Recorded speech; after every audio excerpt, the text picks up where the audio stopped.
Highest number of people arriving in the UK in small boats in a single day so far this year.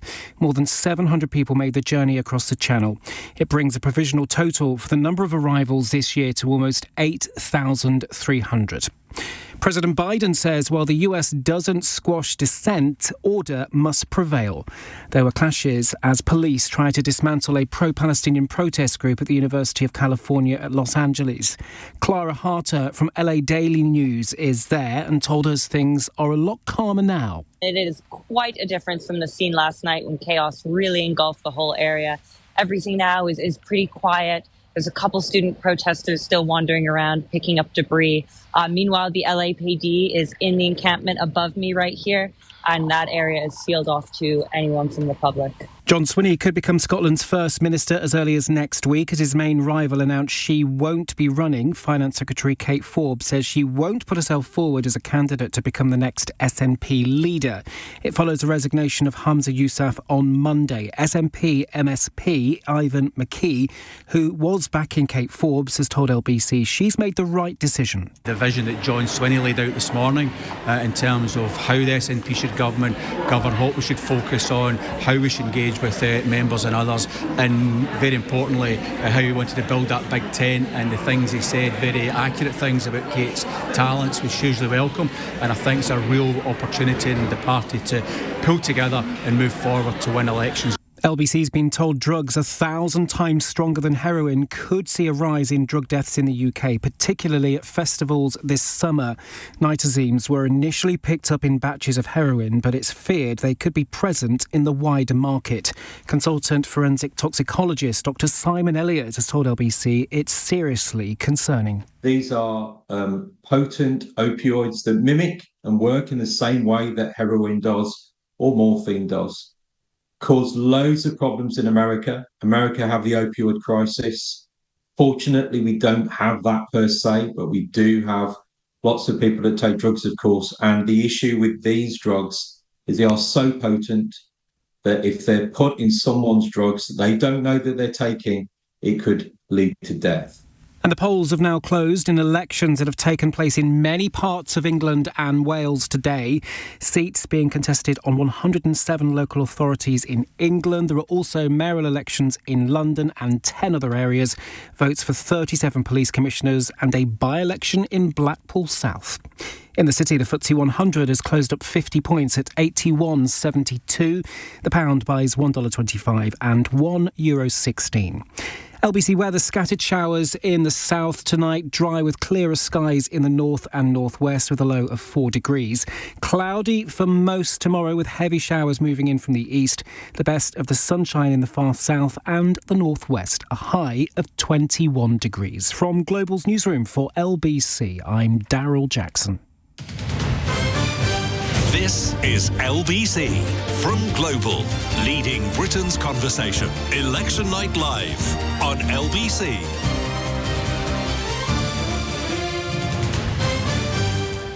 Hello, a very good evening. It's 4 minutes past 10 on LBC. Welcome to Election Night Live and on LBC News on 2 channels. We're a bit greedy like that, aren't we, Sheila? Bit greedy.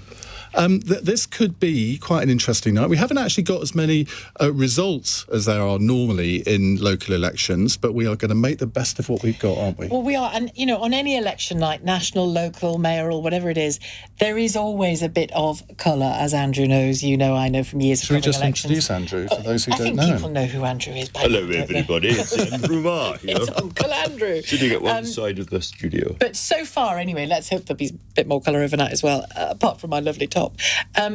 Boris Johnson going to the polling booth. I just wondered how how many seconds would it take Shelagh Fogarty to bring that up, I thought to myself.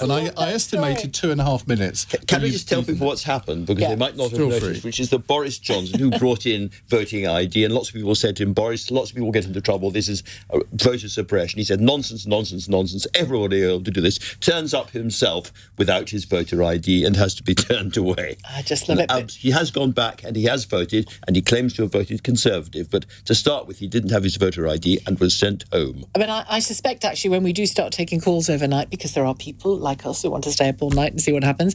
Actually, just to be clear, Andrew's only with us till midnight. Midnight. Like similar. Lightweight. Slacker. Some of us have been working all day. Yes, yeah. Some of us have, yeah. And he will leave at midnight, drop his slipper, and then we'll spend all day tomorrow trying to find him. Is that a euphemism? No, then we'll spend all day trying to find him. Right. But on voter ID, actually, I noticed throughout the day on social media, so many people earlier in the day, actually, reminding people to take the right ID. And then a couple of stories started to come through of people who'd been rejected because they didn't have it. It's a big issue for some people, isn't it? It really is. And I think it's going to be a big issue, possibly, in the London result, where we've had a lot of expressions of alarm and unease from the mayor himself, Sadiq Khan, about perhaps he's not doing quite as well as he thought he was going to do, and perhaps it's to do with voter ID. He has a lot of people from minority communities coming to vote for him, a lot of younger people he thinks coming to vote for him, some of whom may not have voter ID. But then, of course, 3 years ago, in 2021, he didn't do as well as he thought he was going to do, and there wasn't voter ID then. Sean Bailey, his opponent, then came within 4 points of beating him, which no one, I certainly didn't expect it. You may think he's getting excuses in first. I may think that, you may but think I couldn't possibly comment. I just think London is going to be a more interesting result, perhaps, than we have expected. But do you not think it's a disgrace a democratic disgrace, that we won't find out the London mayoral result and one or two others until Saturday afternoon? Certainly a journalistic disgrace. Well, it's a disgrace from the point of view of electoral registration officers who run elections for the councils, because they always used to count virtually everything overnight. There were always some who then would count on Friday morning, but because we've got local authority elections, police and crime commissioner and mayoral elections, they're now staggering them. But there is something about this that I find deeply unsettling, because we never talk about the security of the ballot. But if you have a ballot box in a warehouse somewhere for 2 or 3 days, there is a risk that it could be tampered with. And we've seen this happen before. And OK, it's not going to happen everywhere, but even if it happens in one place and affects the result, it's a democratic disgrace. And also, it is a bit of a lag for the voter as well, as much as anything else, isn't it? You vote on a Thursday and you don't know what's happened until the Saturday. I mean, it's not unprecedented, but it will also have some political implications, because, as we all know, in this huge number of elections, somehow, almost mystically, a narrative, a story suddenly emerges. And because we won't have all the results until Sunday, there will be a story being put around by number 10, for instance, tomorrow morning, and that may change by tomorrow afternoon, and the narrative might be changed again by Sunday. But in terms of grabbing the agenda, it's very, very complicated if you don't quite know when the process ends.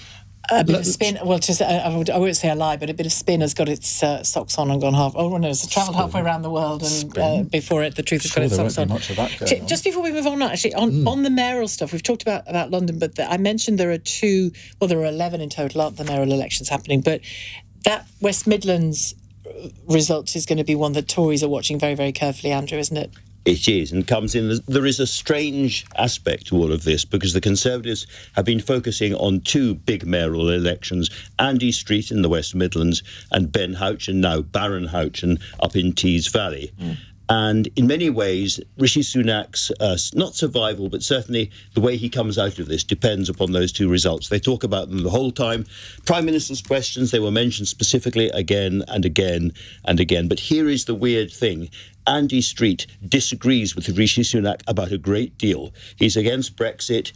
He's campaigning with purple and green literature, not blue literature, Iain. And again, Ben Houchen has distanced himself, doesn't use the word Conservative in some of his campaign literature. These are very, very independent-minded. As is happening with mayors all around the country, they're not really party people, they're city people first. And so Rishi Sunak is trying to lean on people who are themselves trying to walk away from him, which is a very undignified kind of position to be in. Yeah, but they'll be watching that result for sure. And if people want to watch us, it's very easy to do. You can watch us on Global Player, and you can watch us on the LBC YouTube channel. And if you do either of those things, you can actually set your TV. If you've got a smart TV, you can watch us on your giant TV screen until 6 a.m. We promise not to send you to sleep. I brought my lipstick and everything. Well, can I just for me? Is that what it is?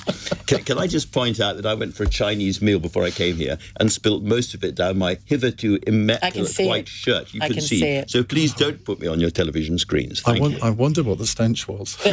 Low definition is what Andrew's shirt needs. Shall we introduce two of our other guests? Gareth Knight, who, if you watch these programmes with Sheila and I regularly, you will know Gareth very well. I think, Gareth, was it 2008, the first election overnight programme that we did? I think you've been doing it with me for 17 years. You deserve some sort of long service medal. Yeah, that's right. Yeah, 2007 actually. Was it? We've been through the entire political cycle. That was when David Cameron had his first big election victory on local election night. We've gone through all of that, come back round the other side now, and without wishing to preempt what may happen this evening, I suspect it won't quite be as good a night for that party as it was in 2007. Now, tell us what you do. What are you here to do? I'm basically going to crunch some of the numbers, keep an eye on some of the early results that come in particular. We're not going to get a massive number of results this evening. There's over 2,600 election results due in over the course of the weekend. We'll get about 600 or so in overnight.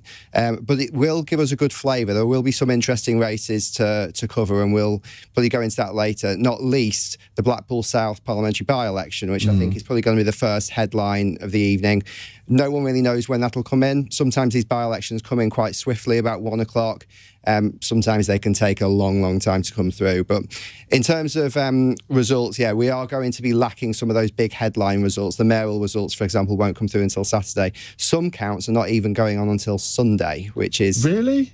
Yeah, so without wishing to defend them, to be fair, they did prepare for a general election on the same night. So a lot of election returning officers have block-booked counting halls, leisure centres and so on for 3 or 4 days because there was a possibility they could have had a general election, local elections, PCC election and a mayoral election all at the same time. So they've just block-booked it. And when that happens, they have to prioritise the general election, which therefore means they lock the local elections in the diary for tomorrow.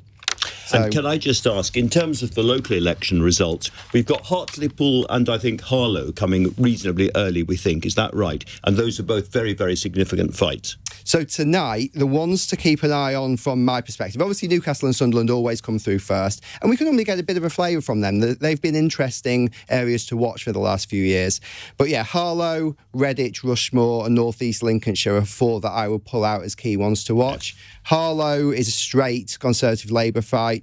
Redditch is an interesting one. I heard Iain talking a lot about Redditch on his podcast a few days ago. Rushmore is very interesting. Yeah. That's Aldershot. That's the core of the army, isn't it? It's so, always been Tory, could lose to Labour. If Labour would have to have a really good night, but if they can take Rushmore, this is about as Conservative a heartland as you can possibly get. It would be the equivalent of the Conservatives taking Barnsley.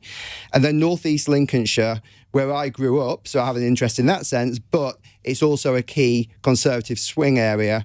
The Labour Party are very keen to take both the Cleethorpes and Grimsby seats at the general election as well. And Scarlett Maguire is with us as well. Scarlett, I know you've been giving some thought, with what Gareth has just said in mind, you've been giving some thought to the distinction really between how people vote and who votes in a local election versus how people vote and who votes in a general election. Give us your thoughts on that. Yeah, so first off, so significantly fewer people vote in a local election. So turnout last time round was 32%. That compares to sort of high 60s normally, or at least last time round for the 2019 general election. And the voters look quite different. Perhaps unsurprisingly, they tend to be much more politically engaged. They tend to be much more party loyal. They tend to think party affiliation matters a lot more. Much older. So if you are an under 25, 18 to 25, and you voted in the last election, you still only 1 in 4 chance that you'll vote in a local election this time around. So really, really young people do not tend to turn out in local elections. A lot of the over 66s do. You also more likely to own your home outright. You're more likely to shop at Waitrose and Marks and Spencer's, believe it or not. So it's quite a different sort of electorate. Now, I think that's just worth bearing in mind, because whilst local elections, I think, obviously are fascinating, that's why we're going to be up all night looking at them, they are distinct from a general election. And Scarlett, could I ask you a question about that? Because one of the things I was told would be very, very exciting over the next 24 hours is the projected national vote. In other words, what real votes the party has got and how that compared to all the polling, which is showing Labour so far ahead at the moment, and all of that. But if what you say is true, and I'm sure it is that projected national vote in terms of a general election meaningful at all? I would say it's meaningful, but I think in some ways, actually, it could be more meaningful to look at a standard voting intention poll that we might have week to week. So I've noticed that this week, YouGov had their latest figures out with horrific numbers for the Conservatives, having them third with Leave voters. And actually, again, what we're doing tonight is fascinating. Things like Blackpool South, so interesting for general election, to see how Reform's doing, things like that. But I think tricky to extrapolate too much. And in those polls that you were just mentioning, I think the Conservatives are now all of 3 points ahead of Reform, and I think behind Reform in London. So I think that is going to be a very, very big part of the night. And how Reform do in Blackpool South is going to be absolutely fascinating. Absolutely fascinating. We'll get much more from Scarlett on the polls in a few minutes' time, and much more from Gareth on all the psephology, which I always find a very difficult word to say. Now, we're getting lots of questions coming in. What I'd like to do over the course of the next 8 hours, is take your questions. We'll have lots of experts. We've already got two experts, 3 experts, possibly even 4.5 experts. I'm the half. And I'm good at asking questions. And so we'll take your questions. If you want to send them to us via text, via email, you can email. What do they email for this programme? I never use email. Do you not? I mean, on the programme, I never use email. I do. Iain. So Iain@lbc.co.uk. You can WhatsApp your question to 0345 6060 973. You can text it to the same number. You can say, Alexa, send a comment to LBC. And we'd love to take your calls throughout the evening as well. What's been your experience of voting? You had a really interesting one here from my hometown of Tunbridge Wells, which we'll maybe come to in a moment, about the security of the person's identity when they vote. If you've had problems with voter ID or you've experienced it, we'd love to hear about that as well. And we'll be going around the country in a moment to our reporters at various counts where there's going to be some key results. Because if we're staying up all night, they're staying up all night. They really are. Frankly. And they'll be working all throughout tomorrow, as will you and I, because you've got your show tomorrow. I've got my new Friday night show as well. So it's all go. Have to say, while these two were working today, I was at the gym this morning. Obviously, you can tell. Yeah. And I said to my personal trainer, who's 25, I said, so have you voted? He goes, I've never voted. I said, well, you're going to today. And did he? I've just texted him to find out, and he hasn't replied yet, so I suspect the answer's no. Like, I wish that weirdo would leave me alone. Yeah, Just do your sit-ups, Iain. Anyway, it's 17 minutes past 10 here on LBC and LBC News. This is LBC.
Election Night Live on LBC. Text 84850.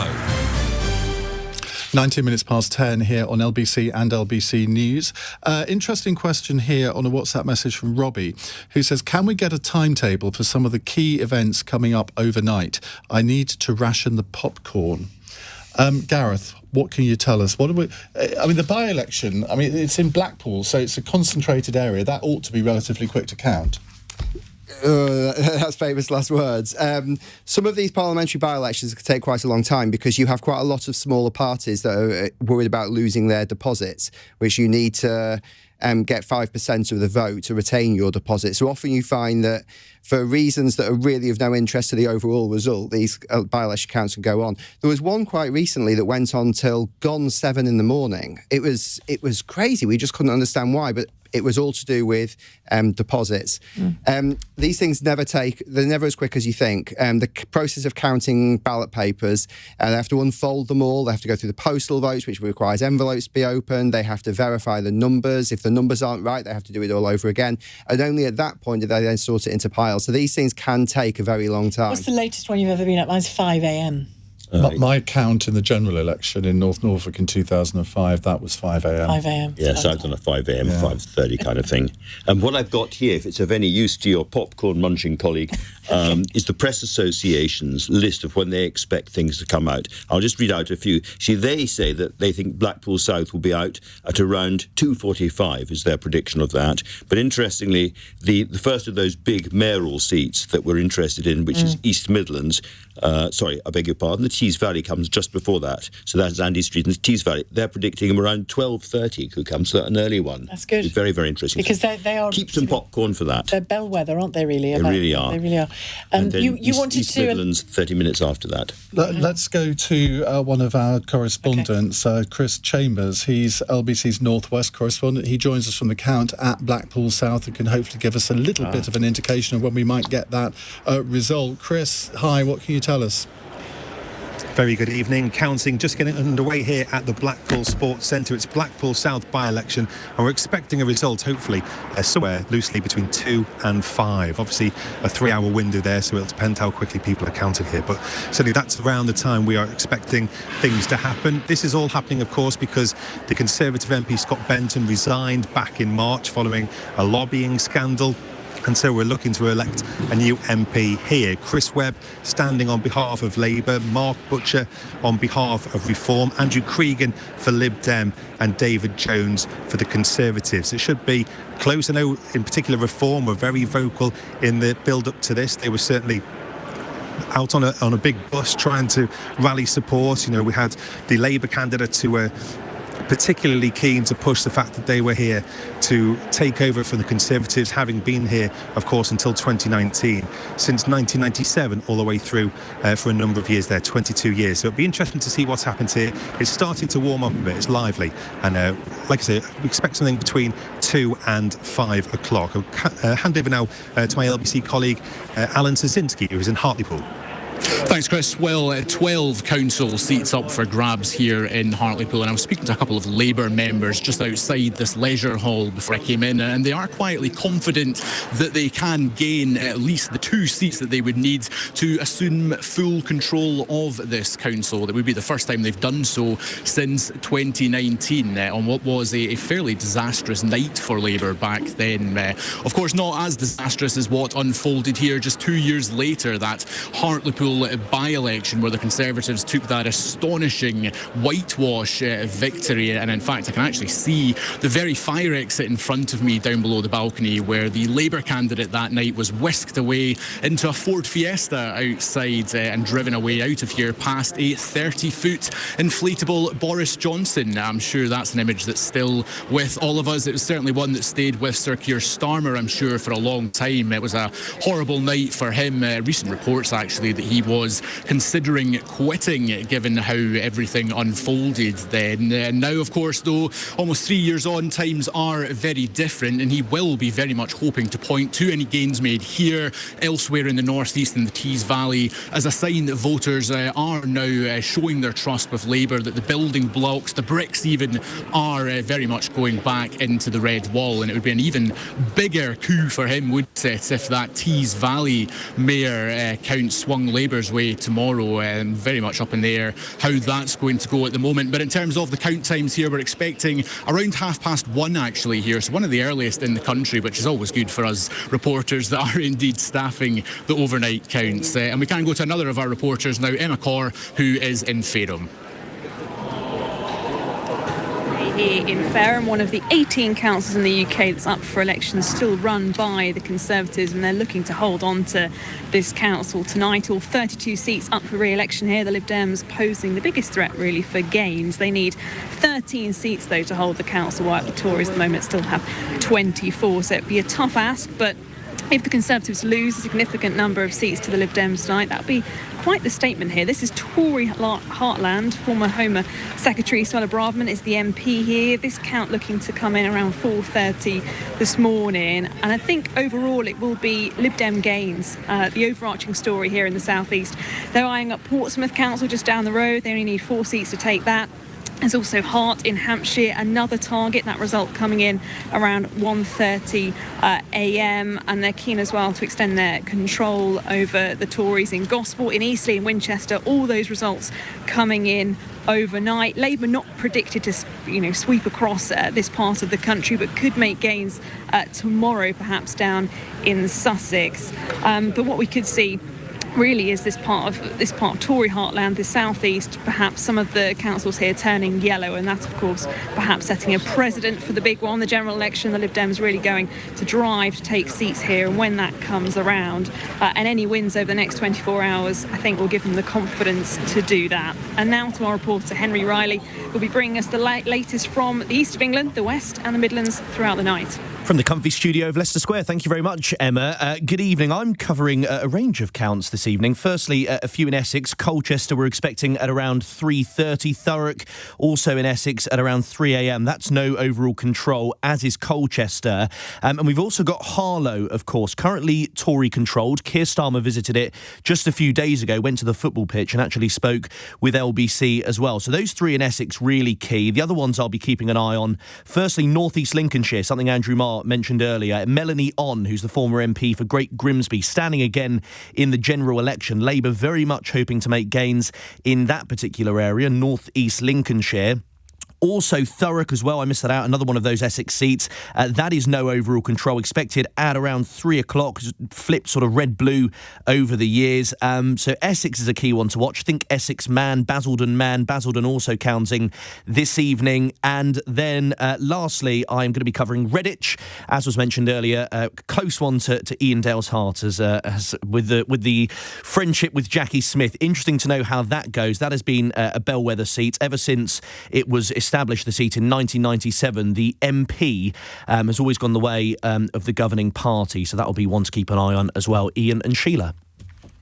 Henry, thank you very much indeed. We'll be coming back to our reporters throughout the night for the very latest. One thing to bear in mind, though, when we talk or when they talk about the result, this is not like a general election. You don't get a formal sort of person coming up at the end and saying, well, this party's won, because each council area is divided up into wards. So you actually get ward results. And some of those can actually give us a real indication of what's going to happen throughout the night. And if you're listening to this, or you may be watching us at an election count, and you want to feed into our programme, give us the gossip from where you are, you can do that by WhatsApp, text, email, whatever. I'll give those details out in a moment. And I know, Andrew, you and I were talking earlier on about the mayoral election and the role of mayors in English politics in particular these days.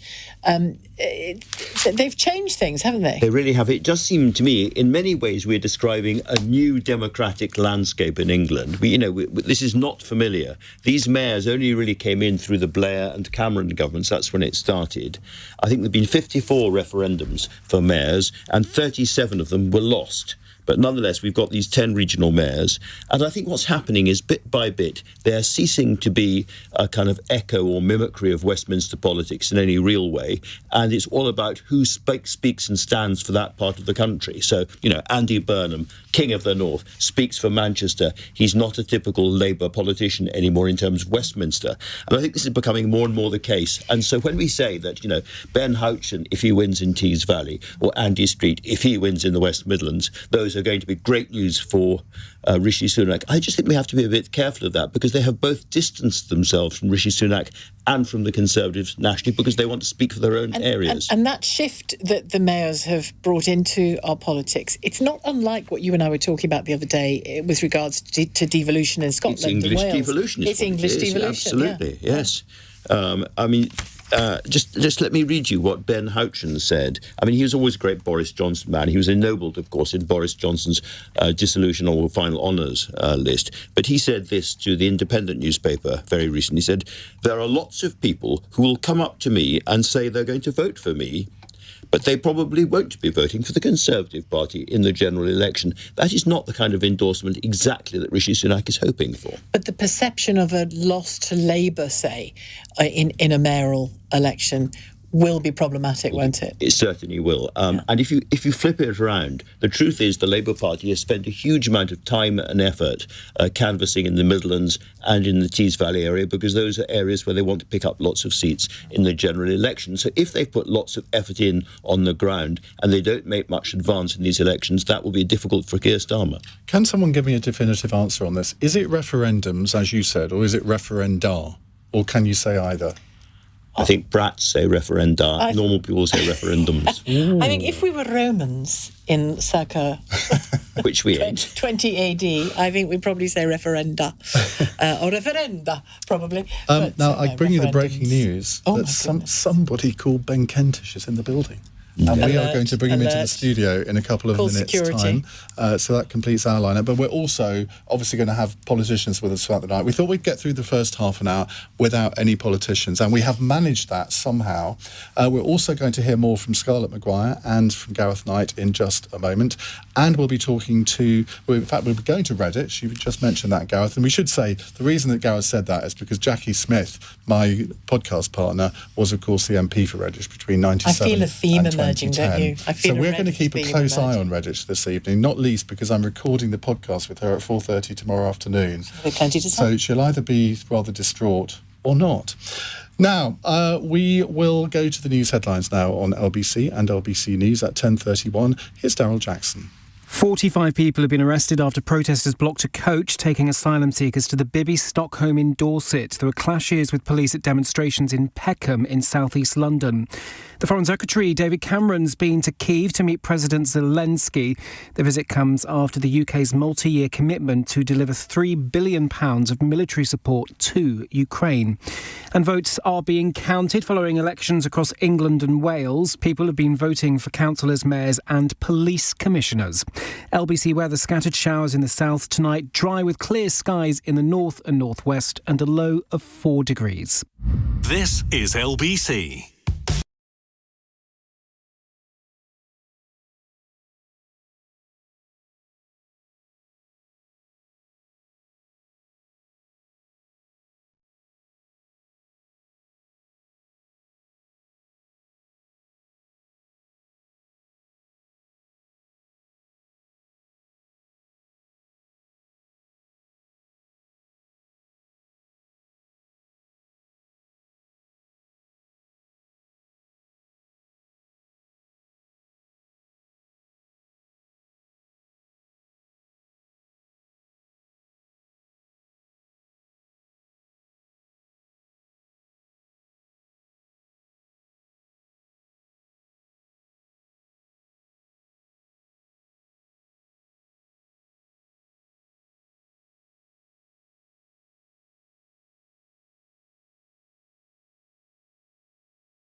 leading Britain's conversation. Election Night Live on LBC. Welcome back to the programme. Iain Dale, Shelagh Fogarty, Andrew Marr. Who are you again? Don't know. Who are you? Ben Kentish.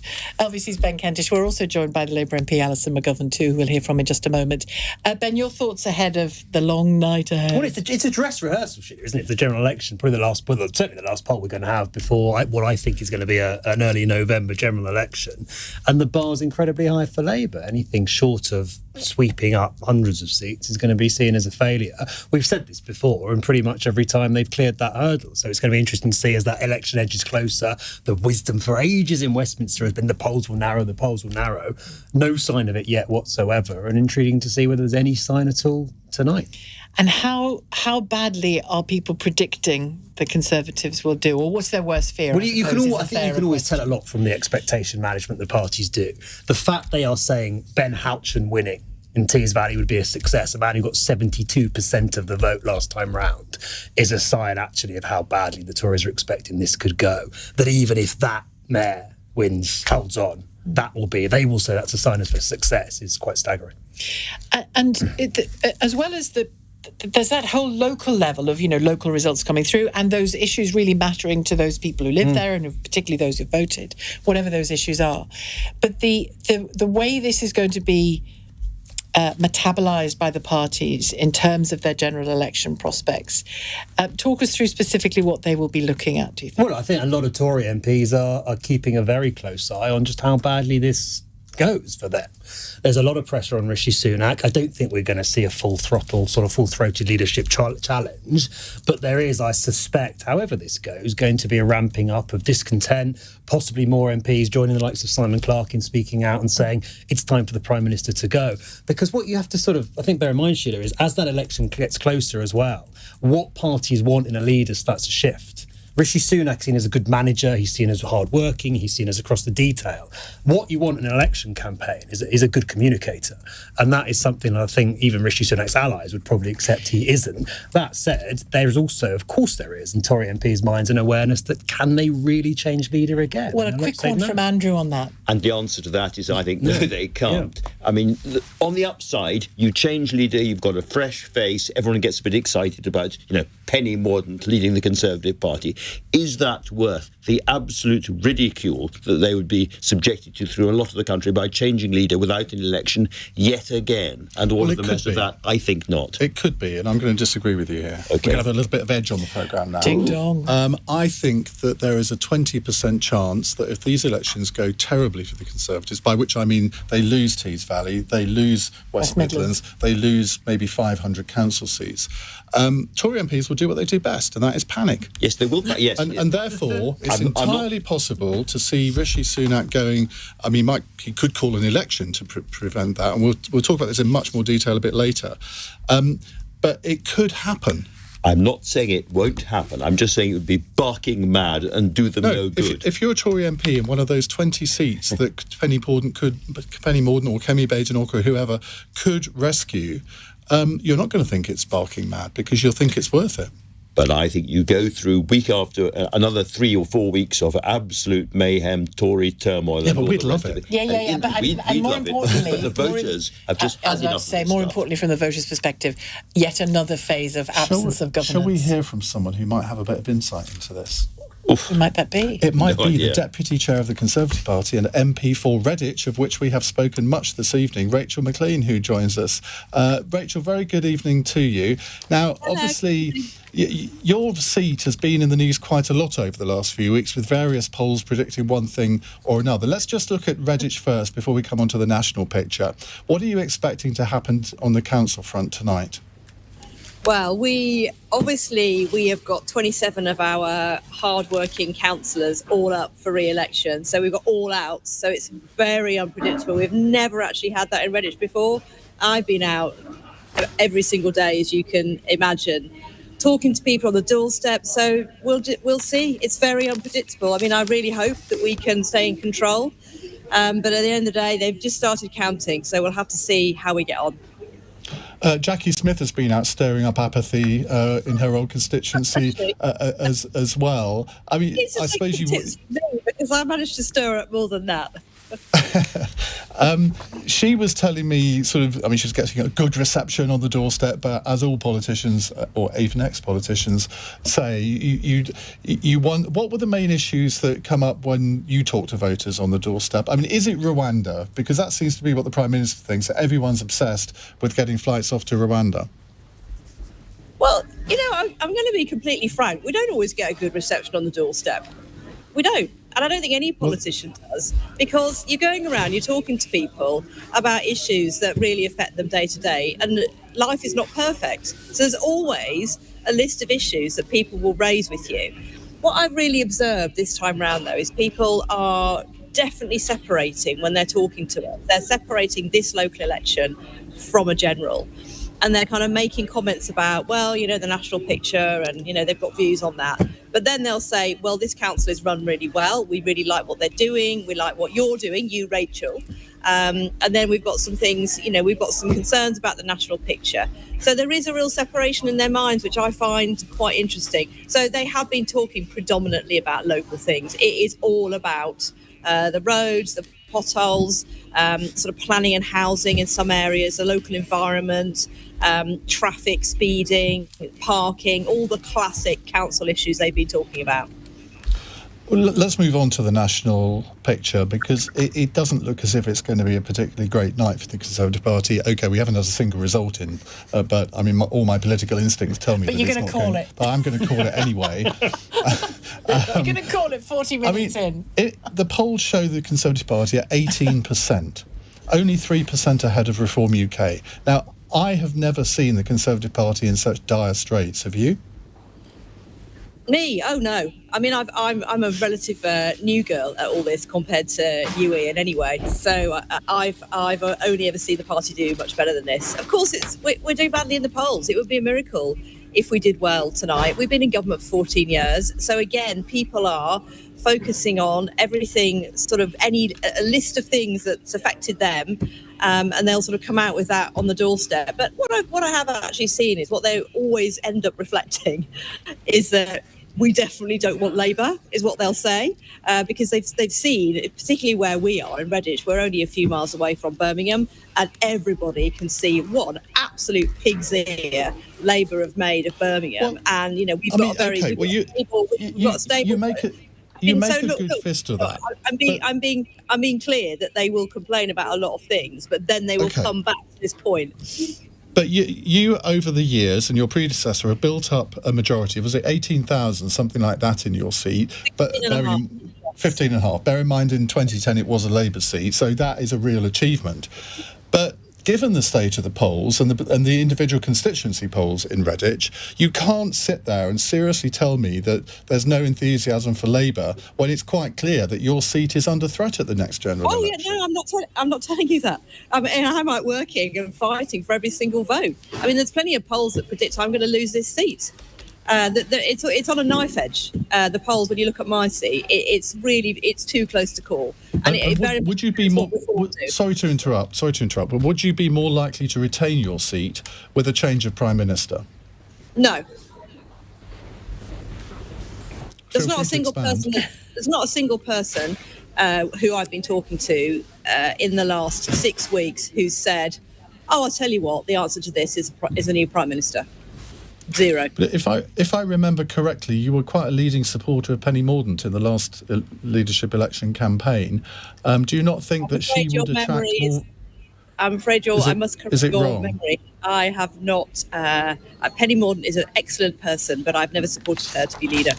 Well, I apologise. My memory is obviously failing me. But do you not think that her public appeal is better than that of the Prime Minister, and that she might actually be able to rescue seats, including yours? I don't think that at all. No, there's no evidence for that, and I don't think it. I've never thought it.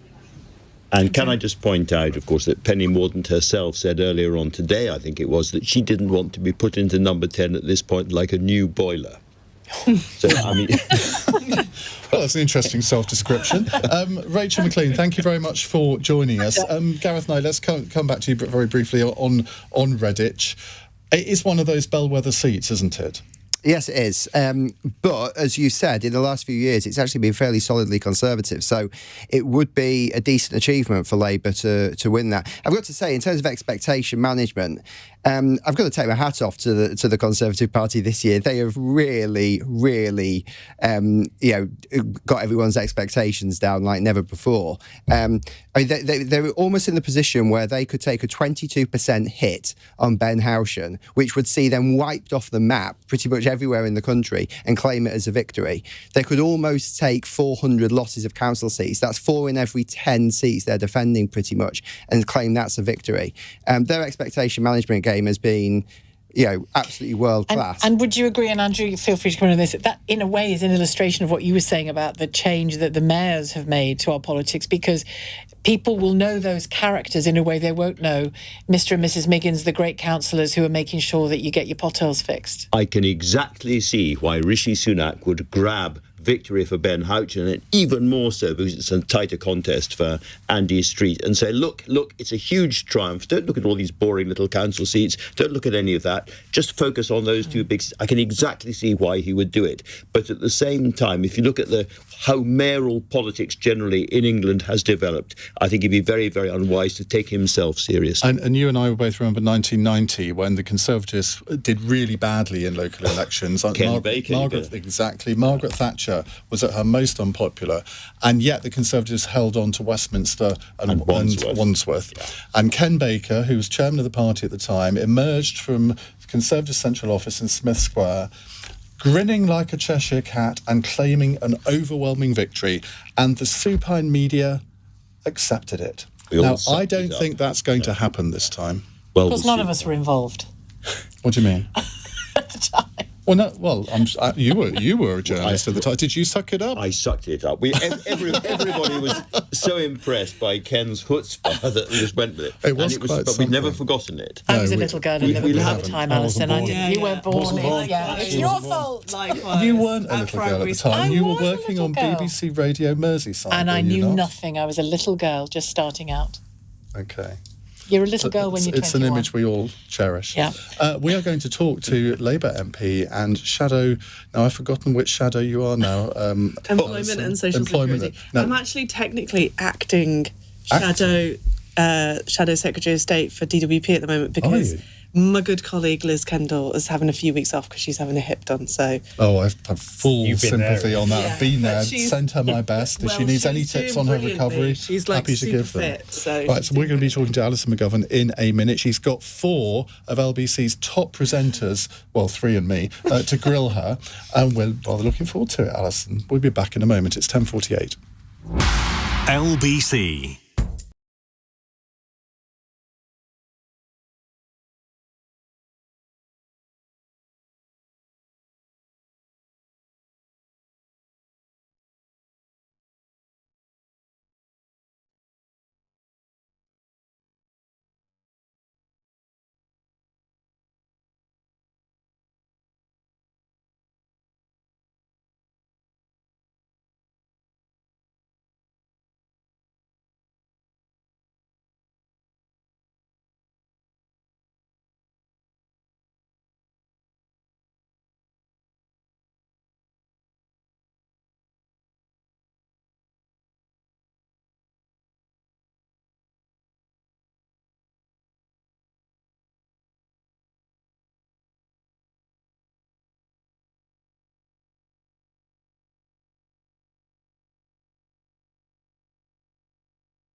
Election Night Live on LBC.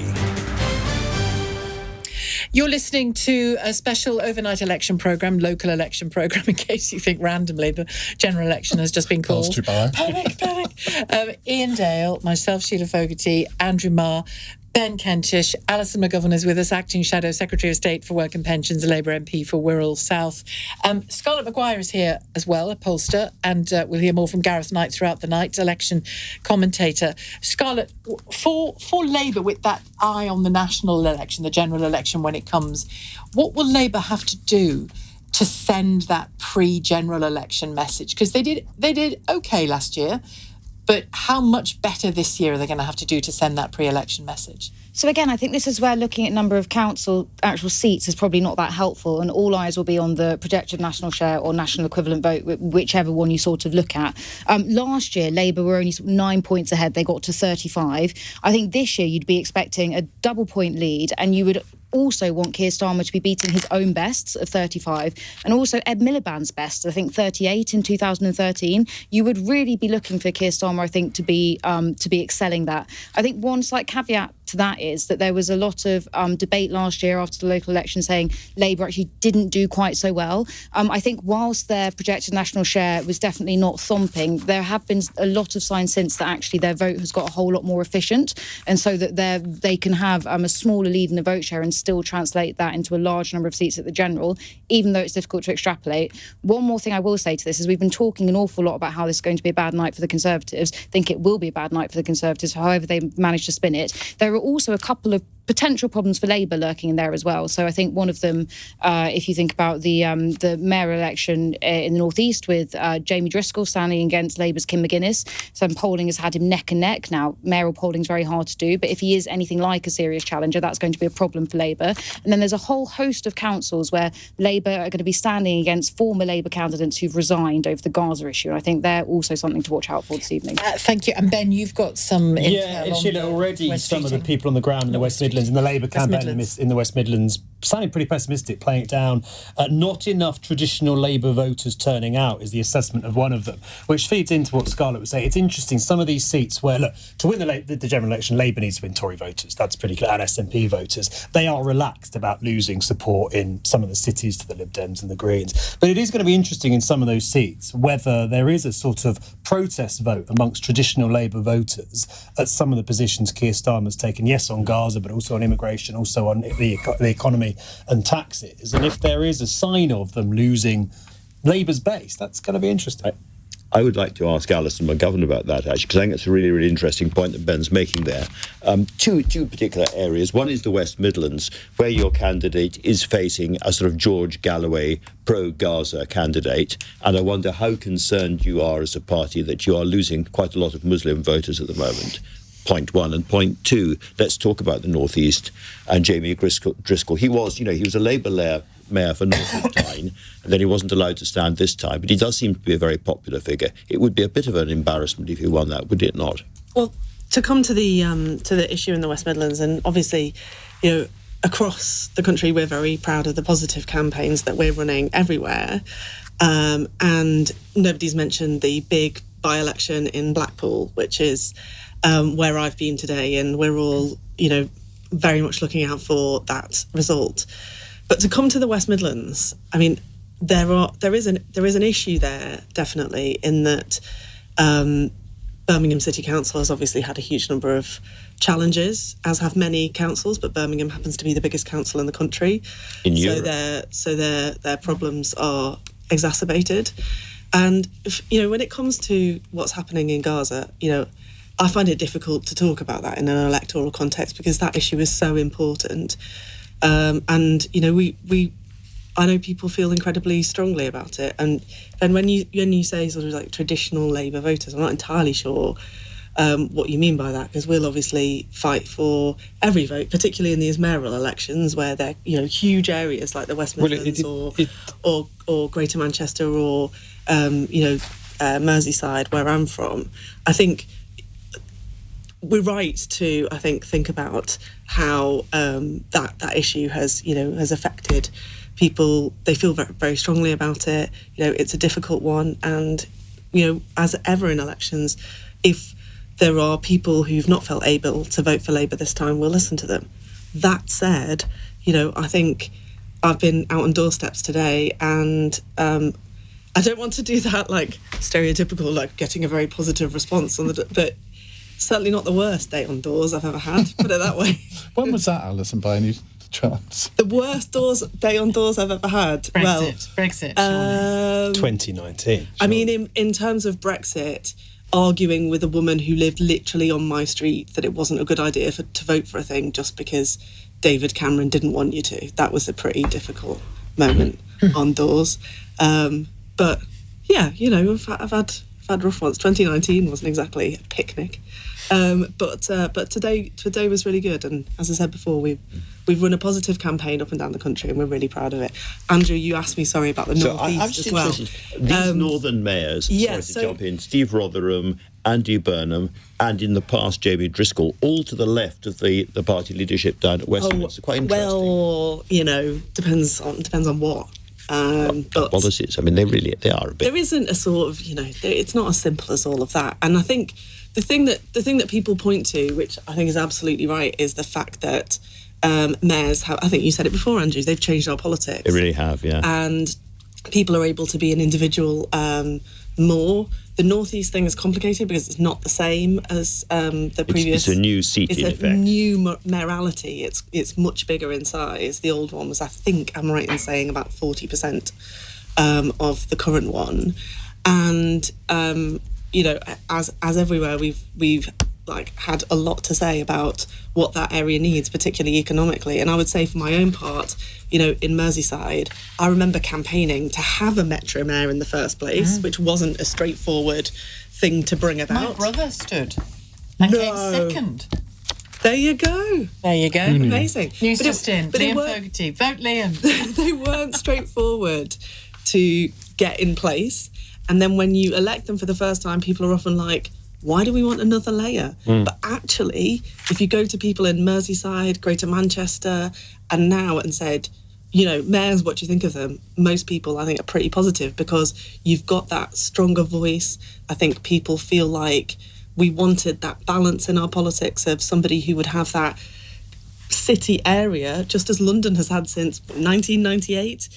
To be able to take decisions on things like public Alison, can I just ask Alison one other thing? Ask you to jump across the Pennines and talk a little bit about something we haven't talked about yet, which is York and North Yorkshire, the mayoral candidate there. It's Rishi Sunak's backyard, and the Tory candidate there, Keane Duncan, I read, is not using the words Rishi Sunak in any of his literature. How is it going for Labour there? I think if the Tories are really spinning that they're going to lose North Yorkshire, then this really is a Tory spin machine that is kind of whirring at 1,000 miles an hour, because, that is not a part of the country that we, that is so far from Labour heartlands. However, obviously, in some of these mayoralties, we are also looking at individual seats. Tees Valley, I think, has been mentioned as well, that we are way behind in the mayoralty, but actually if you look at some of the individual seats that we're campaigning in, we're in a good place when it comes to the general election. And I think that's what's going on there as well, that I would find it very unlikely. What do I know? I've been on the other side of the Pennines today, but I would find it very unlikely. However, it's as much about the individual activity in the parliamentary seats, because this is not a midterm. We are now pre-general election. In fact, general election overdue. So, we need to be working on those parliamentary seats, which is, I think, why the interest there. Can I just ask about London on the topic of mayors? Sadiq Khan, 2 terms in, lots of briefing, lots of expectation management. It's going to be closed. The reality is, isn't it? The Tory candidate, pretty weak. The campaign's been pretty weak. Anything other than a pretty comprehensive victory is not going to be a ringing endorsement of Sadiq Khan, is it? I think Sadiq, managing to win a 3rd term is really good. And I think that he has faced a lot of really pretty nasty politics, actually. Really grim. And, I'm a proud plastic scouser, as we call people, from the Wirral side of the Mersey. You'll do. It's a posh bit, isn't it? Oh, not all of it, well, I'm from the east side of the Wirral, which is not anyway. But you're expecting. But I lived for 10 years in London, and I found it to be a welcoming, multicultural, thriving place where a huge number of people all get along well. And I think the politics in this election have been not befitting a city like London, really. So I think a victory for Sadiq will be a fantastic victory. Whatever the size of it. Alison, for the moment, thank you very much indeed. Gareth Knight's still with us, Scarlett Maguire with us, Andrew here till midnight, Iain and I with you until 6 a.m, Ben here till... What, 2 a.m? Whenever, 2, 3? It's a deal. Till I fall asleep. 2. And we'll be joined as well in a few moments by Labour's Sarah Jones and Conservative Angela Richardson as well. We'll also take your calls. Yes, we will. 0345 6060 973 on LBC and LBC News. This is LBC Election Night live with Shelagh Fogarty and Iain Dale. It is 1 minute past 11. On your radio, on Global Player, and on your smart speaker. Play LBC News. Where the news never stops. This is LBC News. From Global's newsroom, I'm Daryl Jackson. Voting is over and counting is getting underway in many of the elections held today. Millions have been casting votes for local councillors, mayors and police commissioners. The Conservatives know they're in for a difficult night. They're defending nearly 1,000 council seats in England. Conservative MP for Redditch, Rachel McLean, told LBC it will be a miracle if they do well. We've been in government for 14 years. So again, people are focusing on everything, sort of a list of things that's affected them. What they always end up reflecting is that we definitely don't want Labour. They've seen, particularly where we are in Redditch, we're only a few miles away from Birmingham, and everybody can see what an absolute pig's ear Labour have made of Birmingham. Well, Labour won't say how many gains they're hoping to make. Well, there's also a by-election in Blackpool. LBC's Chris Chambers is there tonight. Counting well underway here at Blackpool Sports Centre. This is where we're waiting to find out who's going to become the new MP for Blackpool South. The position was vacated by Scott Benton back in March. The Conservative MP caught up in a lobbying scandal that resulted in him resigning. Labour's Chris Webb is the favourite to get it here. We'll find out somewhere between 2 and 5. Chris Chambers, LBC, Blackpool. In other news, Foreign Secretary Lord Cameron's been to Kyiv to meet President Zelensky. The visit comes ahead of the UK's multi-year commitment to deliver £3 billion of military support to Ukraine. The UK is once again absolutely leading the way in how we support Ukraine. The announcement by the Prime Minister that we will give £3 billion every year for as long as is necessary. A coach set to take asylum seekers to the Bibby Stockholm has left Peckham without anybody on board. A number of people have been arrested following clashes with police during demonstrations in southeast London. Number 10 has described it as unacceptable. Yesterday saw the highest number of people arriving in the UK in small boats in a single day so far this year. More than 700 people made the journey across the Channel. It brings the provisional total for the number of arrivals this year to almost 8,300. And John Swinney's main rival to become Scotland's next First Minister has ruled herself out of the running. Former Finance Secretary Kate Forbes says she won't stand against the former Deputy First Minister in the race to replace Humza Yousaf. LBC weather: scattered showers in the south tonight, dry with clear skies in the north and northwest, and a low of 4 degrees. From Global's newsroom for LBC, I'm Daryl Jackson. This is LBC from Global, leading Britain's conversation. Election Night Live on LBC.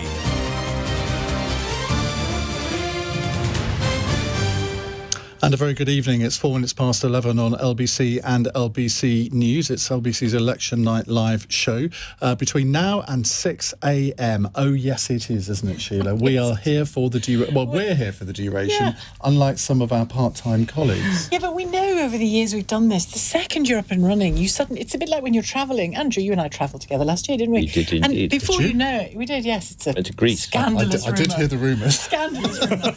They're all true.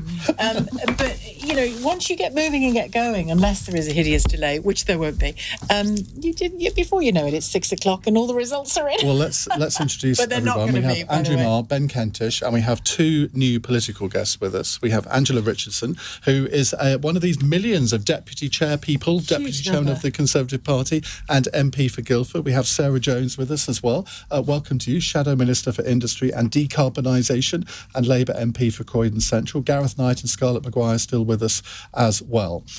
Where should we start? Let's start with you, Sarah. We've just been talking to Alison McGovern. Andrew gave her a right old grilling, so be very careful. Everyone imagines that Labour's going to have a good night. Now, that's quite dangerous, isn't it, from an expectation management point of view? Well, I think... don't give me too much of a grilling, because I've been handing out leaflets since 7:30 this morning, so you never know what might come out. But I think we can be proud of the races that we've won, the campaigns that we've fought, and I think we will do well. The key, as I think lots of people have said, is to look at where our votes are increasing and whether they're in the right places for us to be on track for a general election. And the key marker will be the Blackpool result, because that is where you've got Keir Starmer against Rishi Sunak, and we'll see what the results will be there. And I was in Blackpool on Tuesday, and I have to say it was very positive. Indeed. I mean, that was one day, so, who can say?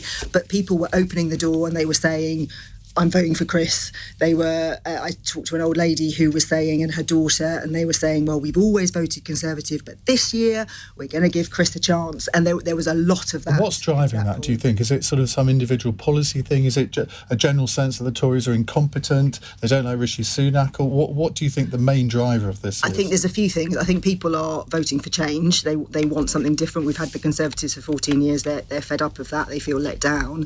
I think the campaign in Blackpool has been first rate. So the number of people that have been on the doorstep, the conversations we've been having, the way people have heard from us, time and time again, and we've had useful conversations about the plan that we have in terms of the country. And obviously Chris is a local, born in Blackpool man, which would be the first MP, I think, for something like 60 years who's from Blackpool. So I think that has resonated with people as well. And Angela, Andrew was saying earlier on, before you both arrived, how key it's going to be to see how the Reform Party do here. How closely are the Conservatives looking at the Reform vote?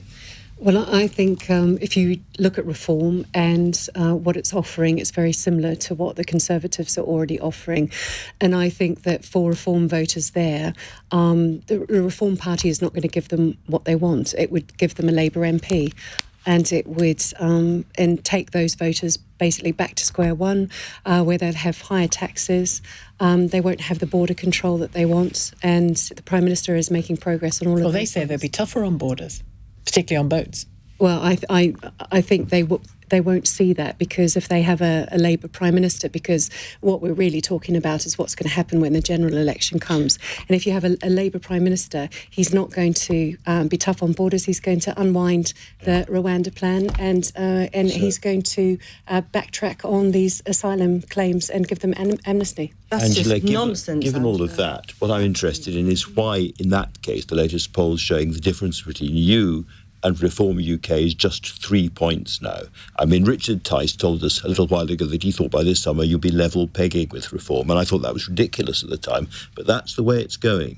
And if that happens, it's going to be catastrophic, an existential event for the Conservative Party. Well, that's one poll. I've seen other polls where Reform... It's the latest poll. But Reform, I think, isn't offering... an option for the country that it actually wants when it comes to a general election.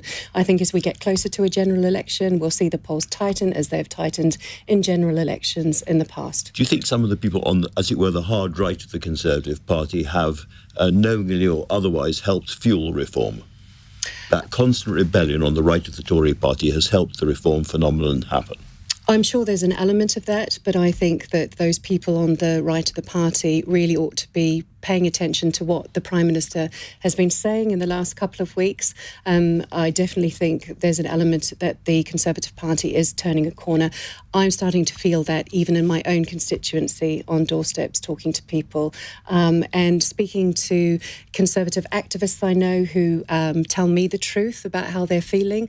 They're feeling a lot happier with the party in the last couple of weeks. And Sarah Jones, you clearly wanted to push back on what Angela said there about the votes. Because it was so absurd. I mean, 711 people crossed the Channel yesterday. That's the highest this year. And the reality is there are tens of thousands, there will be 100,000 by the end of the year, people in hotels in this country waiting because the Conservatives have completely failed to deal with them on any level. We will make sure their claims are assessed and they are returned when they don't reach the level of being accepted as asylum seekers. We will return them. And you can pretend all you like that the Rwanda scheme is going to work, but it will take 100 years to get those people who are here now, costing us millions of pounds every day.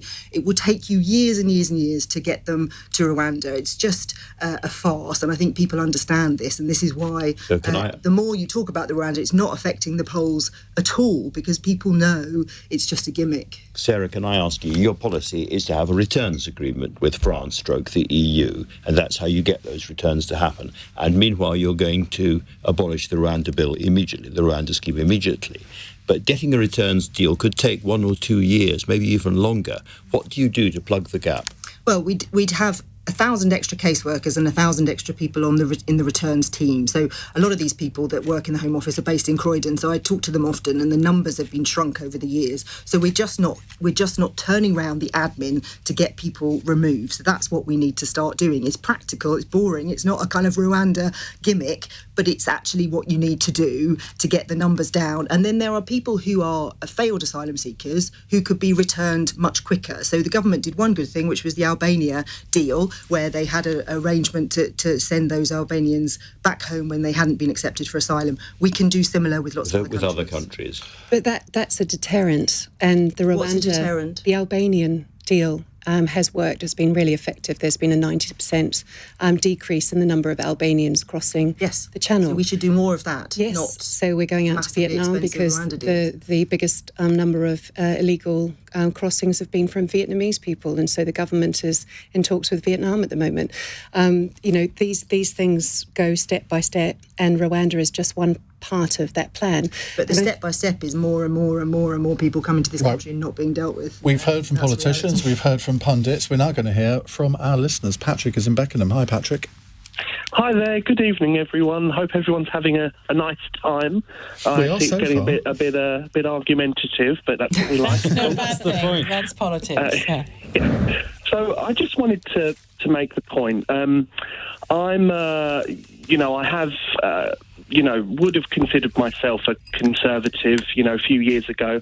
I find myself particularly politically homeless at the moment. But I just want to make the case that the Metro mayors, and I know you've all touched on this in the programme, I really do think that the two people that have taken advantage of the role and have really shined and really do deserve to be re-elected are the Andys, if you like, Andy Street and Andy Burnham. And I would quite happily, if I lived in Manchester, I'd quite happily vote for Andy Burnham. And obviously, if I was in the West Midlands, I'd quite happily vote for Andy Street. And I really do think that, I think there's no question Andy Burnham is going to be re-elected, but I do think Andy Street actually really deserves to be re-elected. And that's not often said in politics these days. What's your basis for that? I think if you look at, for example, over the last few years, you look at both of the roles and both of the mayors and the way they've engaged with the government, the way they've got on with the day job, the investment they've brought to their regions, the way they've championed their regions has been really impressive, and they've done it without being divisive. They've not got down and dirty. What they've done is they've actually showed competence and leadership, and I think actually that's why both of them, I think I'm right in saying, have net approval ratings, and the current Westminster leaders are actually in the negative approval ratings. That's a really important point. What a wonderful, positive call. And I think, Iain, absolutely right. I think Andy Burnham has done a great job in Manchester. And I think Andy Street has been a fantastic advocate for Birmingham and the West Midlands. I think this is a very positive part of the story. And Angela, would you accept that maybe the National Party has got things to learn from the way that Andy Street and Ben Houchen have run that? Okay, they're not running a country, but they are regional. They've clearly done quite well. And even if Andy Street doesn't win tonight, he wasn't expected to win 4 years ago, but he did. And for the very reasons I think that Patrick pointed out. Yeah, so it was a really positive call, and it's great to hear from Patrick. I think the difference between Andy Street and Andy Burnham is that they are freer to get on with the job, I suppose, in a way that national politicians in Westminster aren't, because it's constant media scrutiny, the press with headlines that they're always battling all the time. And I certainly think the Conservative Party has done... locally. There's some great local journalism. Yeah, especially in that part of the world. Manchester, Merseyside, they're sticking it to their politicians. In the local press, but I think, if I'm thinking about the country and the round and how people think about voting for their next government and who's going to lead that, who the Prime Minister is, it's a whole different ballgame. And I think the Conservatives have actually done loads of great things, achieved a lot of things, but haven't had the space to be able to talk about those.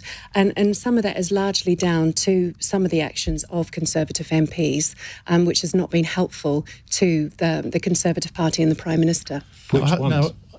Oh, there's been a few. But this is the right of the party you're talking about, the part that has been on Rishi Sunak's back for quite some time. No, I'm just talking about ever since I've been elected and everything that we've gone through as a Conservative Party. We've had a lot of by-elections, and it's been from various different people for various different reasons, and none of them have been helpful to whoever the Prime Minister was at the time in trying to get that message across of the great things we've been delivering in difficult circumstances. Some interesting news, if it's true, this comes from Paul on WhatsApp. The entire count has been evacuated in Hull Guildhall. We'll see if we can get some more on that over the next few minutes. It's interesting, there are always stories that come from election counts. Are there either sort of some funny, but this one looks as if it's potentially quite serious. We'll hear more from Angela Richardson and from Sarah Jones in just a few moments' time here on our Election Night Live show. It's 11:16. This is LBC. Really?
Election Night Live on LBC. Text 84850. You're with Iain Dale, Shelagh Fogarty, Andrew Marr, Ben Kentish, and Scarlett Maguire is here as well. I think it's Uncle Tom Cobley. Uncle Tom Cobley. Scarlett, do you know who we haven't mentioned? We haven't mentioned the Lib Dems or the Greens yet, but they have they're fighting a good few seats, aren't they? Yeah, and the local elections are normally good for the Lib Dems and the Greens. I think some interesting things to watch out for. We've got a while, though, especially for Bristol, which I think is the main point of interest for the Greens. Home to Thangham Debonair's constituency, there have been some polls pointing to her losing her seat at the next election. There have also been some saying that she'll keep it. She has got a very big majority, but it'd be very interesting to see if Greens do well there, which is their number one target, Westminster constituency. And then in terms of Lib Dems, they'll be hoping, I think, to take Wokingham, which is in John Redwood's constituency. Also be looking to they already control Winchester, but to put on more votes there, and in other places as well. So there'll be some Labour Lib Dem battles like in Hull and in Stockport. And apart from the win itself, or the hoped for win itself in places like Wokingham, that again is about the general election, isn't it? Whether they can upturn some serious Tory seats. Yeah, absolutely. And I think the Lib Dems are always a funny one because their vote is very concentrated. So actually, even though they have had what I think has been probably quite an underwhelming performance in Westminster headline voting intention polls, sitting on solidly around 10%, which is slightly surprising given the sort of anti-Conservative sentiment. You could see them winning, maybe even up to sort of 50 seats at a general election. It'll be interesting to see how they do here and how that translates to it. Again, lots of caveats about extrapolating from local elections, but they'll be wanting to show they can give the Conservatives a bloody nose. There's even rumours that they might be able to do very well in Tunbridge Wells. Now, that would certainly spook the Conservatives. That's in Tom Tugendhat's constituency. No, it's not. It's Greg Clark's. Oh, dear, is it Greg Clark's? I live there. Sorry. It is an interesting situation on that council because there's a big group of independent councillors and it's the Lib Dems in coalition with the Independents at the moment. And I did get an interesting email the other day from the Labour candidate, who's Steve Pound's son, Hugo, who was trying to purport that they were the main challengers in Tunbridge Wells. Now, you remember back, you're having a laugh. This is the tactics that the Lib Dems often use, saying we're winning here when they're clearly not. But anyway, a little bit of local knowledge for you from Tunbridge Wells. This evacuation in Hull has been confirmed by a second source, so it is going on. Seems rather concerning, actually. They say there's an emergency within the building. Well, I guess there would be. Do you have more on that? Did you? No. No, sorry, I think you pointed your pen at me. And Henry Riley is telling us that Conservative sources tell him that Labour are expected to win Redditch Council, which I think Redditch could be the Gareth, just briefly with you, that could be the sort of the Dagenham of 2024, couldn't it? Not Dagenham. The David Amos seat that he stood in. Basildon. Basildon, that's it, from 1992.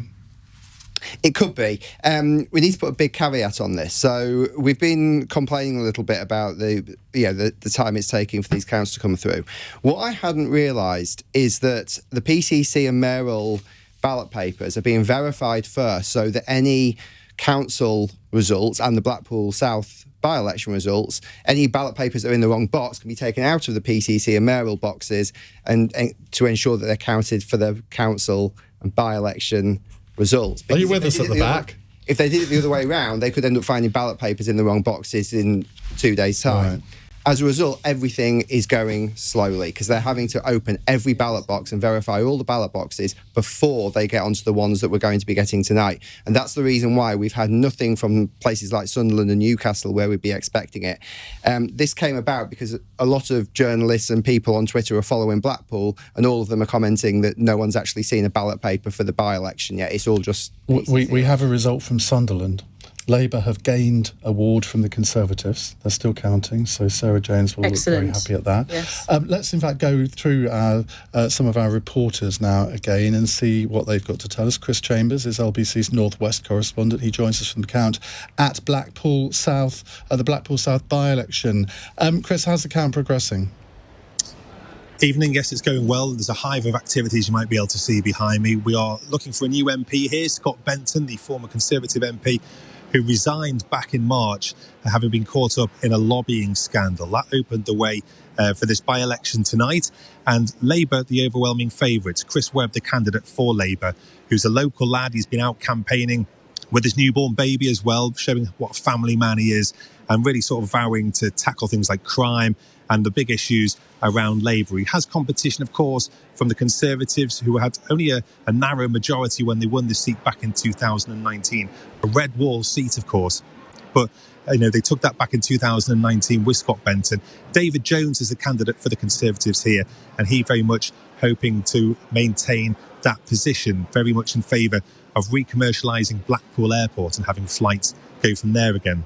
One of his big policies. Reform, they're hoping that they could land a glove or two on things that happen here, maybe push themselves into second position. Mark Butcher is the candidate for them. Another local fella, he is adamant that he wants to make a difference. He's a businessman, not a politician, but believes he can come in and do a better job than the politician. So it'll be very interesting to see what happens here. We expect it to come in between 2 o'clock and 5 o'clock. Let's cross now to my colleague Alan Szynski, who's in Hartlepool. Thanks, Chris. Well, since I last spoke about an hour or so ago, I've just been speaking to one of the Labour staff members who was saying in typical staffer fashion that it's very much too early to tell, despite all the boxes now being emptied on the tables below me. But he did, as he left, give that wink, as staffers tend to do, and also said things are looking pretty good, and that his conservative, to use the word conservative, estimate was that they could take 4 of the councillor seats here tonight, which would see Labour gain overall control of this council from the Conservative and Independent Alliance, and it would see Brenda Harrison become the very first female council leader for Hartlepool. But all the chit-chat really from going around speaking to the other party representatives here is about that Tees Valley mayor election. Of course, we'll be back here for the count tomorrow, looking at the position of Ben Houchin. How that's going to go will have much wider ramifications than the Borough Council here. What it will mean for the Prime Minister if he was to lose that in a massive slide from the results we had just a few years back. But in terms of the times we're looking at, we're still probably looking around 1:30, maybe later actually, I was being told as well. So maybe 2 o'clock here for the first wards to start being declared. And let's find out what the situation is in Fareham with LBC's Emma Carr. I'm sensing it could be quite an interesting night here in Fareham, actually, just going round the room. Some edgy faces, I think, some potentially worried faces here, potential Lib Dem gains, I think, from the Conservatives. The Tories looking to really hold on here in Fareham, one of the 18 councils in the UK up for re-election this time, run by the Tories. And the count really well underway here now, a hive of activity behind me. All 32 seats are up for re-election here. And as I said, the Lib Dems posing the biggest threat, but they're going to have to quite the win to take it themselves. They could push it to no overall control, but they're going to have 13 seats to take from the Tories to get that win. We're predicting kind of a 3:30 election result here. Being told potentially was going to be 4:30, but they're saying it could be a little bit quicker than that, which is great. I think overall, really the overarching story here in the southeast is the Lib Dems are going to try and make gains. They're going to take from Tory seats. Labour potentially won't get that much of a look in until tomorrow. They're eyeing up some councils, Crawley, Hastings and Worthing, trying to keep hold of Worthing and Southampton as well. So what we could see really in Tory heartland here is seats turning yellow. And we'll find out more as the evening goes on. But now to our reporter, Henry Riley, who's covering the results across the east of England, the Midlands, and all of those in between, I believe. A whole swathe of seats. Thank you very much, Emma. All the ballots have arrived, I should say, at Colchester in Essex. Accounting very much underway there. Harlow's going to be one of the main focuses tonight. Think Essex man. Blair gained Harlow in 1997, of course, a swing of around 13.6%. Did very well in the council elections that preceded that as well. So that's one definitely to keep an eye on. You mentioned Redditch earlier on, Iain. That, of course, always goes to the election winner at a general election, so a key seat to keep an eye on. Former Home Secretary Jackie Smith was the former MP. You spoke earlier to Rachel McLean, the current MP, Deputy Chair of the Conservative Party.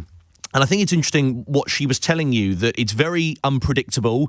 I hope we can stay in control. She said some of the key issues were parking, speeding, roads and potholes. So clearly some driver issues going on in that particular area of the Midlands. But onto that source as well, saying Redditch has not been good for us today, us being the Conservatives, from a Tory source who was talking with me earlier on, saying I expect Labour to gain the council. They also added that Nuneaton and Bedworth, which is where where another source from the Conservatives was campaigning, has been particularly tough for the party. So keeping an eye on various seats across the east, across the west, and across the Midlands as well. Harlow currently Conservative, Redditch currently Conservative, but with slim majorities. Those, I think, are two of the key ones to keep an eye on if we're to put this in the context of a general election, Iain.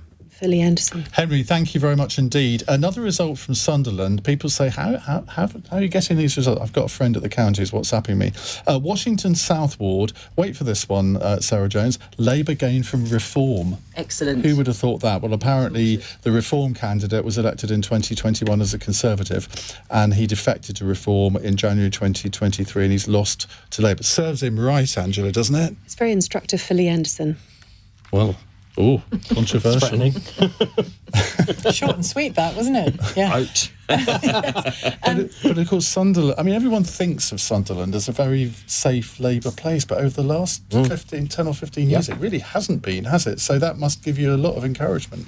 Yeah, of course. And I mean, last year was supposed to be the Tories hitting rock bottom when they lost all those council seats. And if they lose more seats this time, what does it show about Rishi Sunak and his supposed turnaround? And I think we are seeing in Labour some interesting movement where in some of the areas where we've done the worst in recent times, we're now coming back faster than in other areas. So places, like Hartlepool, which I can remember as those of us who were there at the by-election in 2019, it was pretty awful, but we're looking that we might come back, and places like Redditch and Thurrock and Rushmore, these are all places where we're hoping to see real gains, and it looks like the Conservatives will lose hundreds of seats tonight when they should be, at this point, just before an election, making some gains, and you should see Labour So 2021 decline. was a very good year for them, wasn't it, in all fairness, and a very bad year for Labour. Yes, but in the year of a general election, you would hope that they would be surging a bit forward, but they're not. And the message is really clear, across the country in all kinds of different seats, that people want change. Well, we'll get more results from Sunderland and hopefully elsewhere over the course of the next, 5.5 hours, 6.5 hours? And can I ask you, Sarah Jones, Shadow Minister for Industry and Decarbonisation, and we have with us as well, just to remind you, Angela Richardson, Deputy Chairwoman of the Conservative Party and MP for Guildford. When this is all over in the next few days and you can really take a look at the overall picture, same question to both of you really, what will the parties be looking at with thinking towards a general election? What will you be looking for there in those results? Well, I think it is an unusual set of elections and very different from a general election where we'd probably have the counting overnight, all the results coming in, and by the morning we would pretty much know where we are. With them coming in dribs and drabs over the next couple of days, I think you could look at tonight and try and make sort of extrapolations as to how the general election But next week and the week after and the week after, you will be poring over what... And I know, going back to what Scarlett Maguire was saying earlier, these are different types of voting groups in local elections to general elections, but the party will have to try and extract some lessons. Parties will have to try and extract some lessons. It will, but I think also what Iain just said before was that 2021 was just a completely different set of elections than these ones are now. I think we'd just come out of the second lockdown. 60% of people had their first vaccination. And there was a bounce. And there was a bit of a bounce. And then came Partygate. Yeah, and they say weeks a long time in politics. Well, it's been a very long couple of years in politics, and so much has changed.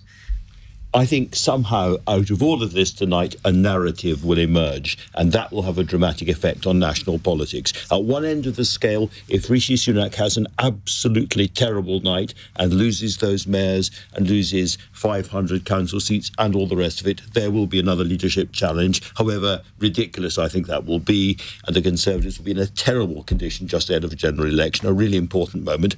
At the other end, if he has a very good night and Keir Starmer loses in the northeast to Jamie Driscoll, and Labour has a bad time in the West Midlands and only picks up a much smaller number of seats than they expect, then I think we will see Keir Starmer coming under pressure from the left of the Labour Party, and people across the Conservative press saying, do you know what, he's not quite the kind of solid cold stone winner that we thought, and So inevitably, the story will be between those two things. It won't be either of those. A quick thought from Sarah on that before we go to the headline. I mean, I think, Andrew, you say if Rishi has a good night and holds on to a couple of incumbent mayoral seats that everybody knows is very difficult to challenge because there's no shadow mayor, you have loads of profile and you could well predict that everybody who's an existing mayor would hold on to their seat. You could predict that quite easily because of the way that the mayoral system works. East Midlands will be interesting because there's no incumbency there. So I think that will be something that is slightly more similar to a parliamentary general election kind of turnout. And Blackpool, of course, will be the measure. But on any measure, if Rishi Sunak is losing hundreds of councillors at this point when he tells us all he's turned the economy around and everything's great, then he's in real trouble when it comes to the general election. He's losing hundreds of councillors for sure, but in a sense you just redefined it to be the by-election and one of those mayoral seats. Both sides are trying to define it in their own terms. In a moment we'll reveal which of our panel has been accused of being a Keir Starmer looky-likey. It's 11:35 on LBC. Let's get the news headlines from Daryl Jackson. Well, as counting is underway at elections across England and Wales, the Transport Secretary has admitted this evening it's likely to be a difficult night for the Conservatives. They're defending nearly 1,000 local council seats across England. Labour are also hoping to win in Blackpool South, where there's been a Westminster by-election. Lord David Cameron's visited Kyiv. The Foreign Secretary met with Ukraine's President Volodymyr Zelensky. It follows the government's commitment to spend at least 2.5% of GDP on defence. And it looks like John Swinney could be unopposed in the race to become Scotland's next First Minister. The SNP's former leader has confirmed he'll run for the top job again, while rival Kate Forbes says she's backing him instead. LBC weather: scattered showers in the south tonight, dry with clear skies in the north and northwest, and a low of 4 degrees. Nick Ferrari at breakfast on LBC. The Rwanda plan seems to be closing to a reality. The first migrants earmarked for removal were detained yesterday. I think we're being completely gaslighted about this. The number of migrants, according to government figures, last year just shy of 30,000. But the number of actual illegal immigrants is actually quite small. Join me for an extended local election special. We'll bring you all the political reaction and, more importantly, take your calls. So join me, Nick Ferrari, at an earlier start time of 6 o'clock, only on LBC. Listen on your radio and on Global Player, LBC.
leading Britain's conversation.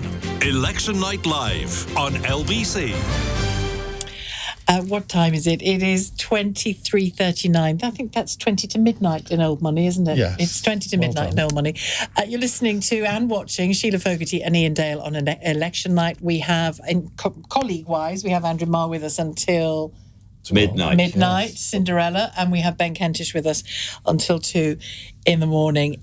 We want to speak to you. We've got a long night ahead, and we want to speak to you and get your views if you are a political nut like we are and staying up all night for, if not the results, because we're not going to get many results overnight, then at least there's the fun of discussing the politics of it. So do call, as ever, on 0345 6060 973. You can, of course, use that as well for sending a WhatsApp message, and you can text on 84850. You can send a comment to LBC on Alexa. I'm very nervous of doing the Alexa thing on air because one time I did it and it was activating people's Alexas everywhere at It home. doesn't seem to anymore, though. They seem to have solved that. Well, when that first happened, I just kept getting messages saying, I love you, which was very nice. Well, the first time I ever did it, it happened to be my birthday when I said the Alexa thing. And the screen was just inundated with people saying, oh, happy birthday. We have some lovely listeners, don't we? We do. Now, let's just clear up the mystery of who is the Keir Starmer looky-likey on our panel. And it is, of course, Angela Richard. I say, of course, but I only say that because you revealed it on Cross Question the other night. I did. I'm not sure I revealed it on air. I think it was actually... Oh, was it? It is revealed now. Oh, dear. Angela, I can teach you a few things about this geezer. Nothing is sacred. No, it's quite funny. I decided about a year or so ago to stop colouring my hair and let it go grey, and I think it's the grey streak.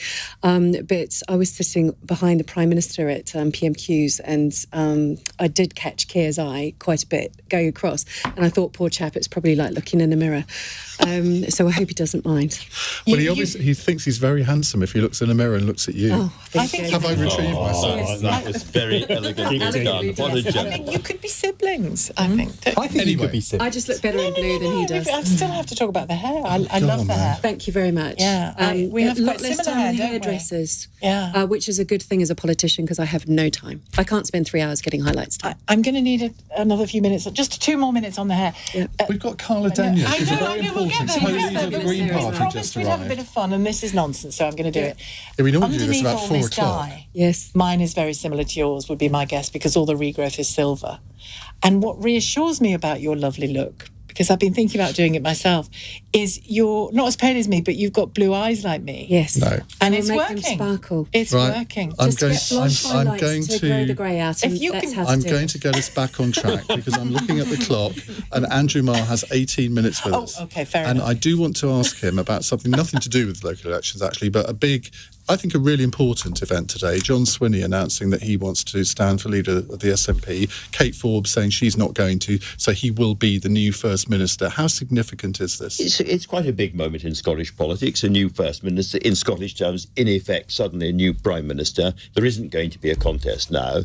Now, if you look at it, first of all, John Swinney himself, he has been one of the kind of background, very important figures in the SNP for a very, very long time, Deputy First Minister for a very long time. He joined the SNP when he was all of 15, and he was a senior party, or he was a leading party official as far back as 1986. So that's how long he has been embedded in the SNP. And he's still younger than both of us. He is. Just about. Just. Now, he's... people talk about, as I say, these senior figures, and they use this phrase, the men in grey kilts. And they're very often thinking of John Swinney. He was former finance minister. He was a former education minister. And, of course, Scottish education has not been a story of unspotted success. He himself has faced 2 votes of no confidence in the Scottish Parliament in the past. And he's very, very close, or was very, very close to Nicola Sturgeon and to Humza Yousaf. So, in a sense, he is the continuity candidate. And I think the really interesting thing is the SNP has looked at itself and decided that at this stage it's too fragile to go through a proper leadership contest.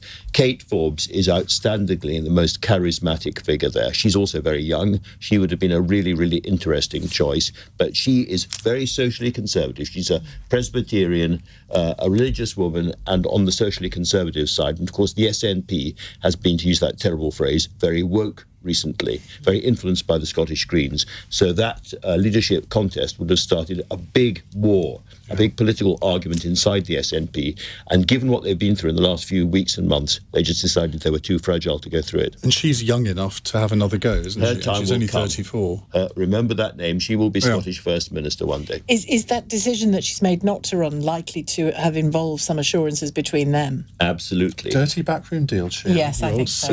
Exactly the kind of stitch-up that she herself was protesting about only a couple of days ago. Nevertheless, she will have got commitments for John Swinney that they're not going to push it too hard on social issues. She is more pro-business, more, as it were, right-wing on the economy than most of them. So I imagine that you will not see an SNP again trying to raise taxes and again coming down heavy on business. She'll have got a price for this. Now we have another guest joining us. Carla Denyer is with us, co-leader of the Green Party. Ben, you would like to ask? I would, Carla. Thank you for coming in. Lovely to have you here. What would a good night for the Green Party look like tonight? Well, we're certainly expecting to make gains in these local elections. To set the context for you, in the last 4 local elections, we have over quadrupled our number of councillors in England and Wales, and we're hoping to reach a new record by the end of this weekend. It's hard to put an exact number on it because there are simply many fewer seats up for election this time around compared to last time. We made particularly large gains, over 200 last year. But we're currently on around 740 councillors on 168 councils. I'm expecting those numbers to go up. We're also already in administration in over 10% of councils in England and Wales, and I'm expecting that number to go up too. So by the end of the weekend, and I do stress the weekend because I think a lot of our target seats are going to be on late Friday or Saturday, I think we might be starting to nudge 800 councillors total, and that'll be a record for us. Carla, where do you feel you're picking up most voters from? Are these disillusioned Tories angered by the rowing back on net zero? Or are these left-wing former Labour voters who don't think Keir Starmer's offering enough alternative, or a bit of both maybe? It's really a mix. I think we're picking up voters from a variety of different demographics and geography, and there are some people in places like my home city of Bristol who have been lifelong Labour voters but are really disappointed by, as you said, Keir Starmer making U-turn after U-turn on climate and adopting policies that I think many people are disappointed about on Gaza, for example.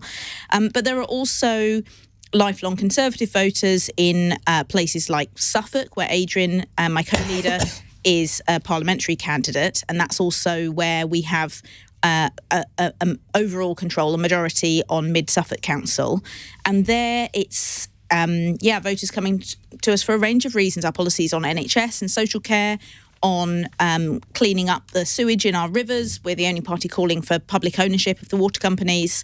And actually, you might be surprised, but even amongst, say, a retired owner-occupier in Suffolk, support for policies like giving councils the power to bring in rent controls is popular because those people have got children or grandchildren who are looking at, frankly, never being able to buy a home because rents are going up out of all proportion to incomes. So our policies are picking up support across the they're not picking up that support, much support nationally, are they? It seems to me you've got a very unpopular government. You've got a Labour Party that people are turning towards but not entirely convinced by just yet. The situation feels like ripe for a sort of surge in support for the smaller parties, and yet you're at 8% in the national polls. Why do you think you're not picking up more of those sort of alienated voters who are looking for another option?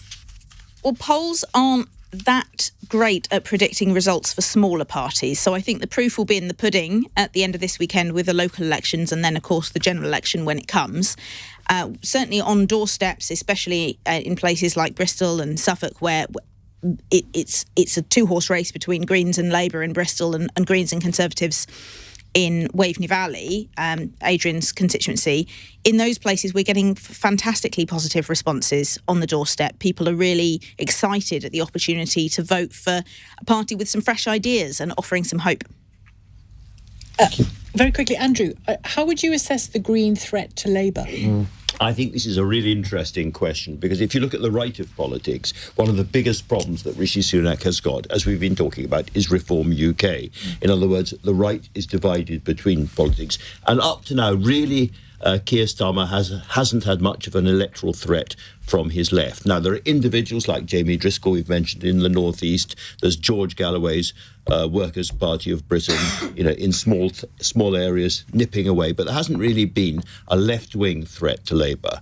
And the big question is whether the Greens can evolve to be that, because a lot of their policies on tax, on wealth taxes, higher income taxes, higher corporation taxes, on house building are, as it were, left-wing alternatives to Labour. But so far, that hasn't really emerged. Can I just challenge that slightly? Because the Reform Party only have 9 councillors, most, if not all of whom are defectees. They have 8 now. 8. Yeah, one's lost. Just to Labour. There we go. Whereas the Green Party has 737 councillors and is running over 10% of councils in England and Wales. So I would slightly challenge the narrative that the Greens aren't making. No, Carla, they're way ahead of you in the national polls, aren't they? Although I will be interested to see if that actually turns into results on election day. Fair point. I should just say that we have invited someone from Reform onto the programme throughout the 8 hours, but they've not been able to provide us with anyone. Make of that what you will. It's 11:50. This is LBC.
Election Night Live on LBC.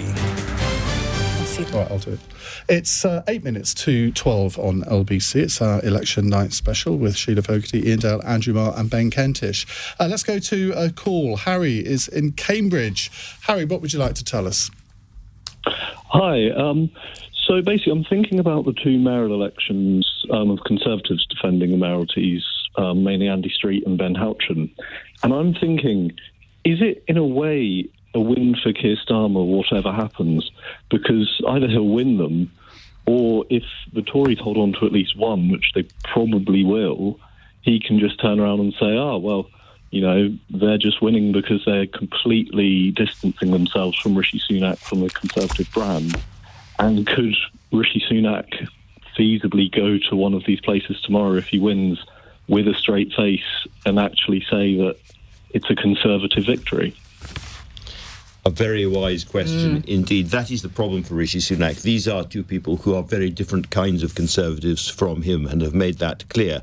However, to your point about Keir Starmer winning in either case, Labour has put a lot of effort into the West Midlands. Labour, for quite a long time, they've been working really hard. They're very proud of how efficiently focused their fight is. So they're going to the seats that they think they can win. And if they put all of that effort in and they don't make any progress in the West Midlands, I don't think it's a good night for Keir Starmer. I would disagree with that. I mean, I think it's going to be a good night for Labour because we're going to make significant gains across the country in the places that we need to win in order to win the general election. And as I said before, Blackpool will be a big sign. I mean, in the Tees Valley, the mayor there beat Labour by 46% last time. So even if we get within 20 points, say, of winning, we'd be set for a good result on a general election night. And in the West Midlands, more in the West Midlands. Too close to call in terms of the West Midlands. We might not make it, but we will make progress either way, and lots of those seats that we need to win, will be going in the right direction. And it's, as I say, the numbers across the country where we're increasing our vote most significantly. Those, I think, will be the areas that we need to focus on, and we need to win the general election. But it's a real fight in the West Midlands, and it's a significant fight. Of course it is, and as the caller very wisely said, if he wins, it will be because he's completely distanced himself. There's no name of Conservatives on his leaflets apart from the very small imprint. Can I just say, so he'll win because of his own brand. 2017. So he's had green branding since 2017. So that's under Theresa May, that's under Boris Johnson. He's been embarrassed of all of them. No, I don't agree, because on the ballot paper, it still says Conservative on the ballot paper, and that's what people are ticking. They're ticking Conservative, and they're voting for Andy Street because of all the investment he's brought into the West Midlands, all the homes that have been built for people. He's done a fantastic job as mayor, and he deserves to be my local Conservatives, right? It's written local Conservative on the ballot paper, so it's very clear, even on the ballot paper, that it's not the same as and the they are national. local Conservatives, and as local Conservatives, they deliver a much better service for residents than Labour-run councils. But that was happening with Labour in 2019, wasn't it? Sort of local Labour or some derivative of that in some seats because people were embarrassed because of Jeremy Corbyn. Well, and we lost the election triumphantly. I love that. You lose an election triumphantly. Remember that one, Carla? That's a new one. And now, under a changed Labour Party, we're hoping to win the next election. Triumphantly. Triumphantly would be good, but at all would be fantastic. Do you know what I've been curious about this week? Because I know that we haven't mentioned them yet, not much anyway, part of these elections, these local elections, are police and crime commissioners. Now, we've had some horribly violent crime stories this week, and we know that it's a problem in many towns and cities. We've talked about the impact mayors have had on our politics. Has the concept of police and crime commissioner embedded itself yet in our politics? No. The short answer is no. And if there's any part of the current structure which could be unwound, it's that, I think. Because, they've come in, they haven't really caught the public imagination. They're a very interesting idea from the sort of Cameron-Osborne era.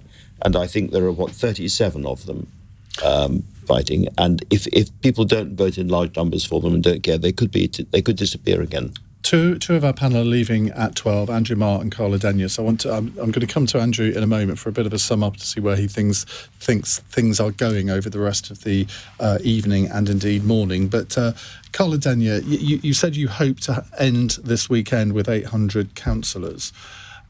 You've also said in the past to me that you want to win, well, I suppose you want to win 650 MPs, but realistically you think you could win 4. Now, you seem to be apart from Brighton, where Sean Berry's standing, you seem to be the second favourite to win a seat, as I understand it.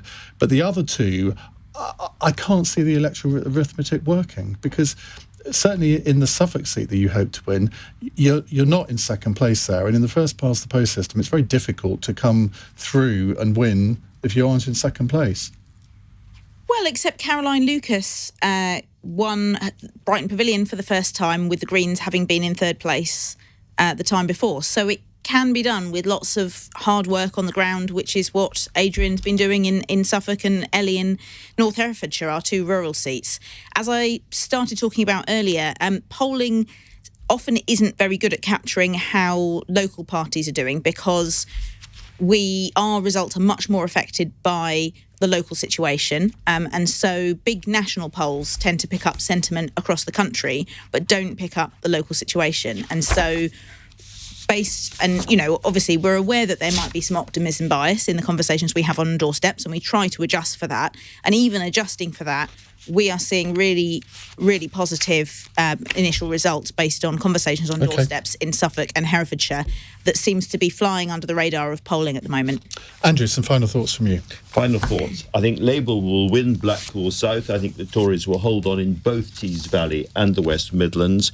I think Labour will hold on in London, but it'll be narrower and tighter than people had expected. And I think the Labour Party will take somewhere between 300 and 400 seats from the Conservatives, possibly even more than that. And in all of those results, we will struggle to find the narrative. There is something missing which none of us know about yet, which will set the agenda alight some point tomorrow morning, by which time I will be asleep. But not before 6 a.m, yeah. Well, Andrew, it's been a pleasure to present this programme with you for the last couple of hours. And Carla Dania, thank you for joining us. Our other two guests, you're staying for another, at least another hour. Sorry, I think you said you have to. Yeah, I'm going. You're going, I'm Angela. going as well. And you're going as well. Yes. Well, we wish you farewell and thank you for being with us over the last hour and a bit. You're listening to LBC's Election Night live show with me, Iain Dale, and Shelagh Fogarty and Ben Kentish. We're staying, aren't we? We are. Because we've got We're nowhere else sad. to go. We've got nowhere to be. It's 12 o'clock.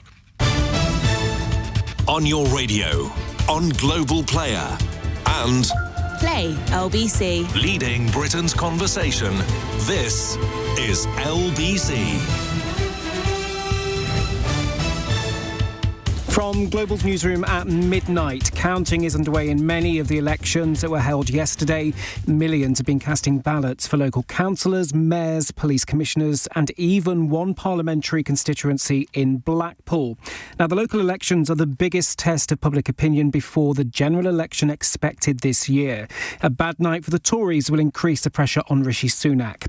Labour MP Sarah Jones, Shadow Minister for Industry and Decarbonisation, told LBC they're looking to do well in areas where they've not done so well in the past. We're looking that we might come back, and places like Redditch and Thurrock and Rushmore, these are all places where we're hoping to see real gains, and it looks like the Conservatives will lose hundreds of seats tonight when they should be, at this point, just before an election, making some gains. Carla Dania, co-leader of the Green Party, told LBC what a good result will look like for them. We're certainly expecting to make gains in these local elections. To set the context for you, in the last 4 local elections, we have over quadrupled our number of councillors in England and Wales, and we're hoping to reach a new record by the end of this weekend.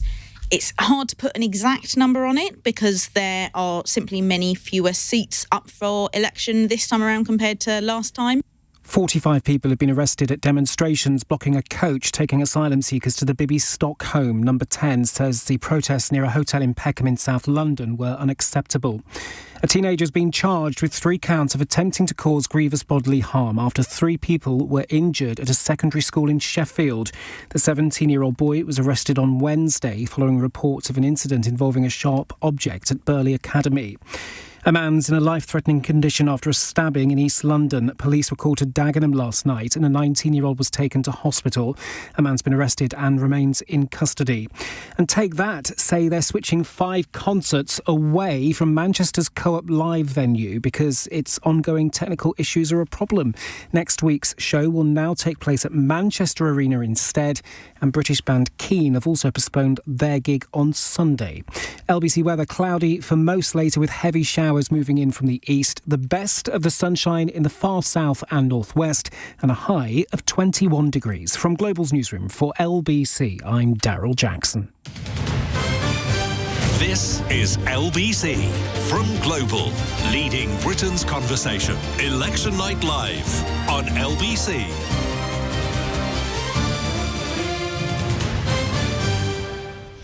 Hello. Hello, that gives me great pleasure to say good morning to you. It means it's now beyond midnight. We are getting there. Iain Dale, myself, Shelagh Fogarty, and Ben Kentish until 2 in the morning. Ben is with us until 2. We are here until 6 with a plethora of guests to introduce to you to discuss the whys and wherefores of the local election results. We're not going to get that many results, to be honest, while we're on air, but there's plenty to talk about all the same. Just a reminder to you that we very much want you involved as well on 0345 6060 973. You can text as ever on 84850. And local election special, I should say, up until 6 a.m. here on LBC. And Nick Ferrari will take over after that. He will, He indeed. will. I'm looking at you now. It's your turn. Are you? Yeah. You want me to do something? I think you should. I think maybe introduce Shall we these lovely introduce our people? new Yeah. guests? We have Cabinet Minister with us, Mark Harper. He's Secretary of State for Transport and Conservative MP for the Forest of Dean. Good friend of the programme. Welcome, Mark. Thanks, Iain. Great fan of the For the Many podcast as well. In fact, so. he was a star of For the Many Live, weren't you? You survived it. I did survive it. He's more modest than you. I was on it. Yeah. And Andrew Fisher, former senior policy advisor to Jeremy Corbyn, who wrote the 2017 and 2019 Labour manifestos, and he's a columnist for the I newspaper. Welcome, Andrew. And we have Annalise Dodds with us as well, chair of the Labour Party and MP for Oxford East. Welcome back to you, Annalise. Thank you. It's good to be here. Now, we are 2 hours and 4 minutes into the programme, and I can safely say that I've only seen 2 ward results so far, both in Sunderland, both Labour gains. Hurrah for Annalise Dodds there. Anything else, Gareth Knight, that you can report to? No, he's shaking his head. It's really, really slow. All these multiple elections are making everything much slower because they're having to open all the ballot boxes to check that none have gone in the wrong boxes, because if they don't do that, it'll just cause even more delays later on. So we're having to, even places like Sunderland and Newcastle that normally have long packed up and gone to bed by now, even they've barely started. And just so people, you said earlier on, 2,660 seats being contested. In total, yes, and about 630 odd will come through overnight. But some of those will be quite interesting, and we'll go into those a little bit later on as they start to come in. Well, actually, I'm hearing that Harlow is quite close, which, Mark Harper, is of interest. Well, it's of interest to all of us, but you've already said tonight that you're not expecting as a party to do as well as you did in 2021. Harlow, to lose that, would that be a kind of indicator of what you're talking about in a way? Well, look, if you do. Well, look, obviously I haven't seen any of the results yet, so got to be a bit careful talking about things. But look, what I said earlier, I think was fair. 2021, which is when most of the seats and mayoralties that are being, and Police and Crime Commission elections that are being elected tonight were last done. I think it's fair to say, acknowledged by independent experts, not just by what we've said, there was a vaccine bounce. We did extraordinarily well. It was our best set of local election results since 2008. When we were in opposition. And so that's a very high base. And obviously when you do all these programmes, you compare tonight with the last time the seats were fought. So it's just a very high baseline. These are an unusual set of election results because of that vaccine bounce. But also, as you said earlier, there's results being spread over 3 days. So, we're not going to really have a proper, comprehensive picture about what's happened actually until Saturday. What would be a good result for the Conservatives let's say this weekend? I mean, what do you think you could legitimately look into a camera and say, well, we've done a lot better than everybody said we were going to do? Well, look, they're going to be tough because we've got that very high baseline, and, in government, voters often use local elections. They shouldn't, because they should be about, Conservative councils deliver better services for lower council tax. That's what people should be voting on, but they often use it to send a message to the government. So they're often very difficult. So look, we haven't got into predicting. It's for columnists and forecasters to start picking numbers. That's your job. We go out and fight for every vote, and we'll see what happens. But we've got some good mayors out there who've been campaigning hard. And by the way, just to pick up on your previous discussion, I was in Ben Houchen's patch last week delivering leaflets, and I can tell you his leaflets have Conservatives all over them. I was putting them through doors in Darlington, and so actually, yes, if we held that seat, Rishi Sunak could absolutely go to it. Is that really a good use of a cabinet minister's time to deliver leaflets in local elections? it wasn't the only thing I was doing. I was making an announcement about some important government policy about our decarbonisation of aviation fuel. Visiting a really important local employer. I was visiting the new Darlington train station, where we're investing a huge amount of money to deliver better rail services to the people that live there, with the fantastic local Member of Parliament, Peter Gibson. And I was going out campaigning, so I was doing multitasking. That's what you're trying to say. Okay, I stand corrected. Yeah, but no, Ben Houchen's a Conservative. He's been campaigning as a Conservative, and he's delivering. He charges no council tax precept to his residents, and he's been delivering day in and day out for those residents in an area. No council tax. How does that work? He doesn't charge a precept on top of the council tax that goes to the councils to run his.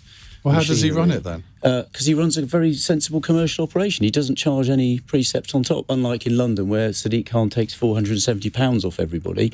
And Ben Houchen represents an area which, for many years, decades, was represented by Labour MPs who took voters for granted, and that's why people value a hard-working mayor who delivers for the people of that area. I can sense a certain bristling from this side of the studio, Annalise Dodds. Well, I'm sorry, there's a huge amount that I would contest in what's just been said, and I think ultimately what we're going to see over the next couple of days is actually that call for change that is so clear. You know, I've seen it in Darlington, I've seen it in Harlow. When I've been speaking to people, they're not grateful to the Conservatives for the kind of amazing dealing that they've achieved with it, the cost of living, for example, or around public services. Actually, what they were saying to me is they don't see a Conservative government that's dealt with any of those issues. Things have got worse for them. They've got less money in their pocket. The NHS is on its knees locally and up and down the country, and they want change. And I think we're going to see, actually, when it comes to local council election results, that in those areas where Labour needs to move forward, you will be seeing Labour councillors being elected. But of course, the one contest where there's no question about whether Rishi Sunak's candidate is explicit about being a Conservative is that parliamentary by-election that we have tonight, Blackpool South. So you've got a really clear Rishi Sunak-backed Conservative who's standing against Labour. You've got that in a seat where I think it's existed for 78 years, 57 of those years. Actually, it's been represented by a Conservative. Of course, 2019, they got almost 50% of the vote. I think that Blackpool South by-election is going to be quite a clear indicator of whether people feel that the Conservatives are delivering this amazing situation for people and their families. Actually, the reality is very, very hard for lots of people in our country. They want change. Scarlett Maguire, the Blackpool South by-election, we've had some momentous by-elections over the last couple of years. Do you think this will give us any more indication of what might happen in the election than any of the others might have? I actually think it could, and you're right, we've actually been a bit spoilt for quite a huge by-election losses, especially for the Conservatives. There's some massive swings going to Labour, sort of 20-point plus, getting actually a bit too used to them, I think, because they are, each individual one of them, extraordinary. Blackpool South, I think, will be really interesting. I think Reform should be looking to get about 20% of the vote here if their national polling is to hold up. There is talk they might be able to come second and put the Conservatives into third. That would be very bad news for Rishi Sunak. I think it would be quite interesting. Look, UKIP were doing much better in by-elections than Reform have. That might well be because Reform voters are lower propensity. We just simply won't know whether they'll actually turn out until general election. But if you think about some of the performances UKIP were putting in before they managed to end up on around 13% of the vote in the 2015 general election, you're seeing, 30%, 50%, 60% even in by-election results. So I think Reform really need to be doing a very good showing here. And this is, in fact, where they've been concentrating most of their efforts, because they're only fielding candidates in 12% of the seats in locals. So they really, really do, I think, need to be doing well here. Mark Harper, how much do you fear Reform? Well, look, let me just come back first. I will answer that question, but let me just come back on something Annalise said. I know she very quickly moved off of the North East, the Tees Valley mayoralty, and quickly started talking about councils. She said the Labour Shadow Cabinet's been throwing visits at that mayoralty, and that's the sort of area which Labour has to win if either the polls are to be believed or if they're serious about winning a general election. It's an area which was represented by the Labour Party for decades. Well, that's true, isn't it, Annalise? And I noticed in terms of the parliamentary seats, yes, I'm more than happy to talk about the records of something else. No, I'm very happy to talk about it, and I'm happy to talk about the fact that the swing that's required there, of course, would be 23%. That's absolutely enormous. But also I'm happy to talk about the fact that if Ben Houchen doesn't win, with 22%, then actually we're not going to see those seats staying in Conservative hands. We're going to see them switching into Labour hands at the next general election. And we've got really hard-working Labour candidates there. Lola McAvoy, for example, in Darlington, such a powerful voice for that area. Someone who's already actually taking a huge amount of action for her constituents, if they are going to be constituents in the future, as their MP. And I think that voice is being articulated pretty clearly at the moment. We'll see that in the general election. Mark. So on the point about reform, look, I don't know what they're going to do tonight, but the position is very clear. If reform score well at all that they're going to do is deliver Labour victories.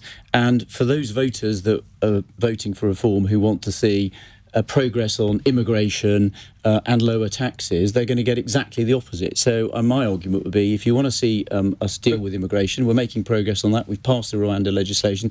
Labour, we know, has said it's going to junk that even if it's working. Labour's we can all see what Labour's going to do. They're going to have an amnesty for illegal migrants. They're not going to be able to put them through the asylum Let's system. concentrate on Mark, the reality is... Sorry, go on.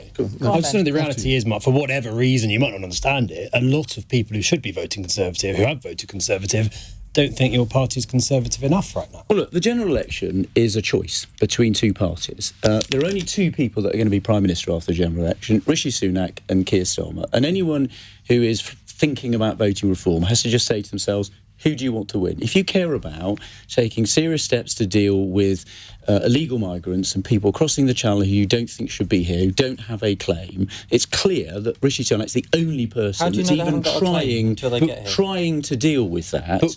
The Labour Party doesn't even want to deal with it, and as I said, even if the Rwanda scheme is working, which I think it will, they'll scrap it. Why do you think they've turned away from your party in the first place? Well, look, we've had some very difficult period. I mentioned the pandemic. We've dealt with the pandemic. We've got a war in Europe which drove up energy prices. It has been difficult for people, but we have, since the Prime Minister took over, driven down inflation. We've had 2 cuts to national insurance. We've put money back in people's pockets. We've had, I think, 9 months now of real terms wages growth, but it takes time for that to feed through to people. And as I said, elections are choices. Opinion polls are snapshots, not predictions. And as we get closer to the election, people have to make a choice about which party they want to win and which person they want to be Prime Minister. And that will be the contest that we have later this year. Andrew Fisher, you wanted to comment on what Mark Harper said there about the votes, and then we can move on to perhaps the Labour-Green dichotomy, talking about reform and Tories. You say, these people who come across who haven't got a claim, you don't know they haven't got a claim until they get here and you process them properly. The fact of the Illegal Migration Act basically makes it illegal for anybody to come here and claim asylum, and that's ridiculous. We are the 6th richest country in the world, and we're shirking our responsibilities, trying to send people to a dictatorship in Africa, which is one of the poorest countries in the world, and saying, no, it's all your problem, you have them, you take them, and bribing, basically, another country to be our penal colony. I think it's a disgusting policy, and you should be ashamed of yourself for even advocating it. Well, no, I completely disagree. First of all of those people that are coming in small boats, none of them are coming from a dangerous country. They're all coming Syria, from Afghanistan. No. The 2 leading countries are Syria and Afghanistan. That's the nationality. They're all coming from France. No, they're in a safe country. How do you think they got to France? But they're in a... They didn't teleport from Afghanistan to France. They came through they're all in a safe, the whole of Asia and Europe. In a safe country in which they can claim asylum. It's the rest of the world's problem, not ours. No. That's what you're saying. We've made it clear. That's what you're saying. We've made it clear when we passed the legislation. It's someone else's responsibility. No, we made it clear that when we've dealt with... This is global Britain. We've made all your responsibility, all these wars, all these global... Andrew, you have to let them get a word in. But I've heard this spiel. We've all heard this spiel tens of times. No, we made it clear when we passed the legislation. Once we dealt with the illegal crossings coming across the channel, we would open up more safe and legal routes. Well, why didn't you do that? And then there wouldn't be the illegal crossings. Like we did for Afghanistan. No, you didn't. We did it for a tiny number of Afghanistanis, and it didn't work. We had a huge number of people coming to this country from Ukraine. We've had a huge number of people coming from Hong Kong, where we have a responsibility. Hundreds of thousands of people. Hundreds of thousands of people. So we've been very generous to people where we have a claim. It is not our job to have millions of people coming. Millions of people don't want to come to the UK. We need to take a break, but Andrew Fisher, I will come back to that question of the Greens with Labour, because we spoke at length about reform and the Conservatives, and we'll see the degree to which there are comparisons to be made. The time is 12:17. This is LBC.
Election Night Live on LBC. Text 84850.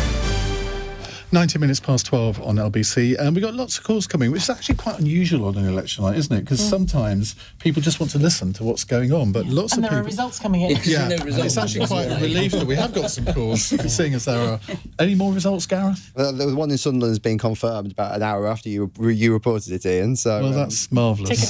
Ticker tape. You're really earning your money tonight, aren't you? There you go, look. Labour 4, Conservative...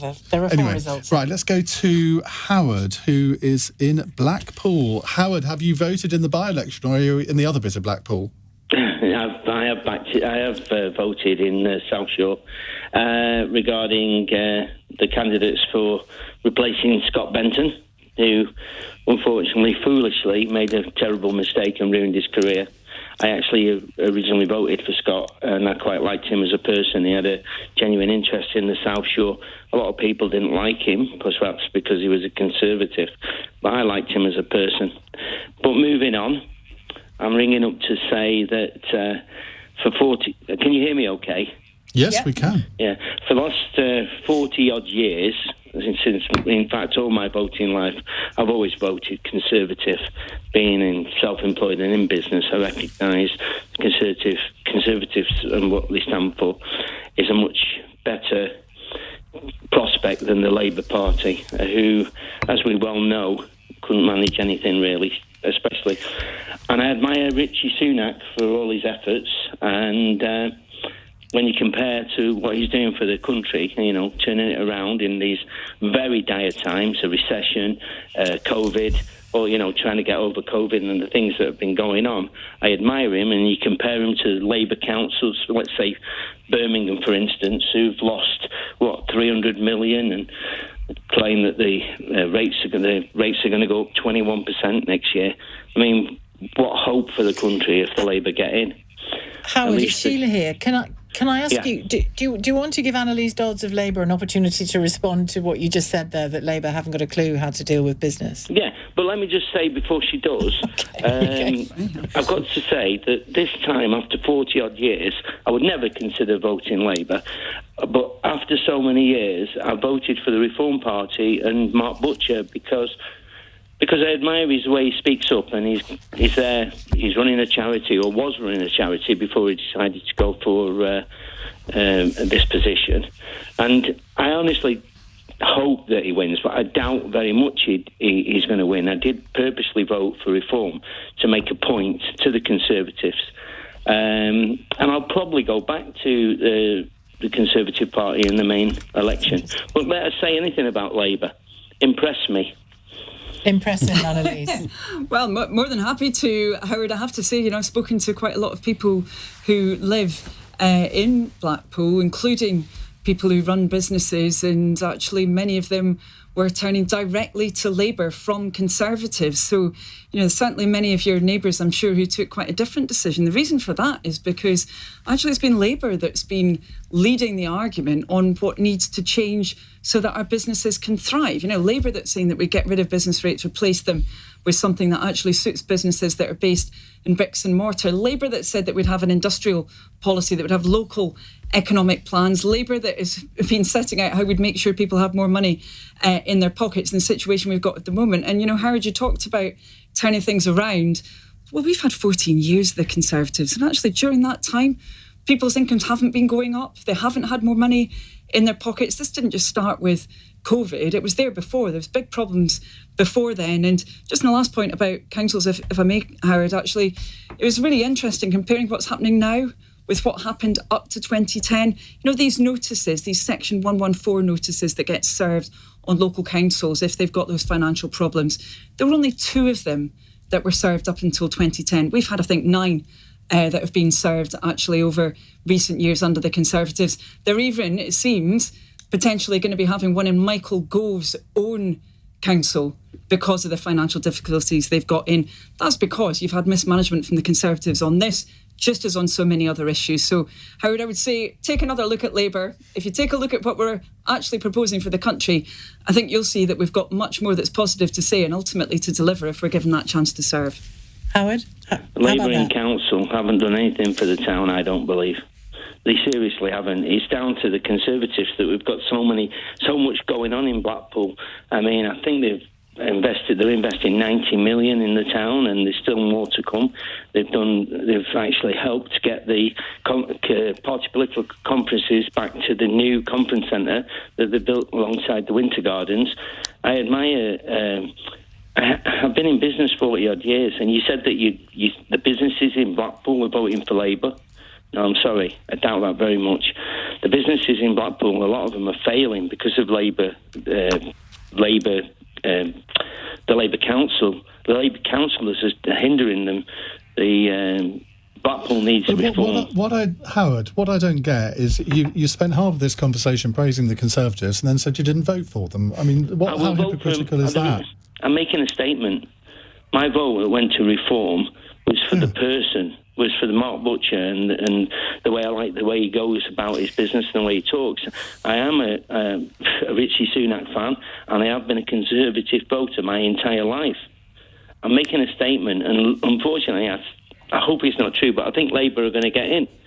And I actually went to see the Labour candidate, and I left my phone number for him to call me because I have businesses in the South Shore area, and he never even got back to me.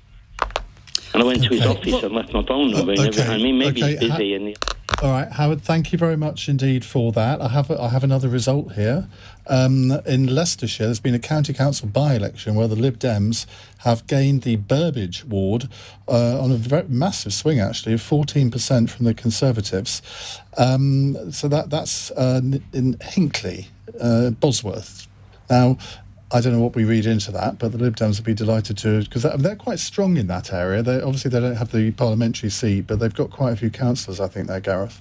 Yes, and there's also results coming in from Sunderland, more results now, confirmed results. And what I'm picking up is that the Conservatives are really suffering at the hands of reform. Labour's actually only making quite modest gains on their number of votes, but the Conservative vote is collapsing in favour of reform, and Labour are now gaining seats in Sunderland from them. You know, it's bad for them. I mean, Sunderland is an area that has seen incremental Conservative gains over the last 15 years until 2022. Labour started to reverse things, but it does look like reform is actually now having a real impact in what some people, I don't like the term, would call the red wall seats. Those northern areas that swung to the Conservatives, particularly when Boris was the leader, and reform is really hurting them. And it's reform gains at the expense of the Conservatives, without Labour needing to do very much at all, and this could be big trouble for them. Scarlett. Yeah, I mean, it's actually quite extraordinary looking at it. So Reform aren't standing in all the wards in Sunderland. As I mentioned before, they're not actually standing in many seats across the country. But the ones they are standing, I mean, all but one of them so far, they beat the Conservatives to either second or third place. The one where they haven't, it's neck and neck. And you're seeing them get to up to like 30% share of the vote. So, I mean, it is Reform are putting in, I think, a stronger performance potentially than expected there. And it looks like bad news, very, very early days. But just in these early wards in Sunderland, it's Reform doing damage to the Conservatives. Andrew Fisher, just before we go to the news headlines at 12:30, and we'll take more calls. Thanks to Howard in Blackpool. We'll hear from Will in Malton in North Yorkshire after the headlines. But before we go to them, just a couple of thoughts from you there on certainly the Green threat to Labour, but also what we were hearing in that exchange between Howard and Annalise Dodds. Has Labour under Starmer done enough to convince business more broadly? I mean, Howard is just one individual, obviously. Yeah. I mean, look, firstly on the Greens, I think there are a number of seats over the next couple of days, depending on when the counts are, where the Greens are going to clearly pose a threat. In Stroud, in Bristol, in Norwich, I think they are going to make gains. I'd be surprised if they don't. And we've seen, you know, in a number of areas where Labour councillors have resigned over Gaza and things like that, where does that vote go? Some of that will go to independents, some of it will go to Greens. That's clearly a kind of, you know, it's very much the subplot of tonight, I think, but it is something there. Picture. But it would be interesting to see where there are concentrations of Greens picking up things, not odd 1 and 2s, but if they do gain 5 or 6 seats, does that give them a base to then have a sort of springboard onto the parliamentary seats. And I think that's an interesting thing. I mean, realistically, the Greens did very well. I think they had their best general election in 2015 when Labour, perhaps wasn't as bold against austerity as a lot of Labour members would have wanted as well at the time.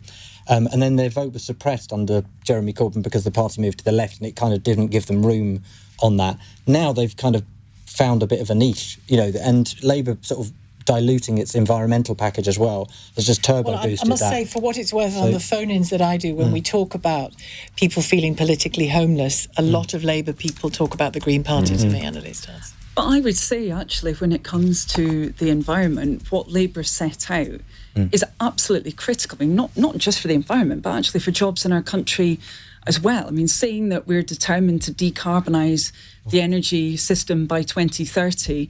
There's no other party that's saying that in Western Europe. Also saying that we'd set up GB Energy, which would be a publicly owned company, which the public very strongly supports. That is something that will deliver that change. It's all very well people kind of talking about it, in kind of university lecturing halls. It is funded because you borrow, don't you? It's fairly obvious. And I think Labour's plan for 28 billion of borrowing to meet that 2030 thing, the issue is, you said but they junked it, Andrew. Exactly. This is exactly my point. Thank you for preempting me. But you've wound that down, and you're still saying we're going to meet that target. I mean, to me, that just doesn't make sense. 2030 is massively ambitious, by the way. We had 2030 in the last manifesto, with respect, and I worked on, so I know where we're going with this. It is really hard to achieve, even in good economic times, when you prioritise it and you put lots of money behind it. Now you've wound the money back and are saying, well, actually, it will just lever in lots of private investment to do it.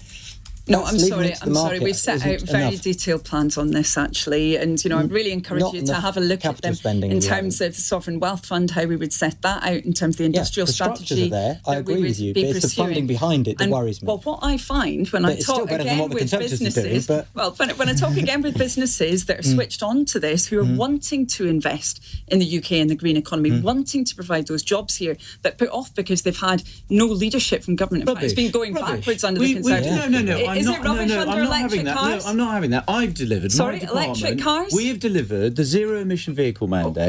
What did you do around that? You put it back by a year. No. My department has legislated this year to implement the zero emission vehicle mandate, which legislates for that move to zero emission cars. You were criticised by automotive companies for shifting the date of the target. They've all agreed. So you've hammered that investment. Come on, this is ridiculous. We're not having this. I'm not having people speak over each other all the time. And you two have been doing that, particularly you analysts, I'm afraid, all the time. So can we just have some peace and quiet? Fine. So look, I was answering a question. And I know. Well, I've made my point. I'm not having it through the rest of the programme. I'm sure Sheila isn't either. So we've delivered the zero emission vehicle mandate. We're just in the process of setting out our response on legislating for sustainable aviation fuel to decarbonise aviation. We are literally global leaders on this stuff. We're moving faster than anybody else. So trying to pretend we're not doing it, we've set out detailed plans, and I don't very often do this, and I hope it doesn't damage your reputation, Andrew, but I agree with what Andrew said. You're trying to say you're going to deliver things. You've got no credible way of paying for it. Everyone knows what that happens. It means you borrow money and you put up people's taxes. All right, we'll leave that there for now. In a moment, after the news, our reporter Emma Corr has been speaking to Suella Braverman in Fareham, and we'll hear some of the things that she'd had to say about that voluntary flight to Rwanda that we've heard about this week. Well, it's an issue on people's minds. On LBC and LBC News, this is LBC Election Night Live with Shelagh Fogarty, Iain Dale, Ben Kentish, and our guests, of course, as well. And we'll take your calls on 0345 6060 973. It's 12:32. Voting is over and counting is underway in many of the elections held yesterday. Millions have been casting ballots for local councillors, mayors and police commissioners. The Conservatives know they're in for a difficult night. They're defending nearly 1,000 council seats in England. 45 people have been arrested trying to block a coach taking asylum seekers from a hotel in South London to the Bibby Stockholm barge. The vehicle eventually left with no one on board. And it looks like John Swinney could be unopposed in the race to become Scotland's next First Minister. The SNP's former leader has confirmed he'll run for the top job again, while rival Kate Forbes says she's backing him instead. LBC weather cloudy for most later, with heavy showers moving in from the east. The best of the sunshine in the far south and northwest, and a high of 21 degrees. This is LBC.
Leading Britain's conversation.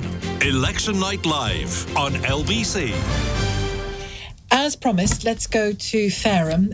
We'll talk more about the electoral elements of Fareham in a moment. But Emma Corr, LBC's reporter, is there at the currently Conservative-held council. You never know, things could change tonight. Emma has been speaking to Suella Braverman. Here's what she had to say.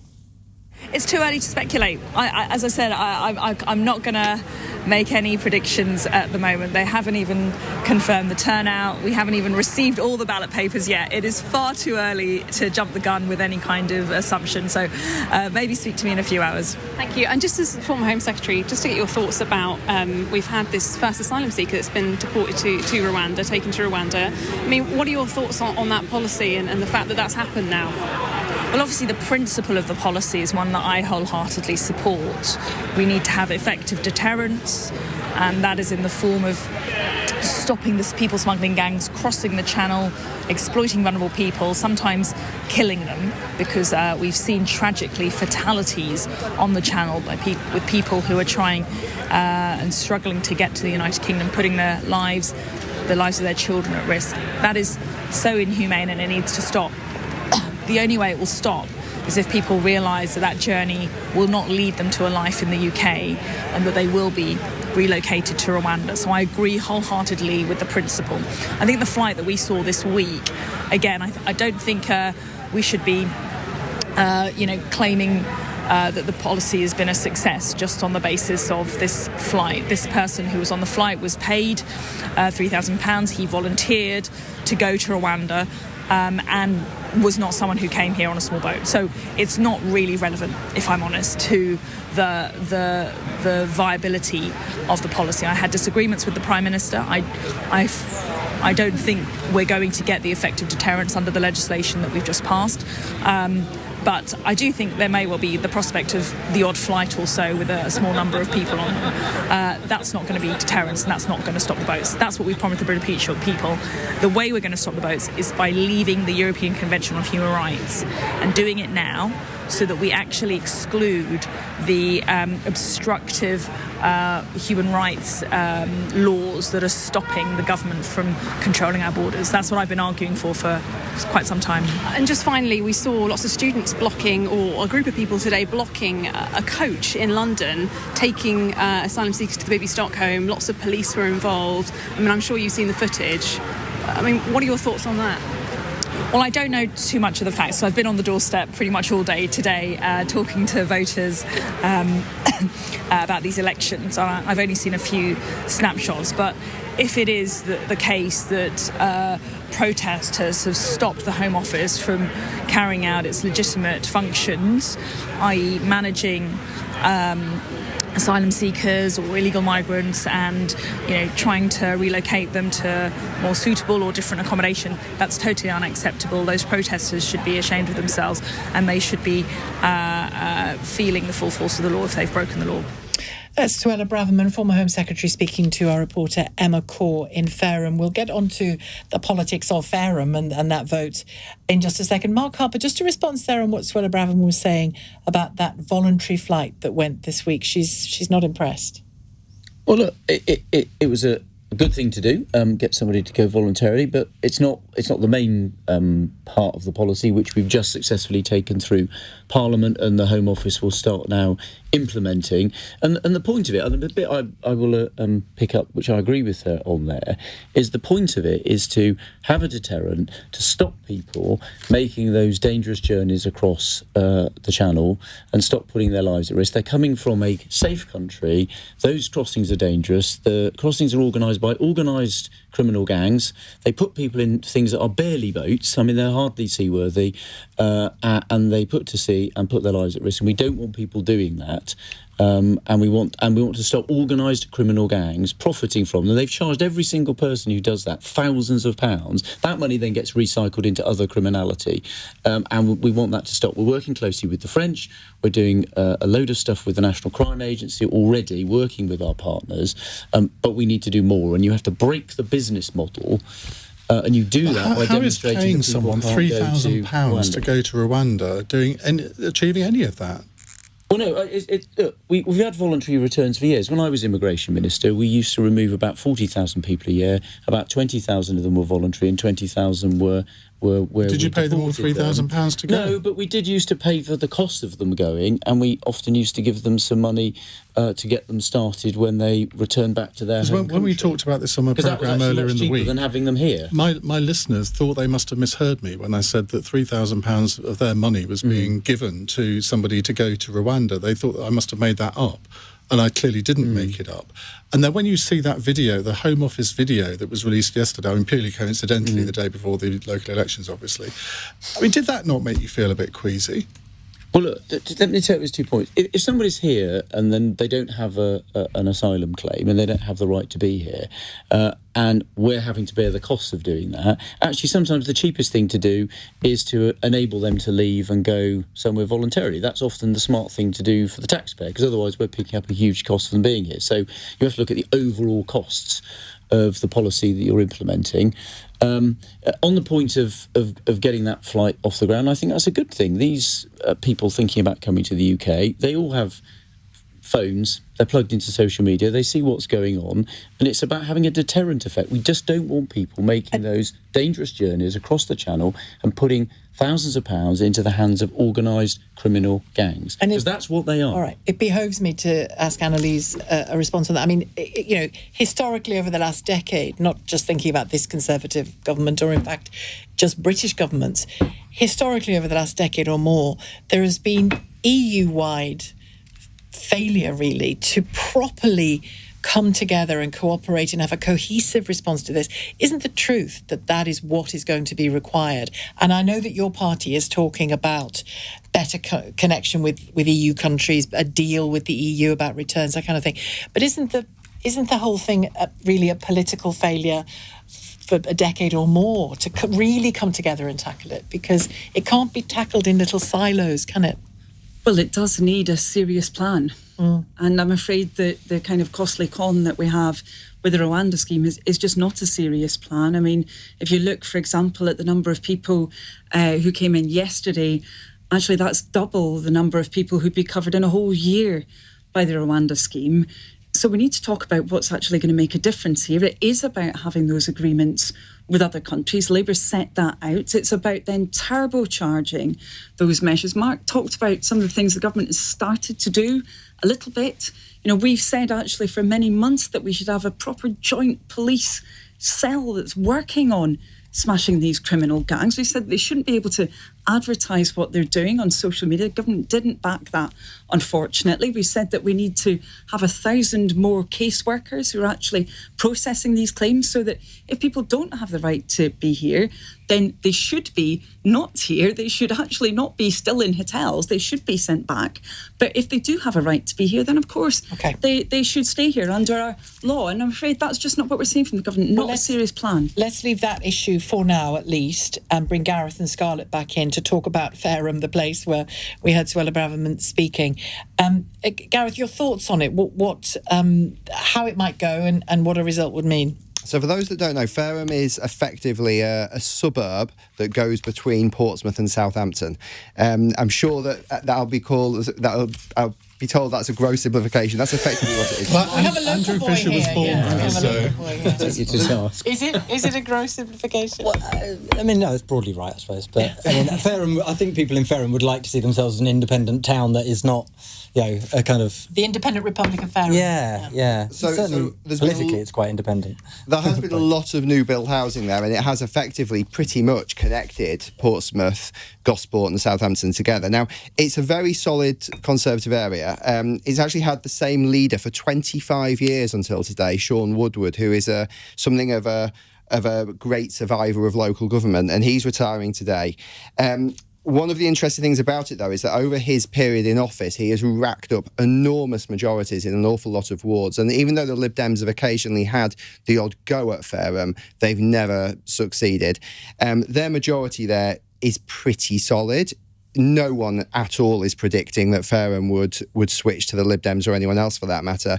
And one of the key things, as we've just heard, Suella Braverman is the MP for the vast majority of that district at the moment. So if you take the view that Suella Braverman's brand of Conservative politics is what the Conservative government should be following, then you would have thought that her personal support would firm up a Conservative vote there. That would be my expectation anyway. But you look at Portsmouth, look at Gosport, look at Southampton. These are all areas where 20 or 30 years ago we'd have said were fairly safe Conservative, and they're certainly not. They are vulnerable in Hampshire to the Lib Dems, Winchester, Romsey, lots of places that send shivers down the spine of lots of Conservatives to this day from bad by-election results. So, yeah, Fareham, no one is expecting that. If Fareham is not a Conservative council, then they might as well all pack up and go home at the end of the night, because that is as solid Conservative as you can get. I think those southern shires are fascinating because we talk a lot about Red Wall, don't we? I think the Tories have got real problems with the Blue Wall. It seems to me what the government is doing right now is really a core vote strategy. You might disagree. It's tax cuts, it's benefits cuts, it's migration cuts, designed to please exactly Tory voters in those sorts of areas. And right now, it doesn't seem to be working. Well, a couple of things. First of all, our strategy is to keep the support of the people that voted for us last time. So I think actually allowing people to keep more of their own money. I think having a system where you both provide support to people who have, for example, the plans that the Work and Pension Secretary set out, support for people who have mental health problems to enable them to stay in the workplace, which is what they want to do, I think is actually very sensible. So I think those policies actually are the ones that our supporters want to see. Just picking up the Blue Wall, Red Wall thing, you didn't come back to me after Gareth and Scarlett had set out what was going on in Sunderland. I think what they said actually rather vindicates the point I was making earlier. In those seats, we haven't seen all of them, but if what they're saying... I've got most of them here, and you've just lost a seat to Labour. Yes, what they said was the Reform vote was going up, but Reform wasn't winning any of those seats. All that was happening was you were getting Labour gains, and that's what I said earlier. So my message to people who previously voted Conservative and have voted Reform or are thinking about voting Reform is that all you're going to do is end up with a Labour government. And that Labour government won't do any of the things that you actually want to deal with. And so my argument would be, coming back to the conversation you had with, I think it was Howard from Blackpool. Yeah. Howard said he likes Rishi Sunak, he thinks he's doing a great job, he wants a Conservative government. He said he wanted to Reform. send a message. He wanted to send a message, but he said he'd go back to voting for us. But the point is, voting Reform just means you get a Labour government. So if you like Howard and you think we're doing a good job, you need to vote Conservative. It might not just be that. Reform, I think, might hold the key to the size of a Labour majority, because if they poll 15, 18, 20% in the polls and take away a lot of votes from Conservatives in relatively safe Conservative seats, that could let either the Lib Dems or Labour in and massively increase the size of any Labour majority. Do you think that's a viable theory? Well, that might be the effect of it. So I would say to those people, they need to think about what they want. If they want a government that actually is going to tackle immigration, for example, they want a Conservative government. The only way you get one of those is by voting Conservative. If you vote Reform, you get a Labour. But then on the other side, Andrew, you've got George Galloway's party and the Greens, who could provide a home for former left-wing Labour supporters, maybe Corbynistas, who think, well, I can't vote for Keir Starmer, so I'm going to vote for one of those parties. They've got an alternative home to go to now as well, and that could, in some Labour marginal seats, that could mean the difference between a big Labour majority and a small one. Well, I think it's quite a complex picture. I wouldn't put George Galloway's party in too much stead. George Galloway's ego trip is about George Galloway, and there's a few hangers-on who will get derisory votes in other seats under that label, I'm afraid. That's the reality of it. And, who knows what would have happened in Rochdale if Labour had a candidate there as well. So I'm not convinced that he's a great threat. I think the Greens are a rising threat, and I think people are more concerned about the environment, especially young people, and about the social issues that the Greens are campaigning on. Scarlett. Scarlett Maguire on all of that. Oh, yeah, just firstly, I think on Iain, I think you're absolutely right. The Reform at the moment look like they will spoil a lot of the elections for the Conservatives and hand seats to Lib Dems as well as Labour. We've done some analysis. Now, obviously, this might change and it's ongoing, but where we think they could hand maybe 50, 60 seats. So I think it would be quite brutal. total. And then we're seeing at the moment that there are potentially, they're doing very well in Sunderland. They're not performing as well as UKIP did there. That actually doesn't really matter because they are still handing these wards to Labour. And again, they don't actually need to be polling even 12, 13, 14% at a general election to do some damage, if not quite a lot of damage to the Conservatives next time around. Right, we have more to come with our panel. I'm trying to work it out. My brain can't do maths. It's 10 to 1. It's 10 to 1. It's 10 to 1. Nick Ferrari at breakfast on LBC. The Rwanda plan seems to be closing to a reality. The first migrants earmarked for removal were detained yesterday. I think we're being completely gaslighted about this. The number of migrants, according to government figures, last year, just shy of 30,000. But the number of actual illegal immigrants is actually quite small. Join me for an extended local election special. We'll bring you all the political reaction and, more importantly, take your calls. So join me, Nick Ferrari, at an earlier start time of 6 o'clock, only on LBC. Listen on your radio and on Global Player. LBC. Listen.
Election Night Live on LBC.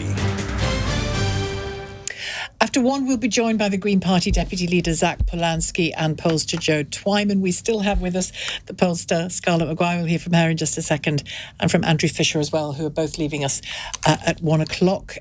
Before that, though, as promised, I'm sorry, Will, for keeping you waiting so long. Will in Malton in North Yorkshire has called. Hi, Will. Hi, no problem at all. I just want to say thank you to Mark Harper for reaffirming my decision to quit the Conservatives and join Reform. The sheer arrogance to tell people that if you vote for the Conservatives, you'll get Conservative policies. In 2010, when you were elected, net migration was 250,000. It's now 750,000. In 2010, GDP to debt ratio was 69%. It's now 101%. The idea that you people have delivered greatness for the country and we should be grateful and we should fear Labour. I mean, what they're going to do? What you've done for the past 14 years? It's this arrogance that is meaning people are turning to Reform, and hopefully your party will get obliterated because you've destroyed the country. Do you want to respond to that, Mark Harper? Well, yeah.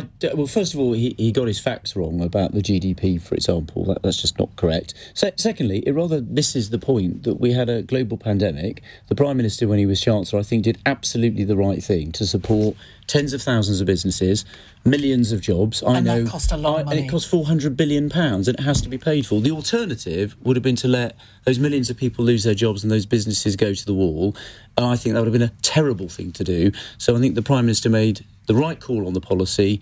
He had the right values to stand up with people and have their backs. And I've got lots of businesses in my constituency who feared losing their life's work and are grateful to the Prime Minister for the support they got during the pandemic. But it does have to be paid for. And anybody who thinks it doesn't have to be paid for, that's just not a serious proposition. And that has an impact on the public finances. All the specifics of what Will said, whether they're right or wrong, but the thrust of what he was saying, he surely has a point, because traditionally, certainly in your and my adult lifetimes, the Conservative Party has meant small state, low taxes.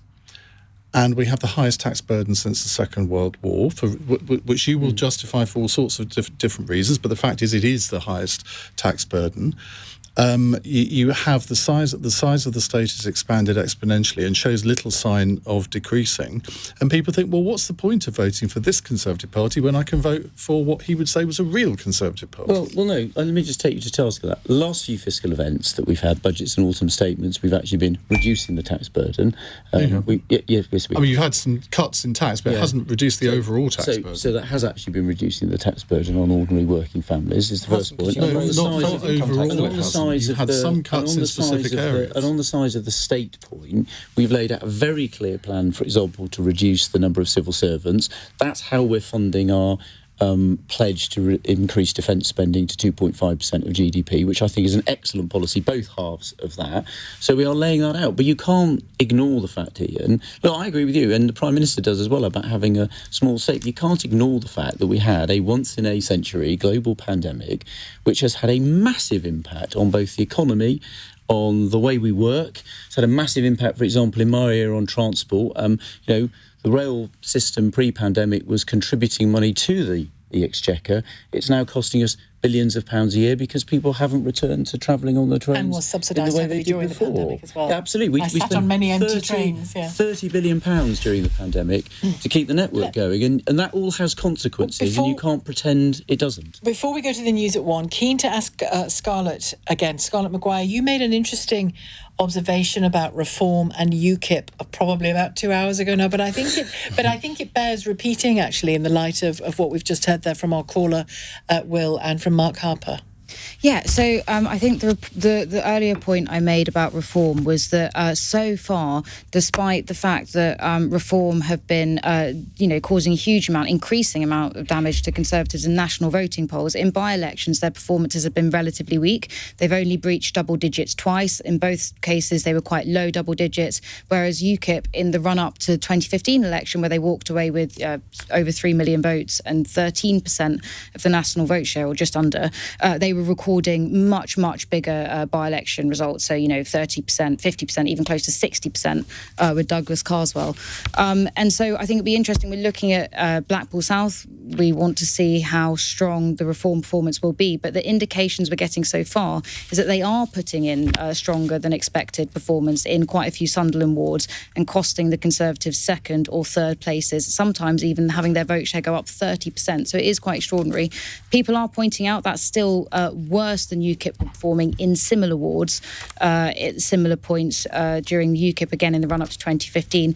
I think two things to say there. Reform have much less of a ground game as the first one, so it's potentially not surprising they're not doing as well. But secondly, I think you can see that even if they're not doing as well as Reform they're still doing well enough to cost the Conservatives quite dearly. And I think that's a pattern we're going to see repeated. I think I've seen some people, I've not seen the final results, say that Labour are very confident now about winning Hartlepool. That's something they're saying. And that also the Conservatives are fearing wipeout in Lincoln. Now, in both of those places, they'll be hindered, I think, and we'll probably see this borne out in the results, by Reform candidates standing and again taking their vote.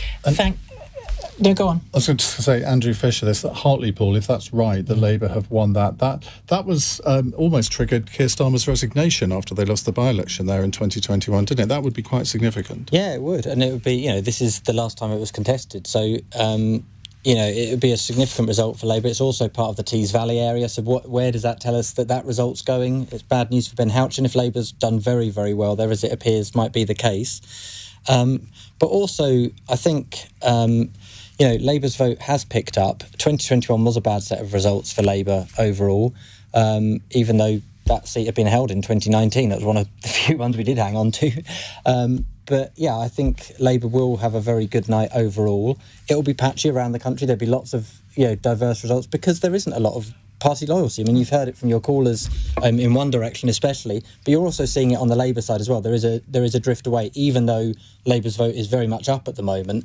There is still a flaking away, in part, in different parts of that as well. And the Lib Dems aren't generating a lot of enthusiasm. There is a very much an anti-Tory sentiment in the country, which is dominating everything, and that is splintering to staying at home, to going to Reform, to switching to Labour, to the Lib Dems. And that's the biggest problem for I think for the Tories, is that they just aren't convincing people. And the reason for that is they've made these sort of Trumpian promises. We're going to get immigration down. We're going to put it below 100,000. That's not a Trumpian promise. That's a perfectly reasonable promise for any political party to make. They've got no plan to deliver it at any point. You can't defund universities, so you're entirely reliant on overseas students. You can't just dismiss it as a Trumpian promise just because you don't agree with it. It's not because I don't agree with it. Iain, I'm explaining why it's Trumpian.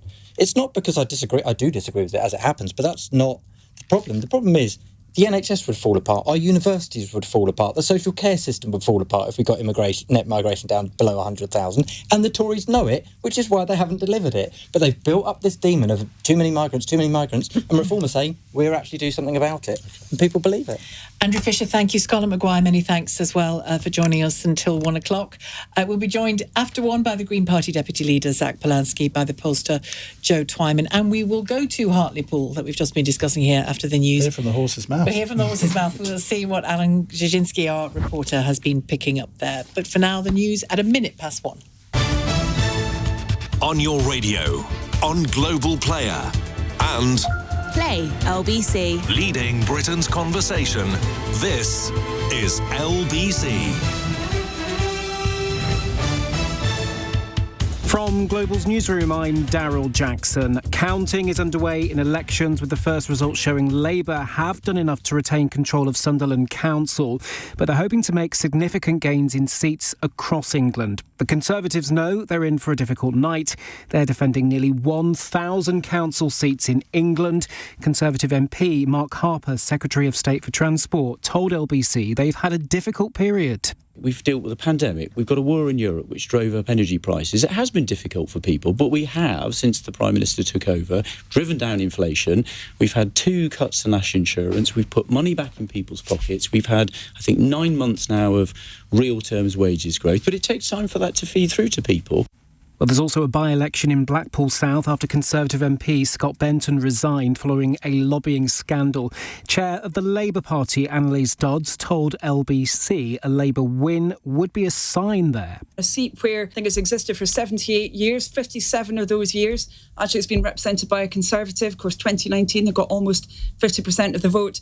I think that Blackpool South by-election is going to be quite a clear indicator of whether people feel that the Conservatives are delivering this amazing situation for people and their families. Actually, the reality is very, very hard for lots of people in our country. They want change. Well, also tonight, former Home Secretary Suella Braverman, the MP for Fareham, has been at the council count there. And speaking to LBC a little earlier, she refused to speculate on what might happen if the Tories lose the council. It's too early to speculate. As I said, I'm not going to make any predictions at the moment. They haven't even confirmed the turnout. We haven't even received all the ballot papers yet. It is far too early to jump the gun with any kind of assumption. So maybe speak to me in a few hours. In other news, dozens of people have been arrested at a protest blocking a coach taking asylum seekers to the Bibby Stockholm in south-east London. There were clashes between protesters and police in Peckham earlier. The arrests were on suspicion of a variety of offences, including obstructing the highway and assaulting police. And John Swinney could become Scotland's First Minister as early as next week, as his main rival announced she won't be running. Former Finance Secretary Kate Forbes says she won't put herself forward as candidate to become the next SNP leader. It follows the resignation of Humza Yousaf on Monday. LBC weather cloudy for most later, with heavy showers moving in from the east. The best of any sunshine in the far south and northwest today, and a high of 21 degrees. From Global's newsroom for LBC, I'm Daryl Jackson. This is LBC from Global, leading Britain's conversation. Election Night Live on LBC.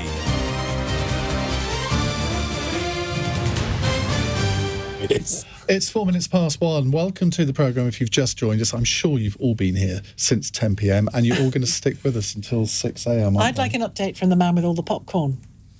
The chap who texted earlier and said he wanted to know exactly what the schedule was for the night so that he could pace out his popcorn. Well, we haven't had many results so far, so we haven't provided a huge amount of excitement so far. But, well, I don't know. I think we're going to get there. And I think the man to provide the excitement is Alan Szczyński. No pressure, Alan. Who is in Hartlepool for us. Now, I've never seen Alan before in the flesh, and if you're watching on Global Player or you're watching on the LBC YouTube channel, you too can see the handsome features. He's a of handsome devil. He's a handsome What's going on in Hartlepool, Alan? That's a big build-up for you. Yes, thank you very much. I'll do the best to provide all the excitement I possibly can. Well, Labour are declaring that they've won. They've won here in Hartlepool. No official declaration has been made, and I was hearing just before that announcement came through that it was actually still going to be some time. But Labour think they've done enough. They just needed to win 4 of the council seats here to regain control of this council that they've not had since 2019. Just spoken to one of their members here. They think they maybe have won as many as 7 or 8 of those seats. So this is looking like a very good night for Labour here in Hartlepool. We've got the statement through from Labour HQ. They're calling this a groundbreaking moment for the party, of course, given what happened here in 2021, that massive defeat they suffered at the hands of then Boris Johnson's Conservatives. They go on to say that Sir Keir Starmer pledged to change the Labour Party after that result, and today's result shows that is exactly what has happened. I will just say, though, Iain, I did go down just as that statement came in from Labour HQ to speak to the woman who will become Labour's council leader here in Hartlepool, Brenda Harrison.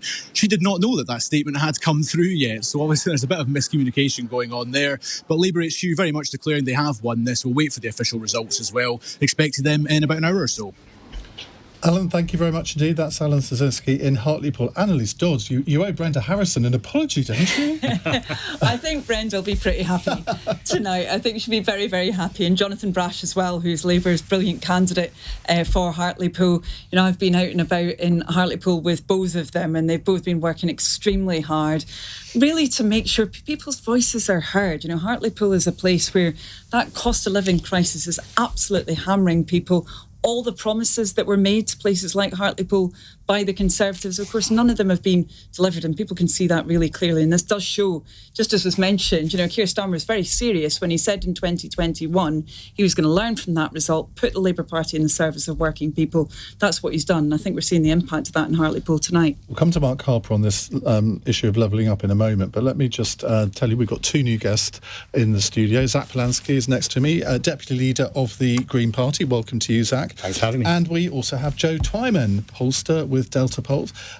Joe, welcome to you. Now, I've been seeing you on the television over the past couple of hours. Let's start with you. What have you learned over the last 3 hours since polls closed, and what can you predict for the rest of the evening? Oh, goodness. For the rest of the evening, we're not going to get much in the way of main stories coming through this evening. Only 30 councils we expect to get results from, and so it's unlikely that we'll get much in the way of major stories from that. But having said that, the individual stories from councils are producing quite a range of interesting things to look at. In Sunderland, for instance, the reform vote matching the Conservative loss, for instance, was interesting. But you compare that to someone like Burbage in Leicestershire, and you see that the Conservative vote declined by 18% there, and there was no reform candidate. And so I think the complexities of the individual contests that are up this time around will produce some interesting stuff throughout the night. Where do I think we will be overall at the end of the next few days? I think it's clearly going to look bad for the Conservatives. The question is how bad and what actually counts as bad in terms of expectation management. I think if the Conservatives lose more than 500 individual contests, that will be an extremely poor performance for them, particularly if it's coupled with losing both of the mayoral contests in Teesside and West Midlands. But if, on the other hand, they can get the losses down to fewer than 400, for instance, if they can get within single digits of Sadiq Khan in London, if they can hold on in the West Midlands and in Teesside, if they can gain the East Midlands, all of these could be, if not positive story, then certainly an indication that it's perhaps not as bad as some might fear. I knew there was a reason I like Joe Twyman. It's because he is the second person on the programme tonight to use the word fewer rather than less, which is one of my big things. You pedant. I am told that either is okay grammatically. Really? Yeah. I have a degree in linguistics, and I would beg to differ with you. Well, let's not argue that. But there we go. Mark Harper, coming back to the subject of levelling up, which is effectively what Annalise raised there, is this an issue that there are some places, I mean, some places have got quite a lot of levelling up funds. I mean, we had Joe Gideon in the other day in Stoke-on-Trent, and the caller from Blackpool was saying they've had a lot. But is some of this money being misdirected? When I know you're a listener to the For the Many podcast, and you'll have heard Jackie Smith say, well, look, in Malvern, their local theatre has had £20 million in Malvern, which is, I mean, I've only been there twice, but it's one of a pretty plush area. Is this money going to the right places? Well, look, there's a number of things. The Levelling Up Fund is not just a north-south thing. It's for communities across the country which need support. I've had some in my constituency, one of my poorest towns, investment in new opportunities for one of our local universities. So actually I think that's going across the country. One of the big things we did in the big decision that the Prime Minister and I took to cancel the second phase of HS2 was to reinvest every penny of that into transport spending in the parts of the country it was going to benefit. So actually the bulk of that money is going to the north and the Midlands, and we've already started spending that money on road maintenance. Some of it's going to London, and London is very well served by public transport. Well, the money that's being spent in the south of England is the money that's being saved from the new way we're delivering Euston, with more involvement with the private sector and making that a regeneration project, building tens of thousands of new homes in London and involving the private sector. And that money is being spread across the rest of the country to improve the quality of our roads. But the bulk of it, nearly £20 billion in the north and just under £10 billion in the Midlands, that's going to transform some of those places. Midlands, for example, the Midlands Rail Hub is going to improve the connections between Birmingham and 50 cities in the country. It's a really important project, and I was with our fantastic Mayor Andy Street a few weeks ago to kick off the first phase of that. So I think levelling up is real and making a real difference. Do you take Annalise's point, though, that, I mean, she says in Hartlepool, people aren't seeing any of the benefits from this, and that there are parts of the country, and I don't know whether Hartlepool is one of them, but let's take that as read, that there are parts of the country where people aren't visibly seeing any improvement, and maybe money has been spent, but it's not that visible to the general public. Well, look, a couple of things. Firstly, on the point about the challenge on cost of living, I mean, that is exactly why people living in Hartlepool, as with everywhere else, will have had reductions in their national insurance twice over the last few months. That makes a real difference to people. That's £900 to an average working family. That's a real boost to people, and we're going to continue doing that. It's being done in a sustainable way. There has been money going to those local authorities to spend on improving services. I was in Hartlepool last week looking at what the council was doing in improving the quality of local roads. That does matter to people. You know, that's a real improvement to road users, and the fact that most people drive to work in the country, that it improves the quality of their life. So I think we are doing those things. Does it happen as fast as people want? Probably not, but we've got a clear plan on transport investment, for example, to spend that money, particularly in the parts of the country that haven't had that level of transport investment in the past. And Labour, by the way, are not saying they're going to do that. They haven't said they're backing that plan. Annalise now about Labour's plans on that, because if you win the next election, those people who voted for you, particularly those in poorer areas who have not seen their place, you know, that sense of place that the Conservative Party talked about so much, they have not seen their place improve physically, improve in jobs, improve in standards and services.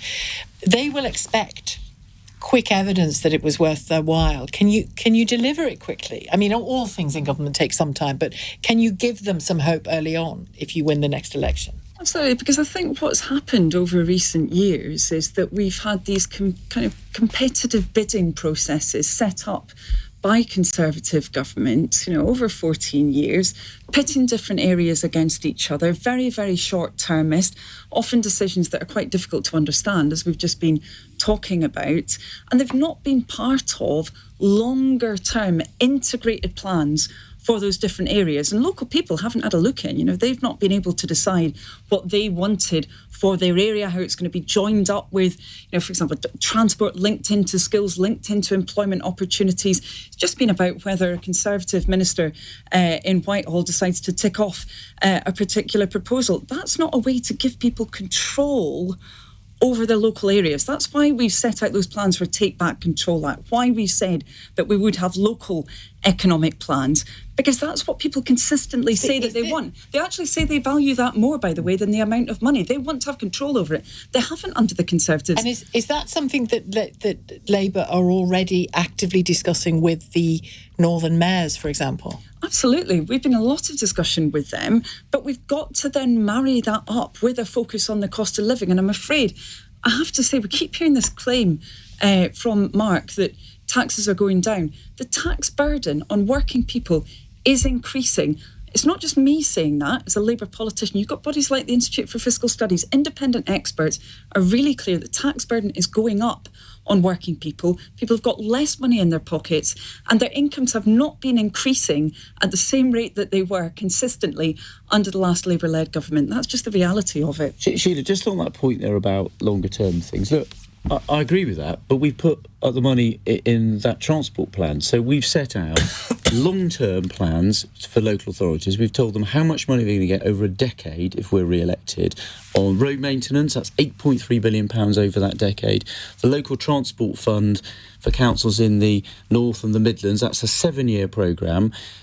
Telling them how much they're getting over that period. It absolutely involves local people because those decisions are for local councils involving local members of parliament and listening to what local people want. So those are long term, but they've got money attached to them. Labour's not backed that. They've not made that financial commitment, and you can have whatever plans you want, but unless you're going to back them up with some resources, they don't mean anything. And Labour hasn't committed that, and they're flirting with switching the second phase of HS2 back on again, and that would mean taking away all of that money from those communities that we've promised. I have to leave it there just for now, but of course any discussion of place and the economics of a place involves the environment. We'll talk to the Deputy Leader of the Green Party in a few minutes, Zach Bolansky. We'll take your calls as well, remember, on 0345 6060 973. We've actually got a full switchboard. And we've got a full That's never happened before in any election programme that I've ever hosted. I put it down to this lot. I put it down to Ben Kentish being here. To this lot. And we'll get to those calls, I promise you, in greater numbers in a few minutes. The time is 1:17 now. This is LBC. Listen.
Election Night Live on LBC. Text 84850. Joe Twyman is here, pollster, and pollster, that's the one-word job title you've got, Joe. Some news on the Greens, and we have the Deputy Leader of the Greens here with us, Zach Polanski. So tell us the news first, and then we'll talk to Zach. Yes, we've had a result in the last 15 minutes from Clevedon and East Bolton, which is in South Tyneside, and that is a gain for the Conservatives. Gain from the Conservatives for the Green Party. 48% of the vote for Greens. That's a rise of 35%. The Conservatives lost 18% of the vote, and Labour lost 15% of the vote. And so, stunning performance by the Greens there. What's going on? This is a nice question to answer. It's like on air as this happens. We like to do a soft one to start. Just keep them coming. And also I'd note Newcastle too, and congratulations to Khalid, because that's actually our first councillor, so that's a real breakthrough. And that was a gain from Labour, just to be clear. And that's interesting, because I think what we're seeing play out in real time in this studio tonight is exactly what's going on. We have a Conservative Party who are saying we just need more time. They've had 14 years of austerity that has broken this country and its public services. But then we have a Labour Party who are talking about a cost of living crisis, when really we have an inequality crisis, because the wealthier than they've ever been before, whilst people are struggling to put food on the table and heat their homes, yet they won't tax wealth. So I think what's going on here is places like Newcastle and South Tyneside are looking at the two old parties and looking for something different. And when the Green Party have been quietly working away there for quite a few years, we've over quadrupled our number of councillors over the last 4 years. And every time the media often say, where have the Greens come from? These are shocking results. But actually, these have been going on for a while, and I expect them to continue. And Ben, it's quite an indication, and Joe, feel free to come in on this as well, it's quite an indication, isn't it, of the mobility of certain voters in terms of which direction of travel they'll go in. It absolutely is. It comes back to what we were talking about before, Sheila, I think, in terms of, Keir Starmer to win the next election needs to win Tory voters. But you have seen, particularly in recent months, particularly with the Israel issue, this sort of seepage, which risks turning into an exodus of left-wing voters to the Greens, to the Lib Dems, namely, predominantly those two parties. Now, look, that doesn't matter too much on the general election, because most of those voters are in seats where actually Labour's either got a big majority or it's not got huge hopes. But tonight, I think it's going to be really interesting to see whether we do see that play out in some of the seats that Zach's talking about, really, because there is an issue. There's an issue for the Tories, for the Tories on their right flank.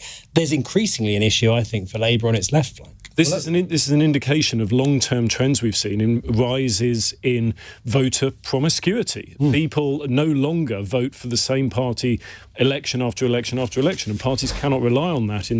Throughout the 2000s, that has increased, and they haven't been able to rely on it now for some time. And that's particularly true in second-order elections like local elections, but it could represent a real risk at generals as well. And briefly, if you would, Mark, well, all of you actually, briefly, because I want to talk to Alex in Brighton. That promiscuity, great way of describing it, Joe, that promiscuity of voters, has that changed how you operate with voters? Are you better listeners as a result of that? Because some things historically were just so automatic, weren't they? And that is changing. I personally think that's quite exciting, but I'm sure it's quite hard work as a politician. Shall I pick that first, and then I'll leave some time? Look, I think it just means we have to work harder. Seat I represent in Parliament, the Forest of Dean, it was the seat we lost in 97. I fought it twice, won it on the second time, and I've won it ever since. But, I'm there every week. I go out campaigning every week. I work, incredibly hard. Many of my colleagues do. You can't take people for granted. And I think if you take people for granted, you come a cropper. And I think that's why we're working really hard. And Conservative councillors, who I think do a fantastic job, have been working really hard out campaigning for exactly that reason. And I think you just don't take people for granted. You work hard, have to show them and earn their trust in elections. Do you feel, though, and I mean, I guess you may not be able to answer this question. We're going to ask it anyway. I remember after the 97 election, Andrew Mitchell, who was MP for Gedling at the time, which people thought was a relatively safe Tory seat in Nottinghamshire, he encountered during the election campaign a voter who he'd helped in quite a complicated constituency case, and she was incredibly grateful to him for it. And they were chatting on the high street, and he just sort of said, as you do, hope you're going to be supporting me at the election. And she said, I'm sorry, Mr. Mitchell, you've done an awful lot for me, but it's time for a change. Are you encountering any of that? But we must let Annalise have a word on that as well. But we must let Annalise have a word on that as well. Short answer, no, actually. And actually, what's interesting is there are people who voted for us who, raise a number of issues on the doorstep. But actually, certainly on the ones I've been encountering in my patch, they usually finish by going, "But I don't want a Labour government." I'm not encountering any switchers from Labour. Lots of people who are not sure what they're going to do, but not people who are attracted by Keir Starmer at all. And that's not what happened in the 90s, for example. Yeah, I mean, I have to say that's very different to my experience from talking with people up and down the country. They want change. They want to see what Labour's setting out. GB Energy, publicly owned company, for example, the measures that we're setting out, the cost of living crisis. They want to see more resources in our NHS. They want to see tax dodgers paying for that ultimately. They don't want to see working people being taxed more as they are under the Conservatives. They want that change, and it's because Labour's been listening to people that we've been setting out those policies. But I would just say, if I may briefly, I look at this in a bit of a long view, and with all respect to the Green Party, actually, I'm from Oxford. We had the Greens and Lib Dems in coalition previously. Just about the only thing that those parties agreed in when they led the council was that they didn't want to build any new housing, any new social housing. That was their main core policy. That's absolutely not true. In Oxford. And then we also saw, of course, in Brighton, where we did have the Green Party in control, that left, I'm afraid, Brighton and Hove in a huge mess, and they were booted out quite quickly. These so are I think very there's a boring, difference lazy between tax. Mid-Suffolk has just won council of the year in York. Hang on. There's a difference between councillors being elected briefly for a period and then actually having that staying power. And I think we'll have to see where that happens. Brief response. I think what we're hearing from the two old parties here is history, and actually I think the Green Party are a big part of the future. Actually, York Council, where we were in the administration, won awards for the amount of social housing they were building. What we see too often from Labour is luxury executive homes that are unaffordable, and people are rejecting that and saying we need to get back to social housing and we need to end right to buy, to be fair, Annalise was Labour talking about Oxford at the time. But thank you. Let's get to our caller, Joe in Hartlepool. Hello, Joe. Hello. Hi. What did you want to say? I'd like to ask Mark Harper a question. What time can you go to the theatre and get public transport home, Mark? Because in Hartlepool, if we want to go to any theatre, we haven't got any in Hartlepool anymore because the town hall's now closed. We have to travel to Newcastle or Sunderland. The last time we went to this theatre, we had to leave before the end of the show to get public transport back to Hartlepool. If I want to leave my home on an evening, the last bus from where I live into our town centre is at 5:20 at night.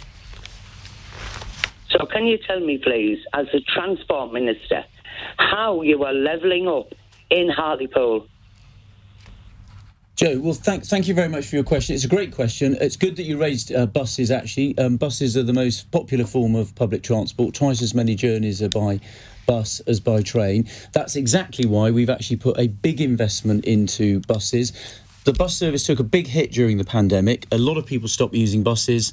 A lot of people who were concessionary fare holders haven't returned to using buses. That's one of the big forms of money that goes towards bus services. We've put a lot of money into that. A lot of money's gone into the mayors in combined authorities and to local authorities to enable them to protect bus services, to develop bus services, and of course our £2 bus fare to reduce the cost of services. The Labour Party, by contrast, wants local authorities to take them over with no money. I mean, on Hartlepool, we've put a lot of money into those local areas so that the mayors are able to improve local bus services, to develop them over time. There's a thing called bus service improvement plans that they develop. There's a lot of money coming from central government to enable local authorities to improve the bus services. But it goes back to exactly the point that Joe said, so that people can use them. Why give 20 million to a theatre in Rich Malvern when Hartlepool, a similar, well, I say similar sized town, I don't know, but I imagine it probably is. They haven't got one, and even if they had, there wouldn't be enough public transport for people to go. That's an easy way to level up, surely. I don't know the detail about the theatre, and that's not my area of responsibility. I don't know the detail, so I'm not going to answer a question where I don't know the facts, right? That's not a very good thing to do. But on the bus question, Joe, it's a really important question. That is why we have put a lot of resources into improving bus services. It may be that the specific services that Joe wants to use haven't been improved yet, but it is one of the priority areas that we have for spending, because we recognise how important important. And Ben, on that, it links into the wider conversation we've been having about levelling up this evening, or this morning. It's become such a big part of the conversation. And you were right, Mark Harper, it isn't just a north-south thing. It's a parts of the country that have the access to transport, have the access to all kinds of things, and other parts of the country not having it. That is a real political hot potato, isn't it? It's huge, and I think there's an awful lot of misplaced hope. There was a lot of hope in 2019 that this was going to change. A lot of people in parts of the country that had been clearly, demonstrably neglected for a long time thought, great, finally our time has come, and a lot of people haven't seen those improvements. It's notable, Sheila, partly because of this, I think, and a lot of Tory MPs say to me, Boris Johnson still resonates and relates to red wall voters in a way that Rishi Sunak didn't, and a lot of that, I think, was levelling up, not all of it, but he built a coalition, Boris Johnson, that Rishi Sunak is, I think, struggling to hold together. Well, we have come to that time of day when we lose two of our guests. Annalise two of our, shall we say, feistier guests so far in the programme. Annalise, thank you very much indeed. That's despite a whole day of canvassing, is it, or working? Yes, I've been out knocking on doors this afternoon as well. Mark Harper, thank you. Thank you. Also, in a moment, we'll be joined by Labour Shadow Cabinet member Steve Reid and yet another Deputy Chairman of the Conservative. How many have they got?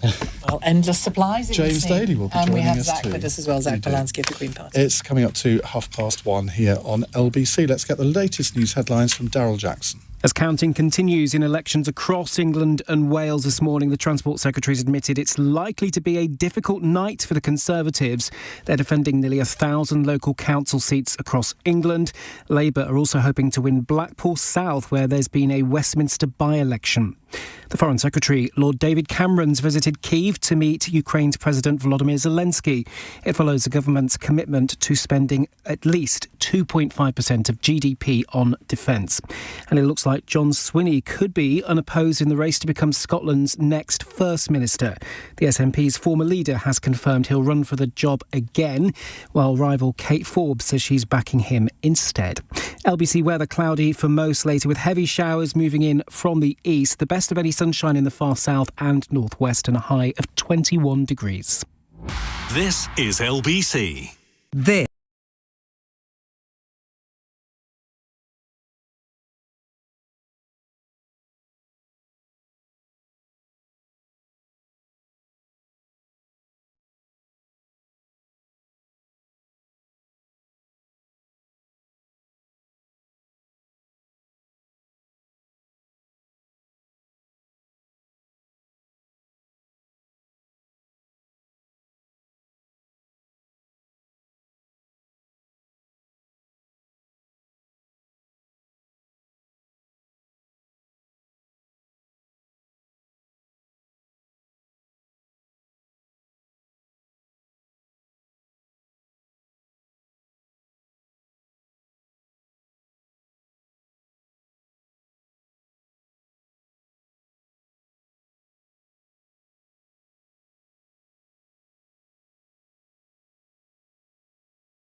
Leading Britain's conversation. Election Night Live on LBC. 1:32 a.m. on LBC. Welcome to the programme if you've just joined us. I don't know where you've come from or where you've been, but you're welcome anyway. We have some new guests in the studio with us. James Daly is, as I said before, yet another Deputy Chairman. Iain, you can't have enough Deputy Chairman. Well, you see, there only used to be one. And now there's how many of you? Well, the situation's improved greatly. The situation has actually improved. Productivity I think about eightfold. Well, no. The productivity's gone up as well, so it's only a good news story. Right. We also have Zach Polanski with us, Deputy Leader of the Green Party. Christabel Cooper joins us, Director of Research at Labour Together. Christabel, hello, welcome. What is Labour Together? Labour Together is a political think tank. So we are regulated by the Electoral Commission. We are not an independent charity. We exist solely to get Labour to win and to keep Labour in power once it's there. And the together bit, what's that? That sounds a bit huggy-feely, doesn't it? Oh, we're very huggy-feely. We hug and... no. I'm actually just going to stop there. I think we should invite her back about 4:30, because that's when it gets a bit slapstick and carry on politics in the studio. Let's go to a call, actually. Let's go to Alex in Brighton, because he's been waiting a hell of a long time. And we are going to take lots of calls between now and 6am. 0345 6060 973. Alex, I nearly called him Brighton. Brighton and Alex. It's nearly that time of day, isn't it? Alex, welcome to the programme. What would you like to say? Good morning. So I would be one of those left-wing voters that you were discussing earlier that's thinking about voting Green, moving away from Labour. And basically the primary reason is economics. Essentially, I trust the Greens far more economically now than I do the Labour Party. I think they're the only party currently that is really discussing wealth inequality, and which I believe to be the primary issue of our times. I'm a benefits claimant. I live in social housing. I have been stuck in a social housing scheme essentially for 12 years. I think we're talking about cost of living crises. A lot of the problems that we have, economically, are simply due to the fact that we're not taxing a billionaire class that has seen an exorbitant amount of wealth over the past 30 years. And I have absolutely no idea why we have a Labour Party that is leading in the polls that isn't really discussing taxing wealth. I'm looking to jump essentially. Well, let's hear from Christabel on this, because obviously Alex has been a Labour supporter in the past, is going to the Greens. Now, the Greens always been quite strong in Brighton. They hold one of the parliamentary seats. He's exactly the kind of voter that Labour's got to keep if it's going to get any sort of decent majority, isn't he? I think that's right. But I think what Labour does have a really big policy on is housing. I noticed that Alex is living in social housing at the moment, and I think we're really the only party that does have a policy that's saying that we are going to build houses. The Conservatives certainly can't do it. Their coalition of voters simply won't allow them to do it. And, too often we see the Greens actually opposing new housing in a lot of places. So certainly if you want to reverse one of the great inequalities that we see in this country, which is between people who own their own houses, often outright, and who are completely unaffected by the mortgage crisis that's happening at the moment, and those who don't, I would really recommend that you would give your vote to Labour. But Labour's housing policy isn't particularly radical, is it? Because the Tories are building around 250,000 houses a year, and I think Labour's promise is only 300,000. So it's not a massive increase. We are talking about making big changes to the planning laws, which I think would have an impact on the number of houses, and also I think on the type of houses that are built. Meaning? That I think you would see. I'm not a policy expert, but I think what you would see is houses that were not, less of the sort of luxury developments, and actually housing that was for ordinary working people. And Ben, you will know from doing phone-in programmes now on LBC as well as stuff like this. Housing, to my mind, is at speed coming up the rails as one of the big three election issues come the general election. NHS, obviously, cost of living, which obviously takes in housing as well, but it just can't. And it's so linked to those two issues as well, Shelagh, of course. And it stems from an absolutely woeful, complete failure of both the political parties, main parties, over the last 20 years to sort it out. And I'm actually going to leap to Keir Starmer's defence for a change. I think what Keir Starmer is saying about Greenbelt and what Keir Starmer is saying about forcing councils to build is actually bolder and braver than what he said so far. It's easy to say these things, isn't it? It's actually quite difficult to... It's like turning around an oil tank of the planning system, and it's very easy to say we're going to do it, I mean, I thought when Michael Gove became Housing Secretary, he was sort of the radical thinker that might effect some good to be fair change to here. Michael Gove, he was. And I think Rishi Sunak has overruled him at every stage on leasehold reform, on forcing councils to build, on renters reform. Gove's tried, and Sunak has bottled it, basically, and said it's too contentious. That's why I think Starmer actually deserves a bit of credit on this, because it is politically risky to say, look, we are going to build homes on the Greenbelt, and you will get the likes of the Greens and the Lib Dems saying, oh my God, you can't do that, look at these wonderful fields. A lot of it's not green, a lot of it is right for housing, and to be fair to Starmer, he's one of the few politicians that has said, do you know what? Those homes need to be built. And Zach Polaski of the Green Party, this is the second time this evening, you haven't been here with us long, and this is the second time your approach to housing has been criticised by two different guests. So respond to it. And it's interesting because we're hearing similar criticism in places like Bristol, where they're throwing at us, that they're worried we're going to expand the clean air zone. So Labour seem to be coming up with these attack lines that aren't built in reality. What we really need is the right homes in the right places at the right price. What does that mean? The right homes, passive house standard. There's no point in building homes that are not properly insulated, because then they have to be retrofitted later. When we talk about how much, we need to be looking at things like rent controls. In fact, in London, where I'm a London Assembly member, we have dragged Sadiq Khan to finally supporting rent controls. But now he's in the awkward position of Keir Starmer kind of saying no, and so we've got a Labour mayor and potentially a future Labour government who are in opposition there. And then the right place bit is really important. Now, Ben says, look at that wonderful field. That's an awful way of characterising we are in an ecological and biodiversity emergency.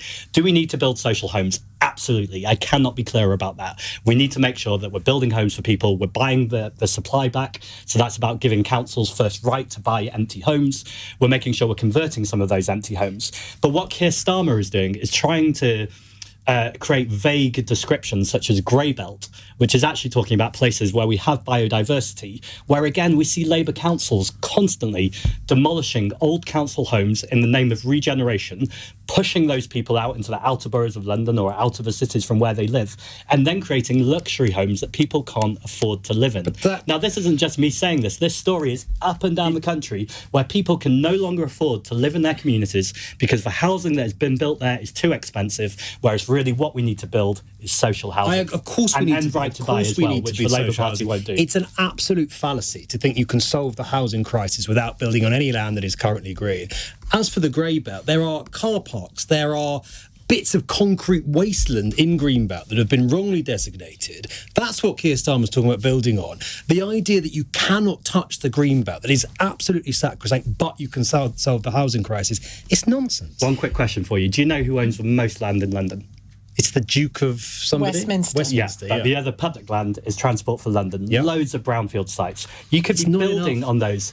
Go there first, make that the absolute priority, and then politicians have been pretending for 10 years that you can solve the housing crisis just by building on brownfield. So you'd rather destroy the environment than build social housing on brownfield sites. It's not. Well, it is, because you're either destroying the environment or you're building social housing. That's not building on a car park that has wrongly been categorised as part of the Greenbelt is not destroying the environment. Get real. We've got a housing crisis. Young people are suffering. This is nonsense. Let me bring in Joe Twyman here. Joe, I know you're keen to come in on this. I mean, I would be keen to know what the polls say, what voters are saying about housing and what they want.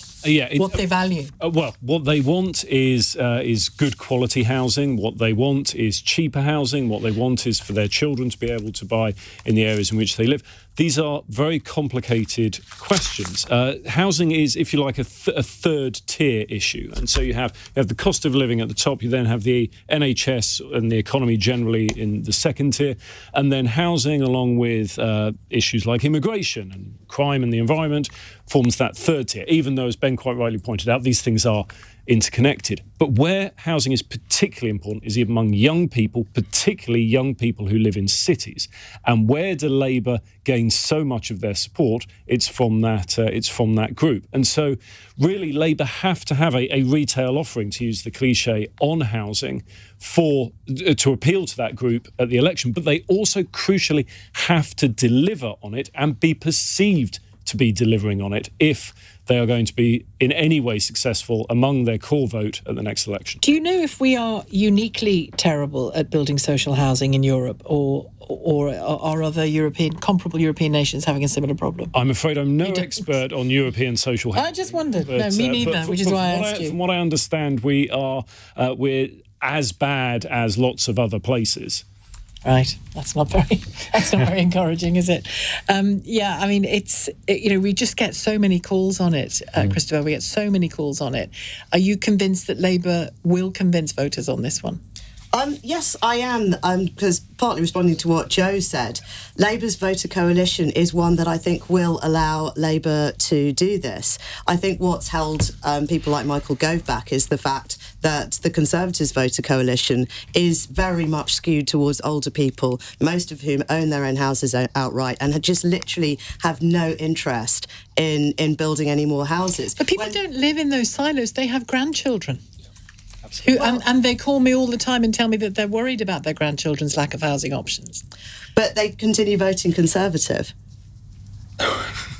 James Daly. I think it's a really, really interesting debate, and I think it's one of the reasons as to why local elections are so important, because essentially this is a democratic process. People are given the opportunity, hopefully, local politicians have a vision for their area. They want to tell their local voters what the area should look like, whether you call that regeneration or whatever it is. And I think that too often councils, and this, I'm sure there are examples across all political parties, fail in doing that. Now, the question is, first of all, and it's a really interesting question, I think that planning is as much about knocking things down as it is about building things. There are plenty of, should we say, unused buildings or buildings that could be taken to public ownership. And you pointed to Ben, was that the car park in the Greenbelt you were thinking of? Whether it's a car park, whether it's a factory, anything else like that, we could go to any town in the country, and if you look above the row of shops, at the amount of empty spaces above those shops in a town like I represent, it's huge, but there is no political will, certainly that I've seen, to be able to really tackle those and to create living spaces in this existing urban environment that we've got. I think that the question of how can I put it, the democracy within the planning system is an interesting one, because the issue with the Green Belt, and in many parts of the country, the Green Belt is a very hot political issue, and politicians do from time to time respond to the concerns of their voters. And in those circumstances, we create the situation where in certain areas we're not building as many houses as we should do.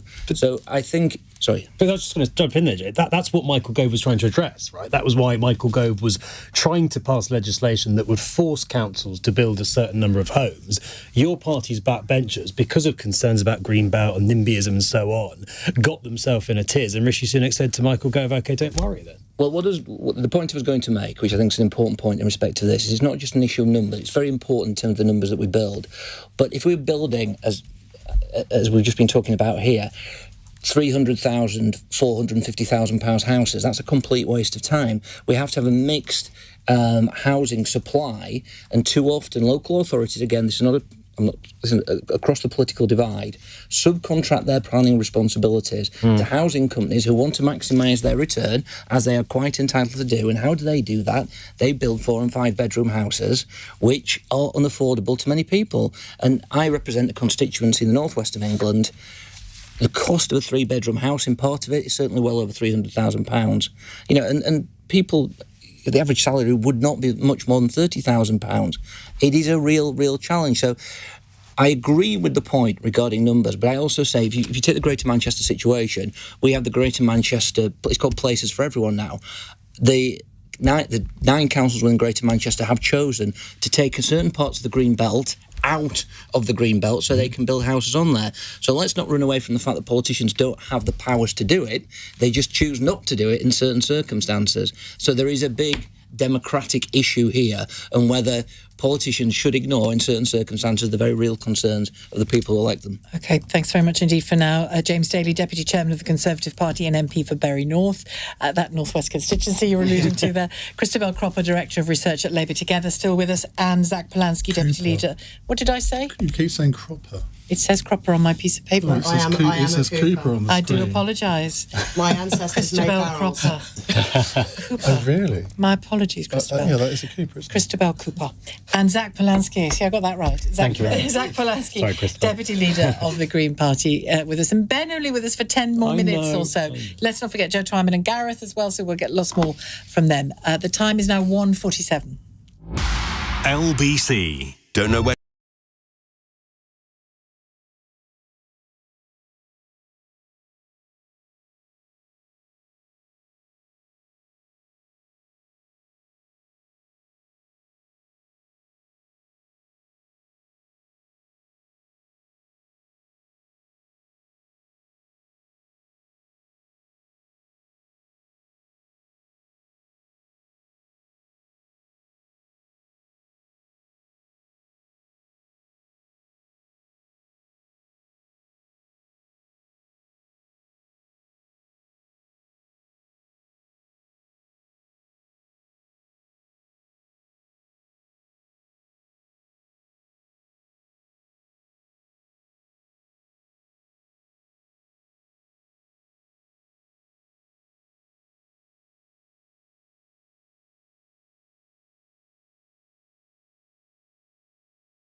Election Night Live on LBC. It's 1:49 on LBC. Hope you're enjoying our Election Night Live coverage. If you'd like to take... Well, we are, aren't we? We are, yeah. We always do, though. I mean, even if we didn't have a single listener, we'd have a good time. We'd absolutely would. But I know we have lots of listeners because I'm watching how many there are on the That's feeds. lovely. And we've got loads of calls to get through between now and 6. And let me just reintroduce our panel before we go to a call. James Daly is here, Deputy Chairman of the Conservative Party, MP for Bury North. Zach Polansky, Deputy Leader of the Green Party. We've got a lot of deputies tonight, haven't we? Christabel Cooper is not a deputy. She is Director of Research at Labour Together. She's a woman in charge, aren't you, Christabel? Yeah. Woman in charge. Like those, I do like that, a woman in charge. So do I, actually. That's what the world should be filled with. Right, let's end this malarkey and go to Stuart in Nuneaton. Hello, Stuart. Hello, panel. Good morning. So I'm in the traditional bellwether area of Nuneaton and Bedworth. We're currently under Conservative powers leadership. We've had a really bad Labour leadership beforehand, but I've always voted Labour and I always will vote Labour. Mark Harper said earlier about lower council tax in Conservative areas. Well, ours has just risen by about 5 to 10%, and I'm in a local authority property and I'm having to pay an extra £12 a month just on rent alone. And your question is? Or you just want to make a comment? It was more a comment, but my question is, how would you lower the costs for everybody, both in council tax and in living standards and living, like, for food and rent and everything else? It's sort of the ultimate impossible conundrum, isn't it? Because you're never going to be able to please all of the people all of the time. And everyone would love to be paying lower taxes, but they want better public services. It doesn't match, does it, James? No, I think that hopefully, and this may be an outrageous comment for a politician to make, is that politicians should be tested, should be held to account for the policies they stand on and what they put in place. It doesn't matter whether you're Conservative, Labour or Green in respect of that. Hopefully every politician has a viewpoint in terms of addressing the issues which the gentleman has quite rightly raised. I could produce a list now of certain things that have happened over the years, but I don't want to be sort of the trite politician in respect to this. If your council tax has gone up in Nuneaton and that is unreasonable, then that should affect your vote, sir. That is exactly what it is. And if you are paying more in council tax, you should demand and you have the right to better frontline services. If those are not being delivered, then that should affect the vote and where that goes. There's too often we talk rather than delivering in politics, and my view is that the question is, politics is a very local thing, isn't it, in my view? Politics strikes you when you walk out your front door because you see the pavement with the crack in it, you see the road with the pothole in it, you see your local school and you've probably got either know somebody else, a member of your family's gone there. Personal experiences shape how you feel about politics, and if that personal experience that you are having is a negative personal experience, I say to people in my constituency, if you feel that I've not represented you correctly, if I've not said that I've done what I said I would do or tried to do, then you shouldn't vote for me. And I think that is hopefully a part answer to a very big question. Zach Polansky. It's that time of night where I'm going to be brave enough to disagree with the caller. You know, when you say I'm always going to vote Labour, that gives them... Well, it just gives them no incentive to ever change. And actually, we've seen this in London where Sadiq Khan ran his whole campaign about Susan Hall. Now, Susan Hall was the biggest gift possible to Sadiq Khan in this London campaign. But actually, it just meant we didn't really see a campaign from these two old parties. And then Zoe Garbett for the Green Party came along. And time again, even the Evening Standard said, a breath of fresh air, a break of sunshine, this feels like something different. And I think people need to vote for something different if they want something different. And we hear this again about the idea there's no money left, but you can have all things for all people, I think, if you make sure... Sorry, Iain said it, actually. I was pointing the wrong way. Start with Iain instead. But actually, if we tax the wealthiest, then actually that does mean that working people can have lower taxes on their income, but actually on their assets we can tax more. It's crazy that we tax these at the same level. People-pleasing thing to say, to tax the wealthiest. Now, it's not necessarily going to deliver all the results that you want, is it? And you've never... I'm not sure I've heard... Correct me if I'm wrong, but I haven't heard you say, well, we would tax these people at this rate and penalise them in that way. People with assets of over £10 million, 1%. If you get to £20 million, 1% every year of their assets. Of their assets. Yeah, exactly. But you will know as well as I do that rich people, even if they're billionaires on paper. They haven't got £1 billion of ready cash to pay over to HM Treasury. So how do you deal with that? Well, I think it's about closing the tax loopholes, the non-dom status, all the kind of things that Labour are saying in that part, but the bit that Labour aren't saying is about taxing those assets. Now, people often talk about capital flight, the idea, what if they leave this country? But that's not really how wealth works. Well, it is exactly how wealth works. We saw it in the 1970s. Well, I think there's lots of evidence, actually, that pointing at a wealth tax that is done right, and also an evasion tax. So if someone tries to, a flight tax, if someone tries to leave their assets, then they get taxed on that too. And if people really want to become wealthy but don't want to give to our NHS, to our public services, to our policing, then actually we shouldn't be welcoming them in this country. People don't think like that. Just because and I know I'm going to sound as if I'm defending the rich, but most people who become rich, I mean those who haven't inherited the wealth, for example, they have earned it through the work that they've done, the risks they've taken with their own money, the businesses that they've built up, given employment opportunities. And yet you sort of seem to regard these people as almost beneath contempt. So that's not quite true. The rich have, but I'm talking about the ultra-rich, multi-millionaires and billionaires. So if you take Beyonce, for instance, I absolutely love Beyonce. I've not got a bad word to say about Beyonce. She can only get as wealthy as she can get through her talent, and she's earned that. But actually, at some point, she then takes the money she's earned through her talent, and that was fair enough, and puts it into assets. Then it just sits there and gets more and more and more without having to do a thing. That creates this mass inequality that we've got in our society. Taxed on it, sure, but we need to be making sure we're taxing properly so we can fund our public services. Rishi Sunak would give his eye teeth for Beyonce to be contributing to the Treasury, wouldn't it? Don't go after Beyonce, is my advice. Can I just come in on the point that doesn't like Beyonce? On the point, now that's problematic. On Stuart's point about council funding, there's a massive elephant in the room here, and that is social care. If you want to know why you're paying more in council tax and services are not improving, it's because the vast majority of what you pay in council tax is going on social care. Why? Because, again, both main parties haven't sorted it out. The Tory 2019 manifesto said they would come forward with a cross-party proposal for long-term funding. They haven't. Labour's basically nowhere on it. So more and more of the council tax you pay is going to pay for social care because central government has just totally neglected it.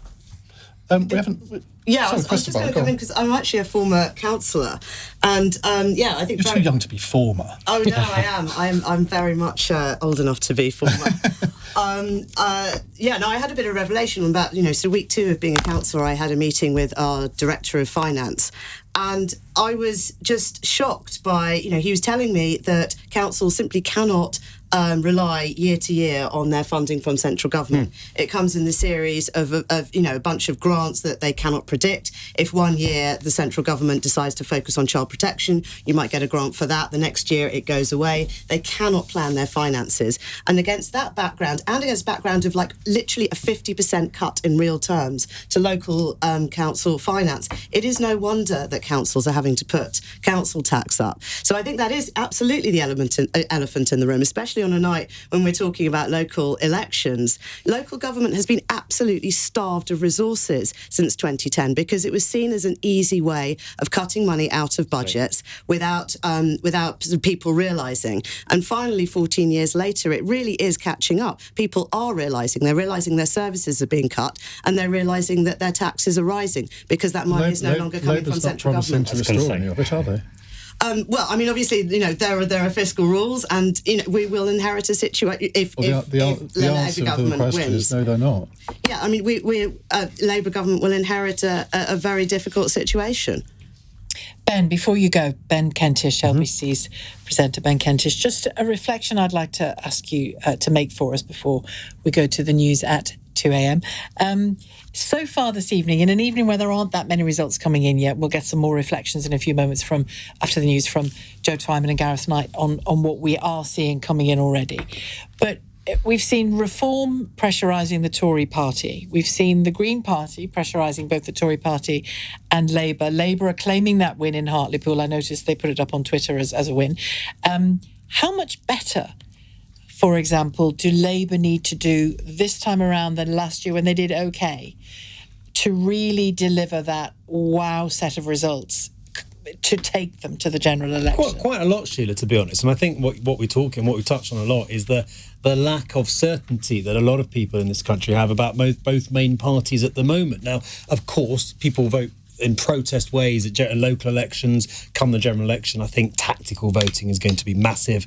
I don't think you can extrapolate completely from tonight to a general election. But I think what you do see is obviously huge progress made by Labour under Keir Starmer compared to 2019. Massive. He is well on track to become the next Prime Minister. I see no sign of that changing. But I do think you're seeing, when it comes to reform, the Greens, the Lib Dems, you are seeing a lot of people say, do you know what? Yes, I'll probably vote Tory or Labour come the general election, but I'm not actually that happy right now with either of you. Interesting. Ben, thank you for joining us over the last, was it 3 and a half hours? Four hours. We are about to also say goodbye to Zach Polanski, but not before he answers this question, which is actually put to Sheila and me, but I'm a bit offended by this. Hector says... So you're sending it to me? Well, you're sitting nearest to me, so you can judge. In our house, we're trying to decide if Iain has had fake tan for this show. I wanted to say how much I'm enjoying your election night programme. Hang in there. Any evidence of fake tan? Well, I'd be saying, no, there's no evidence at all. No, there isn't. I think it's the screen. It's my 11% Middle Eastern DNA. Oh, I'm 2% Korean. Are you? Are you? Apparently so. So many jokes come to mind. I'm 1% Nigerian. Genuinely. Really? I genuinely am. Which is Any other percentages? Probably a margin of error. Joe? 2% Italian. How glamorous. Extremely boring, like north of I'm from Lincolnshire. My father was from Belize, which has got an interesting cultural history, but it was founded by British pirates, so I hope that I have some British pirate in me somewhere. Wow. No answer to that. James? Don't feel left out. 3 grandparents born in Ireland. You and me both. We could go on for the rest of the evening or morning on this, couldn't we? But we're better not. You're listening to LBC's Election Night live coverage on fake tans. That was fun. We did grey hair earlier on, and now we're doing going to fake do a tan. lot more of that as the morning wears on. 6 hours. 8 hours of broadcasting. It's 1 minute past 2. Yeah. On your radio, on Global Player, and Play LBC. leading Britain's conversation. This is LBC. From Global's newsroom, I'm Daryl Jackson. Well, counting is underway in many of the elections that were held yesterday. Millions have been casting ballots for local councillors, mayors, police commissioners, and even one parliamentary constituency in Blackpool. The local elections are the biggest test of public opinion before the general election expected a bit later on this year. Labour MP Sarah Jones, Shadow Minister for Industry and Decarbonisation, told LBC they're looking to do well in areas where they've not done so well in the past. We're looking that we might come back, and places like Redditch and Thurrock and Rushmore, these are all places where we're hoping to see real gains, and it looks like the Conservatives will lose hundreds of seats tonight when they should be, at this point, just before an election, making some gains. Well, some results are slowly starting to come in. Labour retain control of Sunderland Council, the Conservatives hold Broxbourne. Labour have also declared victory in Hartlepool. Well, earlier, Labour wouldn't say how many gains they're hoping to make. Here's the party's national campaign coordinator, Pat McFadden. The first result we'll look for is the Blackpool by-election, which is the only result where Rishi Sunak and the government are really on the ballot paper. And if we can gain that, that will show real progress on the way to the coming general election. But also the Green Party have taken Clevedon Council from the Conservatives. Zach Polanski, Deputy Leader, told LBC why they've won. I think what's going on here is places like Newcastle and South Tyneside are looking at the two old parties and looking for something different. And when the Green Party have been quietly working away there for quite a few years, we've over quadrupled our number of councillors over the last 4 years. In other news, Foreign Secretary Lord Cameron's been to Kyiv to meet President Zelensky. The visit comes after the UK's multi-year commitment to deliver £3 billion of military support to Ukraine. And a vigil will be held in north-east London on Sunday, close to where a 14-year-old boy was stabbed to death. 36-year-old Marcus Monzo is accused of murdering the teenager and injuring 4 other people on Tuesday. LBC weather cloudy for most later today with some heavy showers moving in from the east. The best of the sunshine in the far south and northwest and a high of 21 degrees. From Global's newsroom for LBC, I'm Daryl Jackson.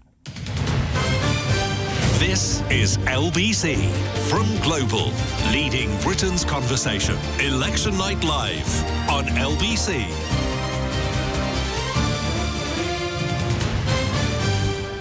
Iain Dale and Shelagh Fogarty on LBC and LBC News. This is LBC's Election Night Live.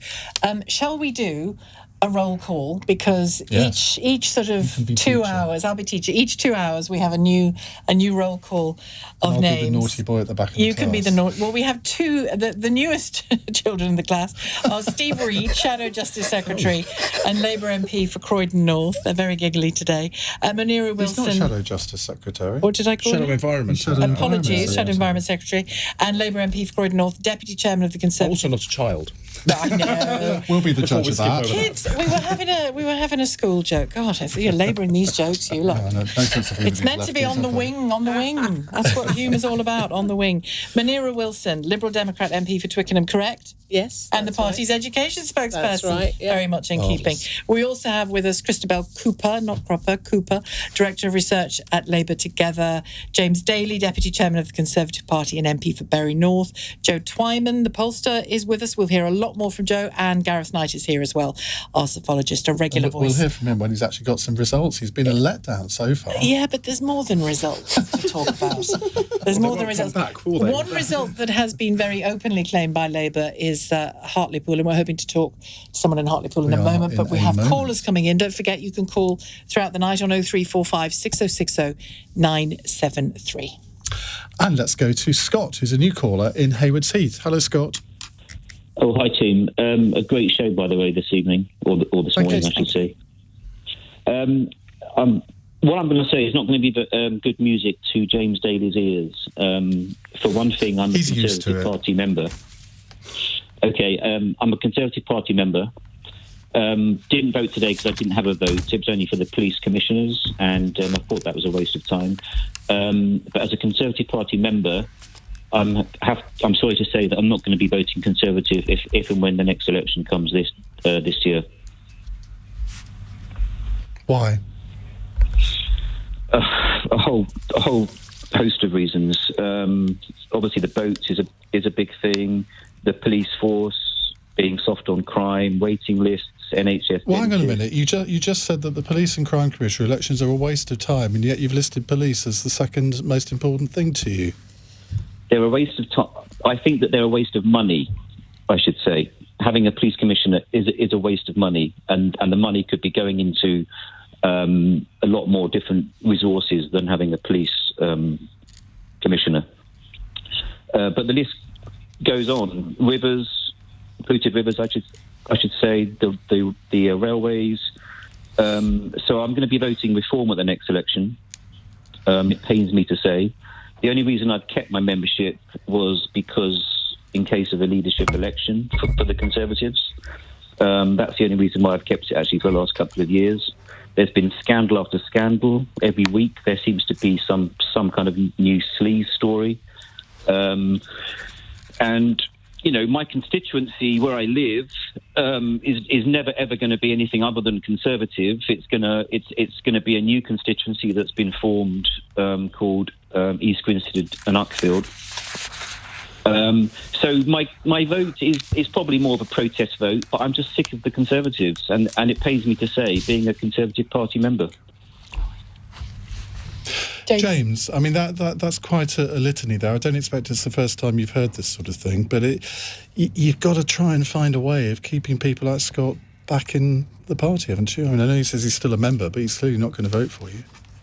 Well, the reason why I became a member of Parliament was because I believed in a set of principles which could be called conservative, could be called broadly right of centre, and I believed that my constituents, the part of the world that I lived in, would benefit from having a government that shared those principles, which basically, from my own personal perspective, was based upon creating an opportunity for people no matter their background.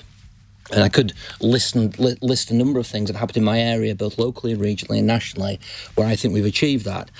I come at this from this standpoint.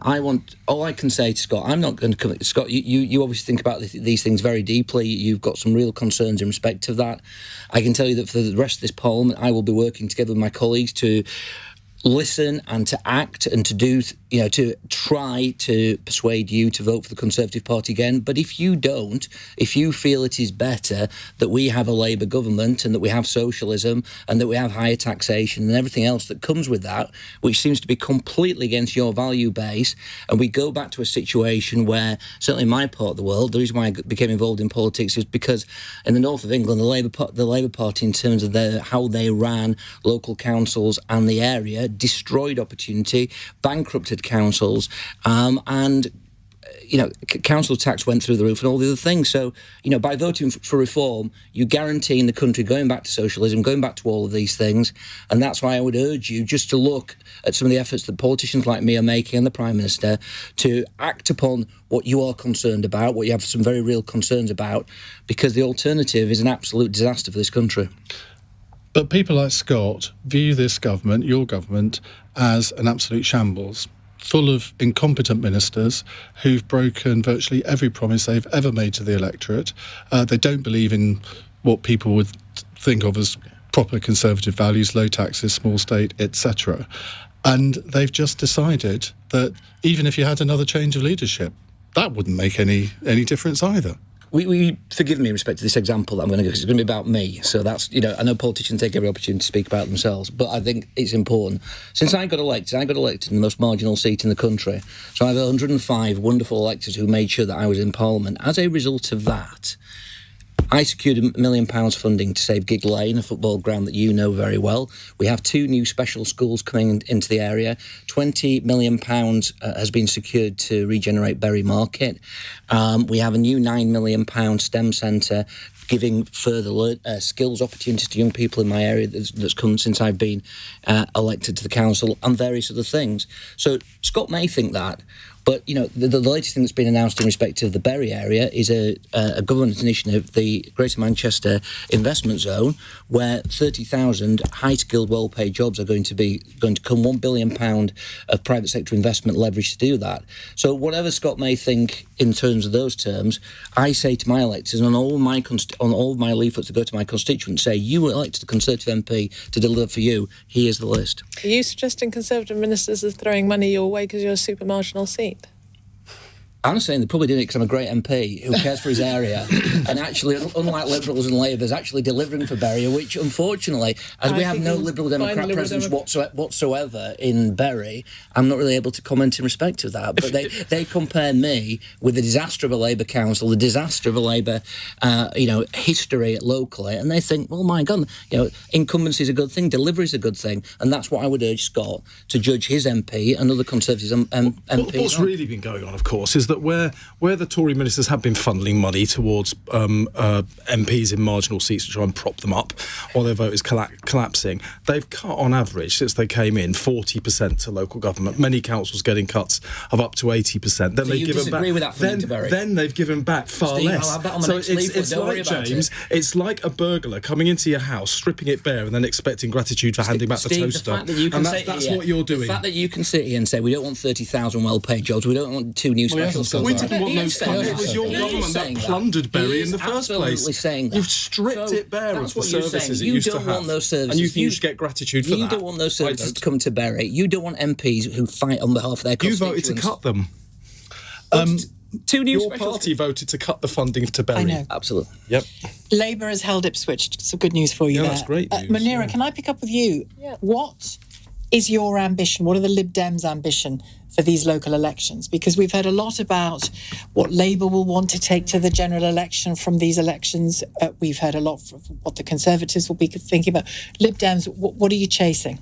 Well, we're particularly focused on the areas that we're hoping to make gains in come the general election, the so-called blue wall. A lot of those areas aren't counting until tomorrow, so we're not going to see a lot of that tonight. I mean, overnight, I'm hearing already we're making gains potentially in places like Hampshire and Oxfordshire and Hertfordshire.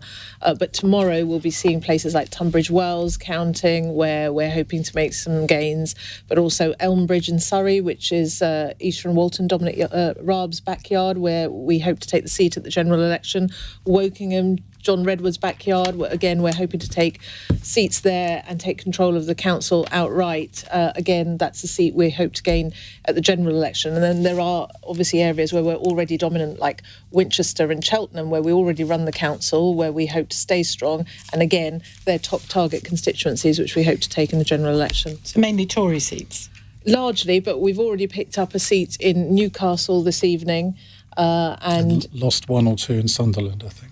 Have we? I hadn't heard that we'd lost one or two. I saw that in Sunderland, actually, in one of the seats, our vote share went up and both Labour and Conservatives went down, but I haven't seen the overall movement. I mean, Hull is always a Labour-Lib Dem fight, and I don't think we've had any news yet from Hull overnight, so that's going to be a very close-run thing again. Because in the last local elections, I think everybody underestimated Liberal Democrat gains. And I think John Curtis, predicted 125, and in the end you got something like 400. That's right, yeah.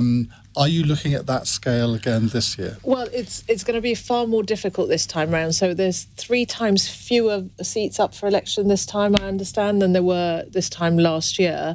And it is largely a red wall focused set of elections. So I'm expecting to see actually Labour making a lot of gains and us continuing to make steady progress in those areas that I've outlined where we're targeting. So some pretty strong expectation management from you there. It's just a different set of elections. I mean, we did do, as you say, spectacularly well. I think we broke Sky's swingometer last year. You did. I remember it had to go off the top of the screen. So it won't be on that level, but we still hope to make gains, yes. Okay, and we will be going to Hartlepool, I've just been told, in the next 5 minutes or so. Munira Wilson, thank you for now, Liberal Democrat MP for Twickenham. James Daly's here, Deputy Chairman of the Conservative Party and MP for Bury North, and Steve Reid, Labour MP for Croydon North, and Shadow Environment Thank Secretary. you, Shadow Environment Secretary. Christabel Cooper is still here as well, Director of Research at Labour Together, and Joe Twyman and Gareth Knight with all of the political reflections as well. The time is, what's the time? 2:15. This is LBC.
Election Night Live on LBC. Text 84850. 17 minutes past 2 on LBC and LBC News.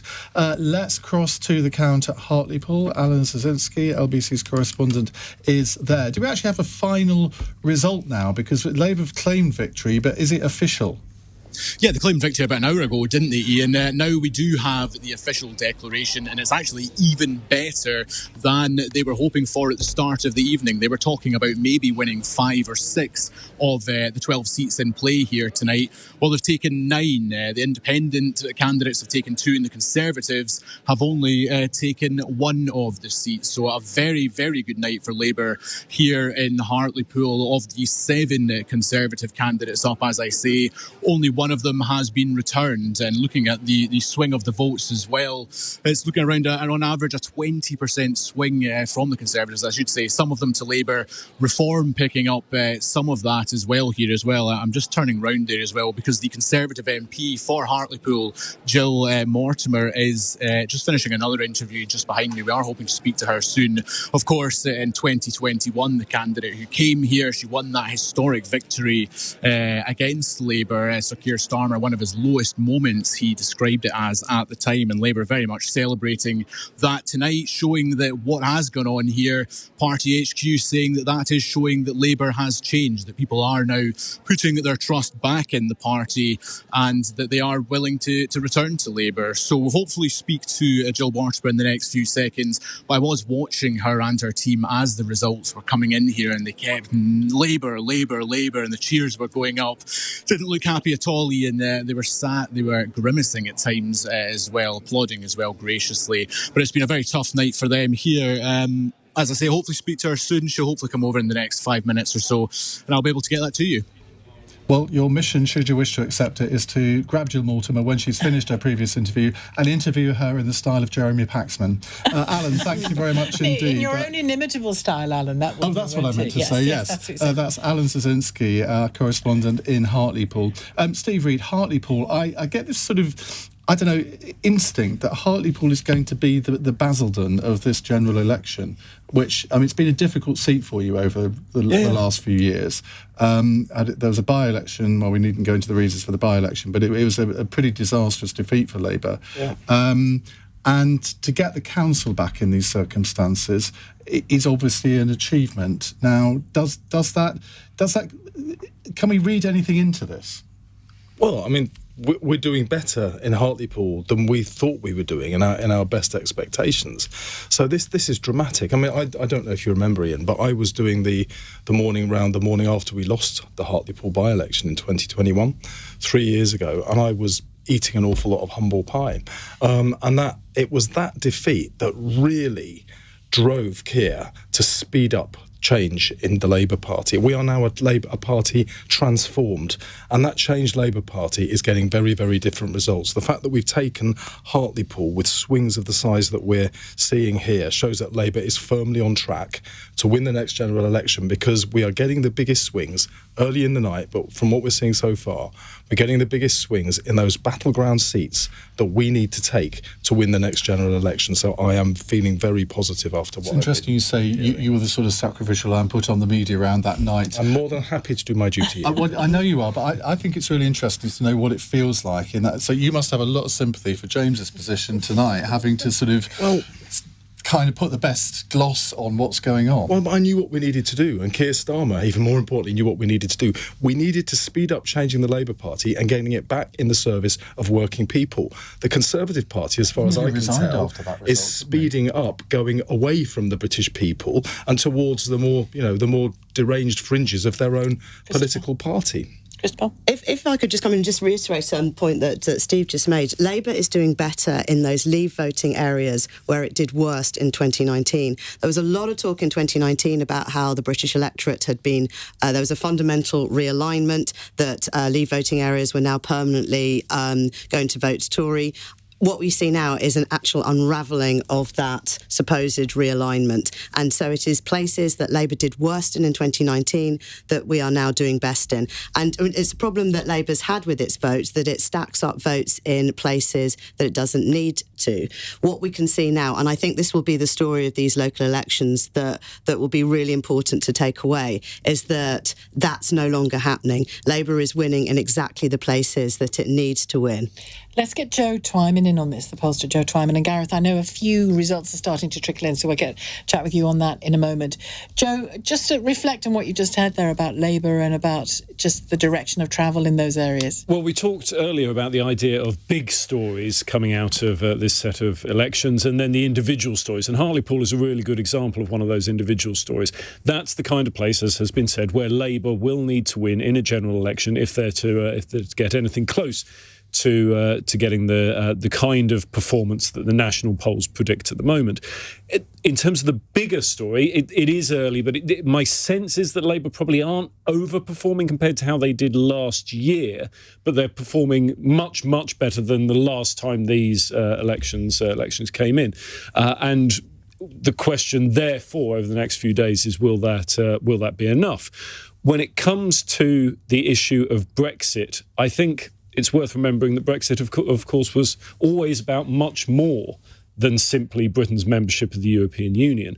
And it provided an opportunity for people who are dissatisfied, distrusting and disapproving of the political process to register that feeling.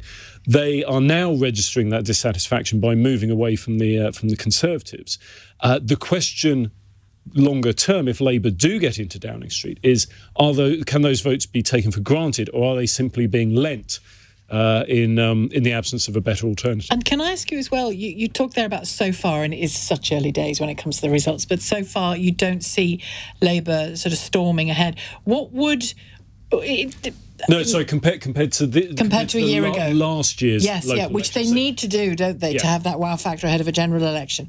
What would that look like so that they could say, look at this, now we go national? Oh, I think more than 300 individual gains is probably the minimum in terms of a good story to tell. But local elections are always unusual because of the weird and wonderful mix of locations, and so every party can point to one thing at least that they can spin as a positive, even if it's Dunny on the wall moving to no overall control, clearly points that Rishi Sunak's where he needs to be for the election. It all always gets a little bit confusing. So I'm hearing now that we've taken Thurrock as well, which is another Leave voting area, the other end of the country, Conservative seat. I mean, the fact that we're doing well in Hartlepool at one end of the country, Thurrock at the other end of the country, all of these are areas with Conservative MPs. I mean, this is Labour on track to win the battleground seats in particular. Those are the ones to look at that we need to get a majority in the House. To hear Gareth's view on this, because Thurrock and Hartlepool in some ways are similar, and that,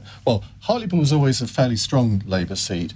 Thurrock has always sort of swayed. Andrew McKinley was MP there from, I think, 1992 until 2010, was it? And then it's been a three-way marginal. It's been Conservative since then. So it's exactly the kind of seat that Labour has to win to get any sort of majority. So I can see why Labour would be very happy with that.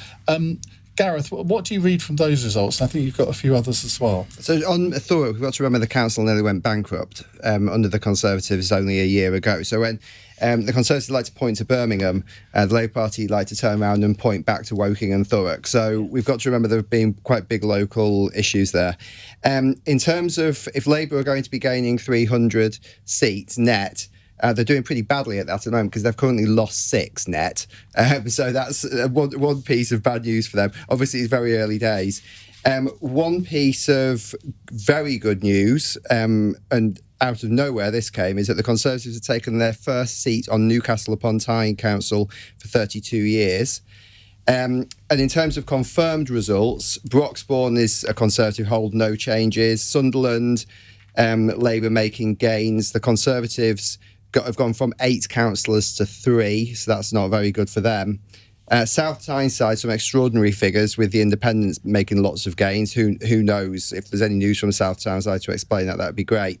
And Newcastle, the Greens and the Conservatives gaining at the expense of Labour. So some fairly mixed results, but overall, it's quite clear the Conservatives are doing badly. If you drill down into some of the details of these figures, Reform are really hurting the Conservatives in what some people call the red wall areas. But they're not hurting the Conservatives as much as UKIP were in 2015, 2016. And of course, what the Conservatives will say to that is, well, they managed to win elections in 2015 and 2019, and they nearly won in 2017, despite a very strong UKIP presence. So there's crumbs there for Rishi Sunak so far, but in reality, as the evening goes on, there's lots of potential for the Conservatives to take some pretty big losses. And is that particularly if Reform start to eat those crumbs? Well, the thing is that Reform can take massive chunks out of the Conservative votes in areas where the Conservatives never win council seats, and it doesn't really show up in the overall headline figures. If they start doing that in areas like Lincoln, Redditch, and North East Lincolnshire, all these places that we've been mentioning over the course of the evening. If they start doing that there, it's really going to have an effect. If you take 15-20% of the overall vote share away, and that's coming almost directly from the Conservatives, you're going to hurt them. The problem with the North East is that some of those wards, despite everything that has gone on with Brexit and everything else, some of them are so safe Labour that no matter how well Reform do, when it comes to the actual figures, the headline figures, we're not going to see it. But when you drill down into it, they're having quite an impact. Well, we mentioned Thurrock. Henry Riley joins us, LBC's reporter, who's providing us with an overview of the picture in the east of England, the Midlands and the West, and quite a few votes coming in from Essex at the moment. Henry?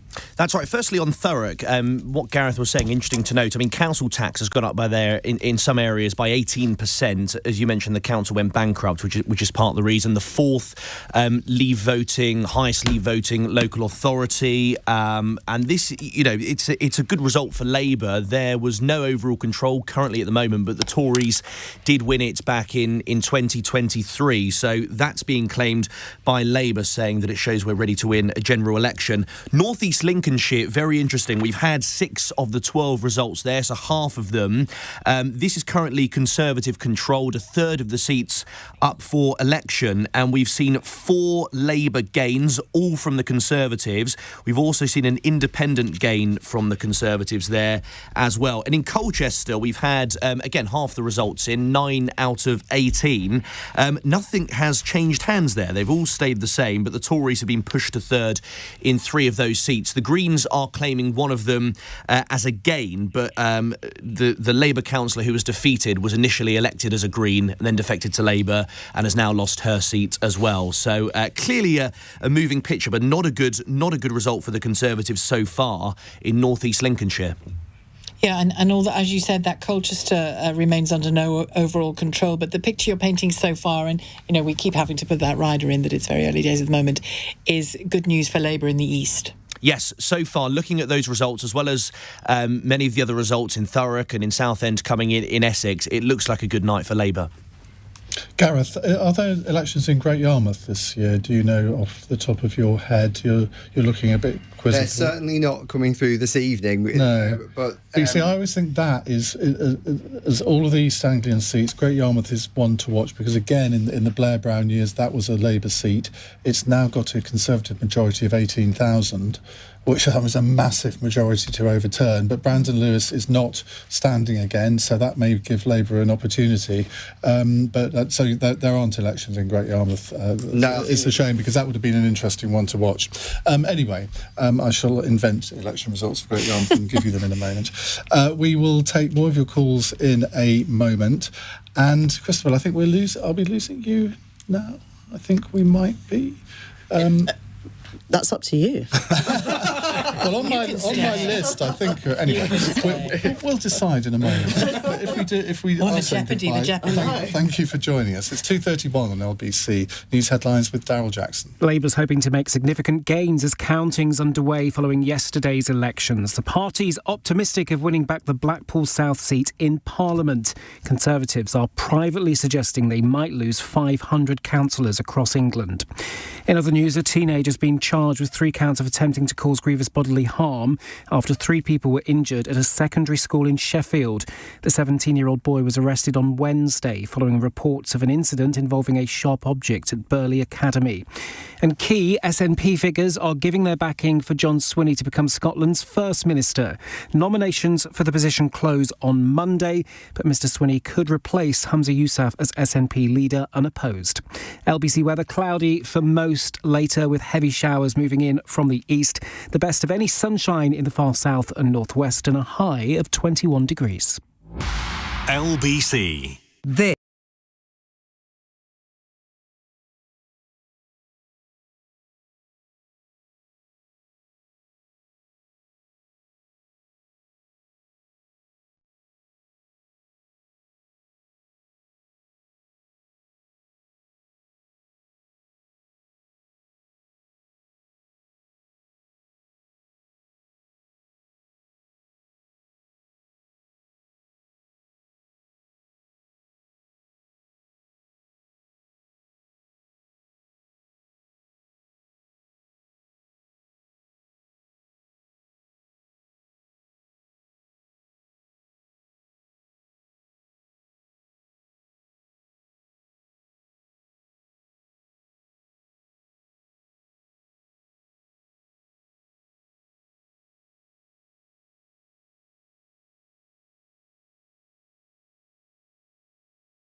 Leading Britain's conversation. Election Night Live on LBC. 2:34 on LBC and LBC News. It's Shelagh Fogarty and Iain with you until 6 a.m. Nick Ferrari is starting an hour earlier, so do stay tuned. Thank God. What? Thank God. Oh, you think we couldn't do any more? We could. I mean, at our I'd rather age, go to bed. well, my age, at 6 anyway. o'clock. Yeah. We have a new guest with us on the panel. It's Henry Hill, who is a political commentator and acting editor of Conservative Home, because they're looking for a new editor. Are you applying, Henry? Yeah. Well, good. I'm glad you're honest and haven't beaten around the bush. Well, if the circumstances are right and if the ball comes loose. I'm not a politician, so I haven't practiced that kind of extended. No, that is to your advantage. It's very Govian, may I say, that answer.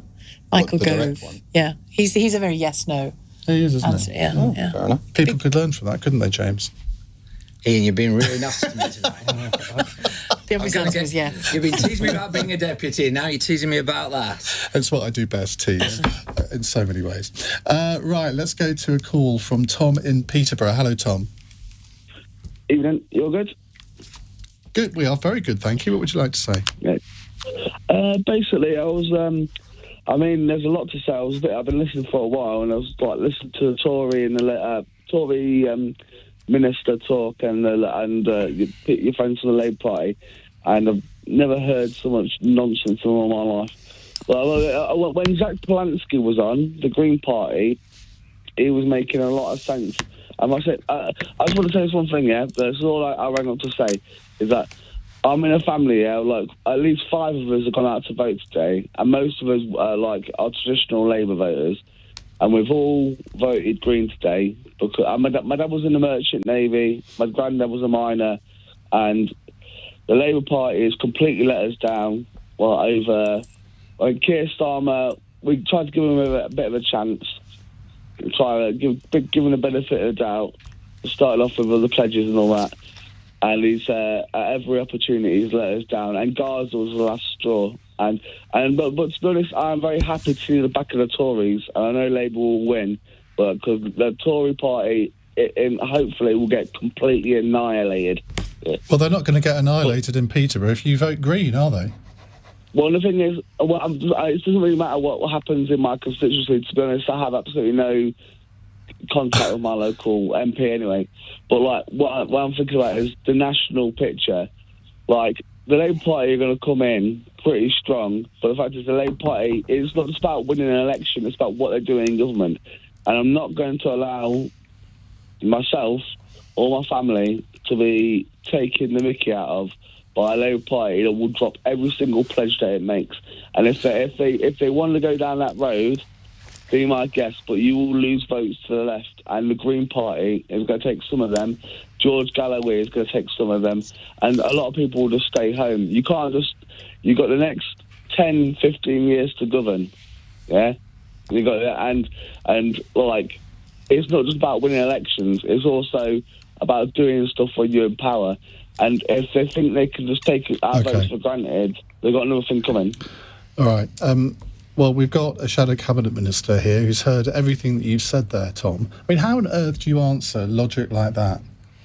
Well, you're going to get a lot of different people with different views, but I'm looking at the results in Thurrock, in Hartlepool and other parts of the country where we need to take those seats to form a majority, and people are coming over to Labour. I was actually up in Peterborough a couple of weeks ago. Andrew Pakes is our parliamentary candidate. They're doing a fantastic job. We went and spoke to a group of farmers, actually, who feel that they've been really shafted by the current government and were looking to support the Labour Party. Now, farmers are almost iconically, who once would have considered them to be very likely to vote Conservative. The fact that farmers now are feeling that they've been undermined by a government that's, they've done deals with Australia and New Zealand that has undercut and undermined the welfare standards that farmers in this country have to abide by. They were promised continuing access to the European markets for their exports. Instead, there's a whole raft of barriers that have cut off trade. 6,000 farm business have gone bust since 2017 because of this, and farming now has the highest suicide rate of any sector in the economy. So even an area like farming, people are no longer feeling that they can trust the Conservatives. That doesn't answer Tom's question, though, or even my question, because if you're losing natural Labour voters like Tom to the Greens in marginal seats like Peterborough, which again is another one of these seats that if there's a Labour government, these seats have to go Labour. I mean, that's not a brilliant position to be in, We'll make our pitch to as many people as we can, but from and you're going to get individuals with their own views, and of course, people are entitled to them. Of course, they are. But where we're looking at places like Thurrock, Hartlepool, iconic areas where Labour lost parliamentary seats to the Conservatives, but now we're taking back the councils with big swings. I would say this guy here is a bit of an outlier. People are coming back to Labour and we're winning in areas we need to win to be on course to win a majority at the general election. Munira Wilson for the Lib Dems. This is a big issue for you, I think, too. And I remember last year on local election, I put forward the theory that the Greens were now becoming the repository of the dustbin vote, which the Liberal Democrats used to be the automatic place for. I don't say that in an insult. Well, I suppose I do. But, I'm a dustbin. If I can tease James, I can tease you. But you understand what I'm saying. And we've had this from other people tonight as well, saying that they're going to vote Green because either they don't like Labour or they want to register a protest vote. Why aren't you getting these votes? Well, we are getting lots of votes in the areas that we're competitive and working hard. I think with the Greens, they'll pick up council seats. Are they likely to pick up any parliamentary seats? They're not competitive, particularly against the Conservatives, in any parliamentary seats. They might even lose the one they currently hold, which is Brighton Pavilion. Where Caroline Lucas is standing down. Is the coalition still partly a millstone round your neck or not? No, I mean, I do loads of door knocking and it very rarely comes up anymore. People are voting tactically across the country, largely where they see the party that's best placed to get the Conservatives out. I just want to pick up, though, on one thing that Tom said. Tom talked quite a lot about broken promises, and the other thing I have picked up on the doorstep, apart from complete disillusion and anger with the Conservatives, is there is actually quite a lot of plague on both your houses kind of sentiment out there, and I think a lot of that comes from the chaos and the broken promises and the one rule for us and one rule for them that we've seen over recent years, and sadly that's infected all of our politics and is affecting all political parties. And we've all got a responsibility, whichever political party we are as elected representatives, to try and restore hope and trust in our politics, because it's a very dangerous place when lots of people start to just check out altogether and say, actually, you're all the same, I'm bored, and I'm fed up of you, and I'm being taken for a ride by everyone. Or drift to extremes. Exactly. Let's talk to, thank you, Tom, for your call, Tom in Peterborough. Let's talk to Liam in Horsham. Hi, Liam. Hello. I was going to say good evening, but I feel a few people to say good morning afterwards. Good morning. Thank you for all you do. You're welcome. He's a For the Many fan. That's the catchphrase that we use. He's a what? He's a For the Many fan. Oh, okay. Go on, Liam. You're live on air. Far away. Wakey. I've been working all day.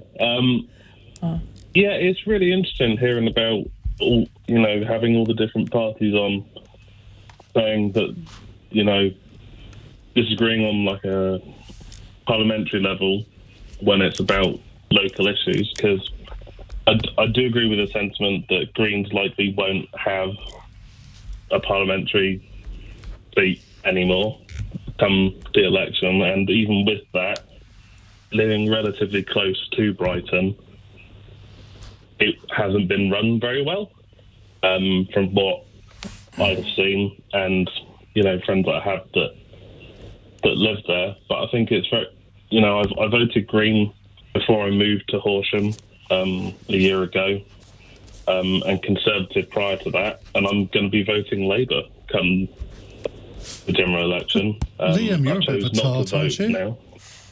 You're a bit of a tart with your votes. I go wherever the wind blows, Iain. The thing is, I vote wherever I see the best candidate, because as far as I'm aware, at least to me, I want to vote for someone who has local issues, because you're voting them for the local constituency. I guess you still have to keep in mind the national image, but I had a great MP back in Poole before I moved, a Conservative Tory, Michael Tomlinson, and he introduced it was such a small thing, but it was a very big road, and that school children, myself at the time, I was 16, had to cross. It was very dangerous and people had accidents. He basically just kicked the council into building a bit in the middle to stop you from doing that. And then he got my vote at the next election. And then Greens keep, stopping infrastructure upgrades. And it's the same with Lib Dems. And I wouldn't say I'm politically homeless, but I feel like at least Labour don't completely oppose, new water treatment facilities and all of that. All right, Liam, thank you very much for that. Henry Hill, I think voters like Liam are quite interesting because their votes are up for grabs and the Conservatives aren't really grabbing them at the moment, are they?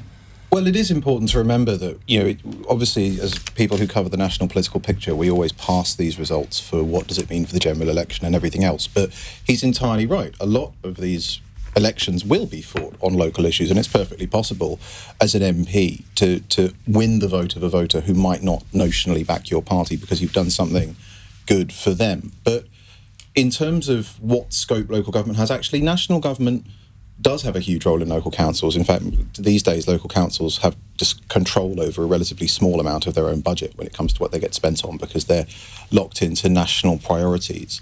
And also, because of the nature of councils versus the mayoral elections, with the results of which we're going to get over the weekend, those elections do often hinge on party label much more than I think we're going to see. So, yes, it's true. The Conservative councillors, even if they have been doing good stuff on the ground, I think are going to be struggling because most of them will not have much name recognition.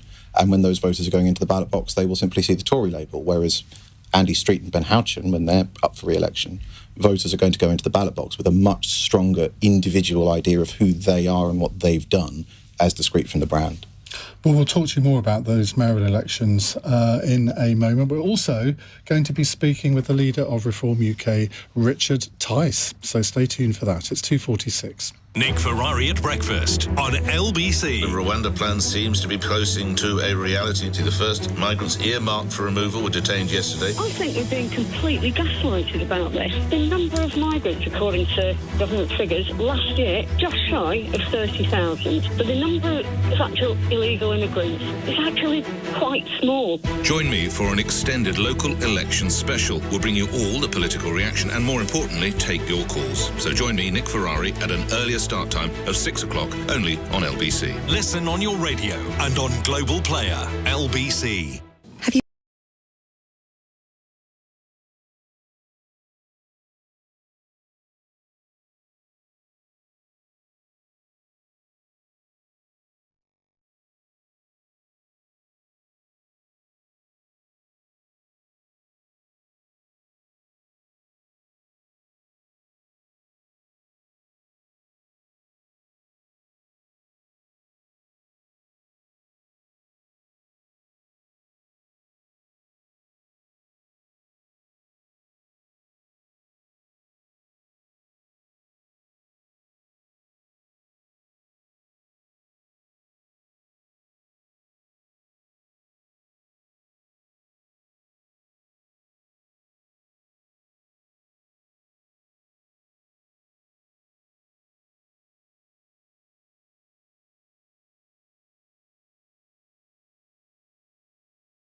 Election Night Live on LBC. Henry Hill is in the studio with us, amongst other people, political commentator and acting editor of Conservative Home. Can I do a little bit of role play with you, Henry? I knew you'd do that. You're such a child. You are acting editor of Conservative Home. You revealed at the very beginning that you were going to go for the job. Right. So imagine that I'm interviewing you for the job, right? And I say to you, if these local election results... He's really glad he came now. I'm delighted. If these local election results and then the general election results prove to be sort of an almost near existential wipeout for the Tories, a kind of 2015 for Labour but worse, how will you report that? Well, over the general election as well. Mm-hmm. Well, we'll say so. I think part of the point of Conservative Home is that we do support the Conservative Party, but we aren't a party organ, and so we are able to actually just say when things are going badly for the party, which is often quite liberating compared to the poor Conservative representative on the panel. Not you, James. Not in this particular case, but on a very bad night. They have to do the politician thing. He means the generic representative. They have to do the politician thing where they're like, well, actually, I think you'll find that this is... And it's quite painful. And what would you... What went wrong? What produced it? Oh, well, I would probably have my views on that. Share them. Failure to build infrastructure over 20 years, destroying the social basis of the Conservative Party's support because people can't get homes or afford to start families would probably be my starting point. But I think that the point of the site is that that's a conversation and a debate that the party needs to have. There would have to be a reckoning. And Conservative Home is, if you like, sort of has the ringmaster role. So we would be a place where different elements of the party can come together and have that debate, because obviously we'll have 5 years at least in which to work it out. So we wouldn't need to come up with something on day one. But I have my views, other Conservative members would have their views. But there is definitely, when you look over the last 14 years and you compare it to New Labour's 13 years or the Conservatives' 18 years between 79 and 97, in both those cases, although they eventually lost office, there was a project and they had clearly done stuff. Whereas in this case... We've changed leader so many times. We've changed message so many times. The electoral coalition in 2019 was completely different to the one that David Cameron put together in 2010. That chopping and changing, the reason for that has to be dug into. Will that produce, and perhaps we're already seeing elements of it in these elections, will it produce a kind of sort of empty vessel of a campaign, really? Sorry for the boat analogy there, but in the general election, because if they don't have a record on which they can lean and which they can place in front of people, how can they campaign? Well, you focus on, to the extent you can, the weaknesses of the Labour case. Labour's currently running with a very, very small range of policies. They, remarkably, really, Rachel Reeves and Jeremy Hunt fighting over a very narrow strip of kind of tax and economic policy territory compared to what you might expect given the polling gap and the economic situation. But Rishi Sunak is in a very difficult position because, and it's not all his fault by any means, he inherited a hospital pass of a premiership, but he is in a position, as any party is after 14 years of government, where if you attack the status quo really strongly, voters quite fairly ask, well, didn't you build it? In power for 14 years, right? So it's a very challenging position. Any government that's seeking re-election after 14 years in office is usually in that position. The Conservatives are no different. The question will be whether or not Rishi Sunak can generate enough doubt about Sir Keir Starmer and Labour amongst those voters who are willing to give the Conservatives a hearing and maybe stick with them. And I find it fascinating, and all of you here as MPs feel free to comment on it. I find it fascinating when parties, whichever party it is, face that mega defeat, whether it was 2015, whether it was, the reaction to Brexit, whether it was Labour in 2019, and, and the Lib Dems after the coalition, not so much a defeat, but the reputational damage, in a sense, that did. As a politician, as a party, how do you begin to rebuild that? We had to do exactly that, didn't we? And I think there is an analogy between the situation we were in, and if the Conservatives lose on that scale, it's a big if still where they will go. Parties, when they lose elections, want to go to their comfort zone. They want to go where they're comfortable. They don't want to face the realities of why. But there's losing lost. and there's wipeout, isn't there? That's right. But and it's what the Labour Party did when we ended up with Jeremy Corbyn. We went to a place where we were so alienated from the electors we couldn't possibly win. There had to be a fight to get the Labour Party back. We elected in Keir Starmer a leader who changed the party and took us right back to where the voters are, and the results you're seeing tonight are because of that. You'll also see some voters on the farther wings of the left who are uncomfortable with where Labour's gone because, and it comes up a lot on phone-ins. You hear that, but we've gone to where the voters are, and the results of what you see. The Conservative Party is going to have to pick itself up if they're defeated in that way and fight their way back to the centre ground if they want a future in politics. But as things look now, they've effectively set up with these popcons and the thing that Priti Patel set up. They've set up their momentum before they've even lost. They look like they are desperate to get to their comfort zone. They're looking at what happened to Labour with momentum, and they're rather than learning what not to do, they're copying it. And James, is that a concern for you? Well, I think it's. As Henry said, I'm not going to turn on the button where the politicians start speaking. I'm going to try and speak a little bit more straightforwardly in respect of that. And I think that the situation with Ben Houchin is a very interesting situation when we're discussing this situation, because I don't know what the results are going to be. But let's just say that Ben, as a Conservative mayoral candidate in Teesside, wins. Now, that makes up... Hartlepool is one of the seats that makes up Teesside, but the Labour Party have to win the whole of all of those seats to get a working majority. Now, the one thing that we can have a discussion about the sort of the nuances of mayoralty and how it's different from parliamentary seats. But the one thing that it shows, in my opinion, voters are willing to back Conservative leaders and hopefully Conservative MPs who have a record of delivery and an incumbency and a recognition factor, and hopefully a set of principles and. I hate to use the word moral, Sheila, but don't worry about the word morals. We need a She's exactly the right person to talk to about morals. But I just want to say that are important to local people. One of the things I feel about politics, which has been lost for a long time, and sometimes in these discussions we lose it, is the power of place, the power of where you're from, the power and energy that comes from having a representative and being part of a wider political and social community in your area that wants to drive forward change. Now, I could point to a number of my colleagues who have got huge incumbency factors, all in seats that Labour need to win.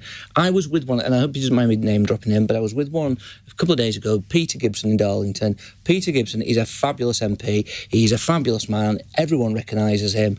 I think you guys probably have an idea of some of the things that he's brought up there.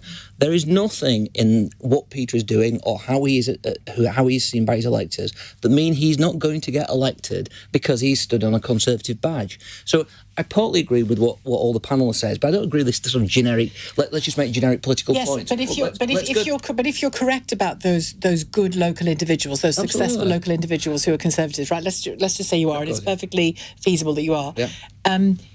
If you get a very bad general election result, what I'm curious about is in that rebuild process that all of the parties that are represented here tonight have gone through at some point or other. I'm curious as to which direction of travel you think, I keep using that term, but which direction you think the party will go in, because it's far from clear. I'm going to say this, but I don't think that would happen, so let me just put that at the start. But let's just say, hypothesise. The problem is, in Parliament and down here, we have too much intellectualising about politics and too much hypothesising about which way and that way. It comes back down to the point that Henry says. But it's real, though. No, when it translates into policy and rhetoric and language, it's real. But that's the difference. The difference is anybody can talk. Anybody can say, I believe in this, or I believe in these set of morals. These set of principles or these set of policies. What matters is delivery. What matters is the end product. And we are going to see, in my view, I think we've got an excellent Prime Minister, but we are going to see lots and lots of Conservative MPs who have delivered for their constituents. We heard that Steve didn't want that money to come to Bury, but hopefully... No, I didn't want you to cut the money from Bury. Hopefully my constituents appreciate that and appreciate the incumbency and will vote for positive outcomes. And a word from Anira Wilson. On your moment was the coalition, as I said earlier on. Was that just a matter of time to recover from that, or was it more than that? We needed time. We needed to rebuild our infrastructure. We're a grassroots-based party, and over the period of the coalition, obviously, we lost so many of our council seats and therefore our infrastructure on the ground. And one of the things we've done is really built that up, which is why we've seen the spectacular results that we've seen over the last few years with the parliamentary by-elections and local council elections. I've also just had some news coming in from Stockport. Apparently the Conservative vote has pretty much collapsed there, and we're on course to win the popular vote share in marginal. Do you want to come in on that quickly, Joe? Cheadle and Hazel Grove. Hector says, can we have some results, please? Gareth, can we have some results? They're trickling in from all over the place. So the Conservatives have lost North East Lincolnshire, which is one of the ones we highlighted earlier on in the evening, was quite an important one.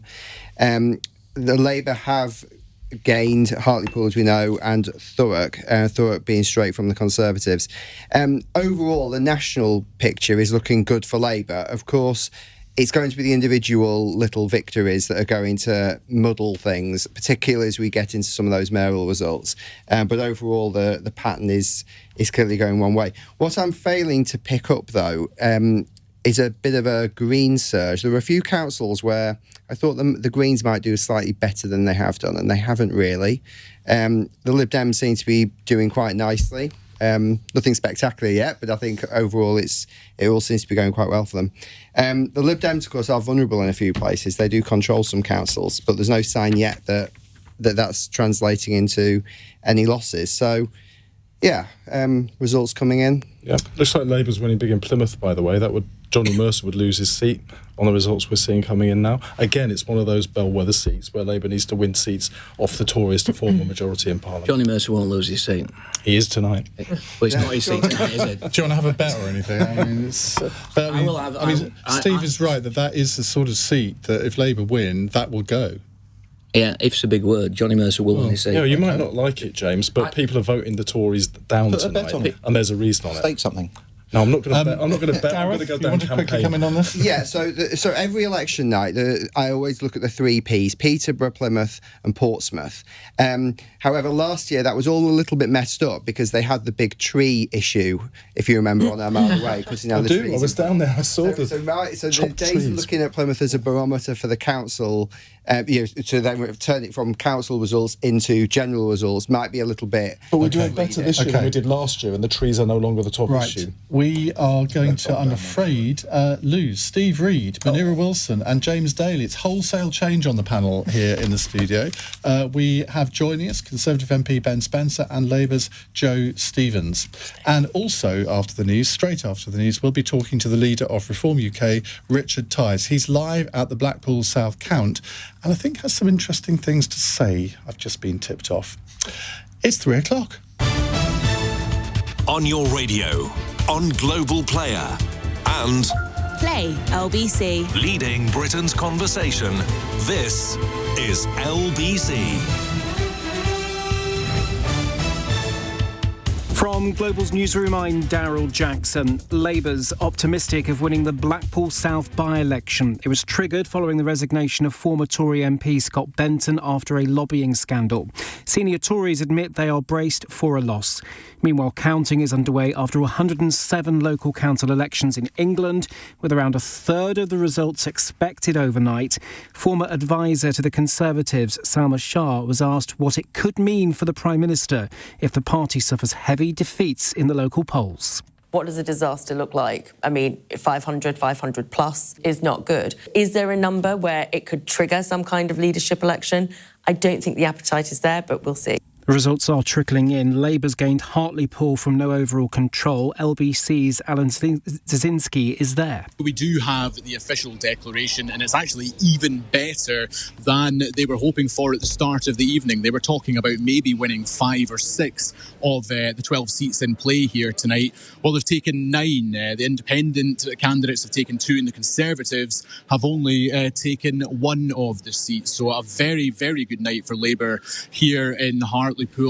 Votes have also been cast for 11 regional mayors and dozens of police and crime commissioners. Not all counts are taking place tonight, though, with some being locked away until the weekend. In other news, dozens of people have been arrested at a protest blocking a coach taking asylum seekers to the Bibby Stock home in south-east London. There were clashes with police and protesters in Peckham earlier. The arrests were on suspicion of a variety of offences, including obstructing the highway and assaulting police. Key SNP figures are giving their backing for John Swinney to become Scotland's First Minister. Nominations for the position close on Monday, but Mr Swinney could replace Humza Yousaf as SNP leader unopposed. The woman who would have been his main rival for the job, Kate Forbes, announced she wouldn't be running yesterday. Former SNP Westminster leader Iain Blackford says the pair would make a great team. John is the right person to lead the government. Kate is someone that has demonstrated her talents previously in government as finance minister. And I think what we're going to get is a strong team, Team SNP, Team Scotland, with John Swinney leading that, but with Kate part of that government. LBC weather cloudy for most later with heavy showers moving in from the east. The best of the sunshine in the far south and the northwest and a high of 21 degrees. From Global's newsroom for LBC, I'm Daryl Jackson. This is LBC from Global, leading Britain's conversation. Election Night Live on LBC.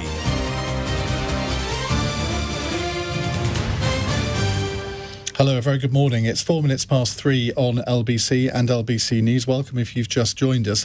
You're joining a programme, I won't say devoid of results so far, but I would say sub-devoid of results.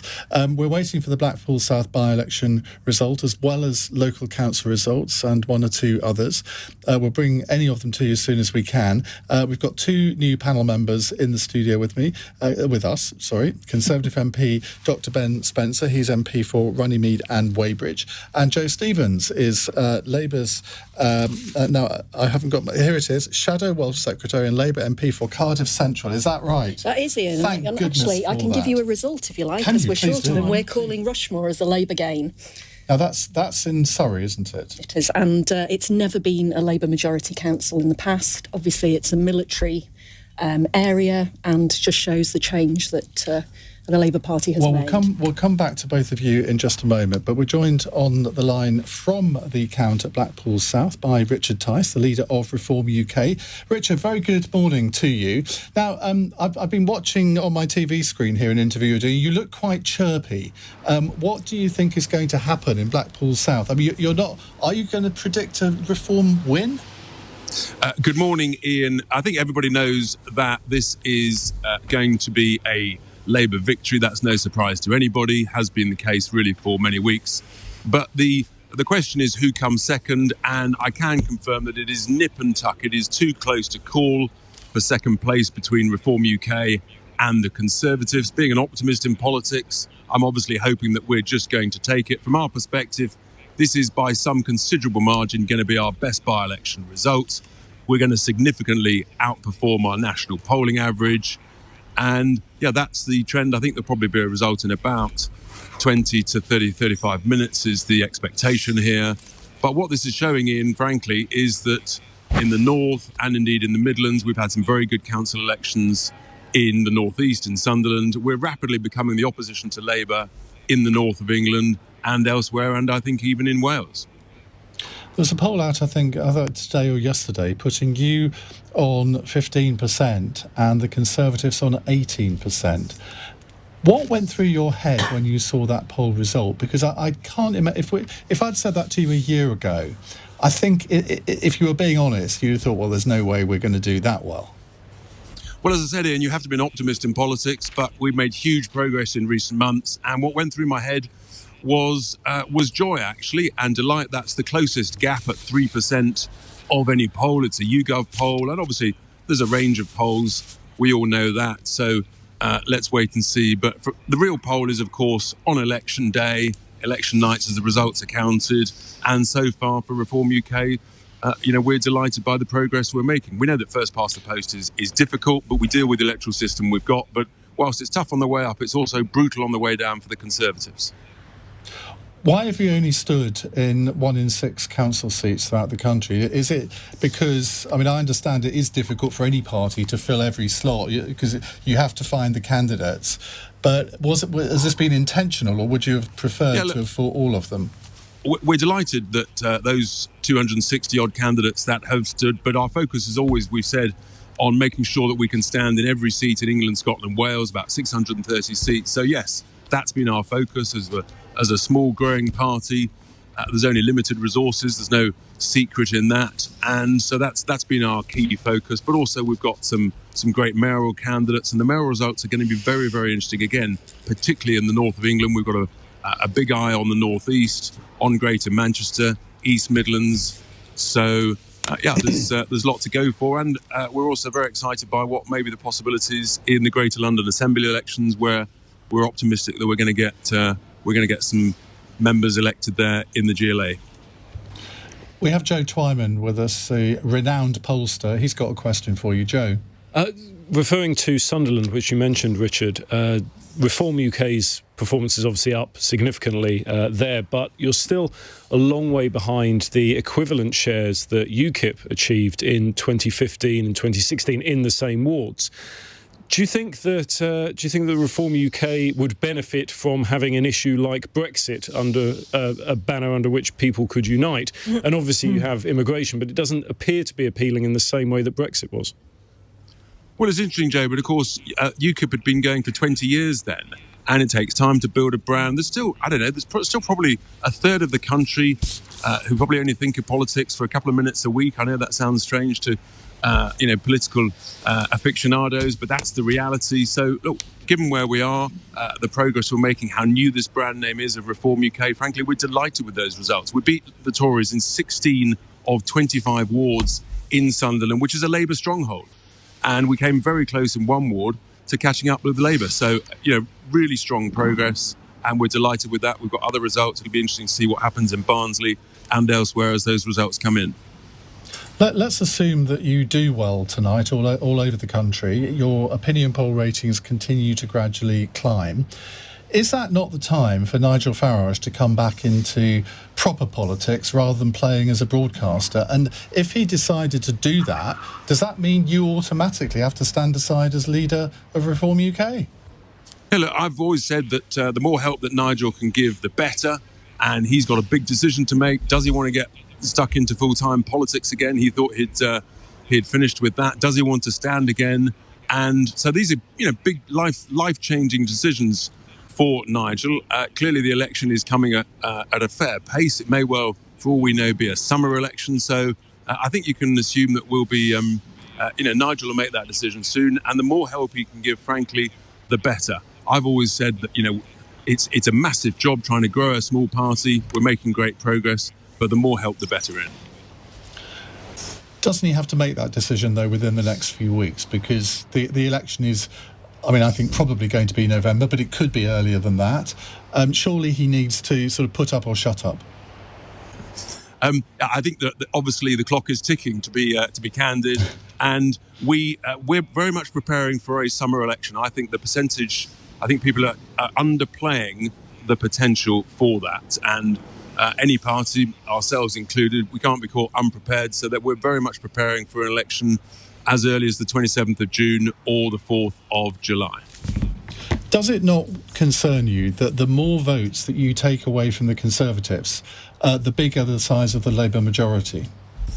But there's no difference between the two main parties. They're two variants of socialism: high taxes, high government spending, mass immigration, unnecessary huge regulation, pro-net zero. You can't tell the difference between the two. The reality is we've got no growth. We've got the longest recession per person, and that's what actually matters to individuals and households. The longest recession per person for 70 years.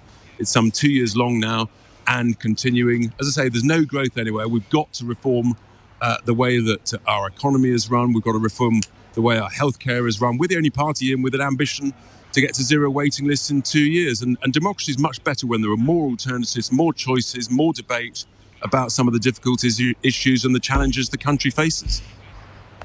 Richard Tice, thank you very much for joining us here on LBC. That's Richard Tice, the leader of Reform UK. He's live at the count in Blackpool South. We hope to get the result. Well, he was predicting sometime in the next half an hour.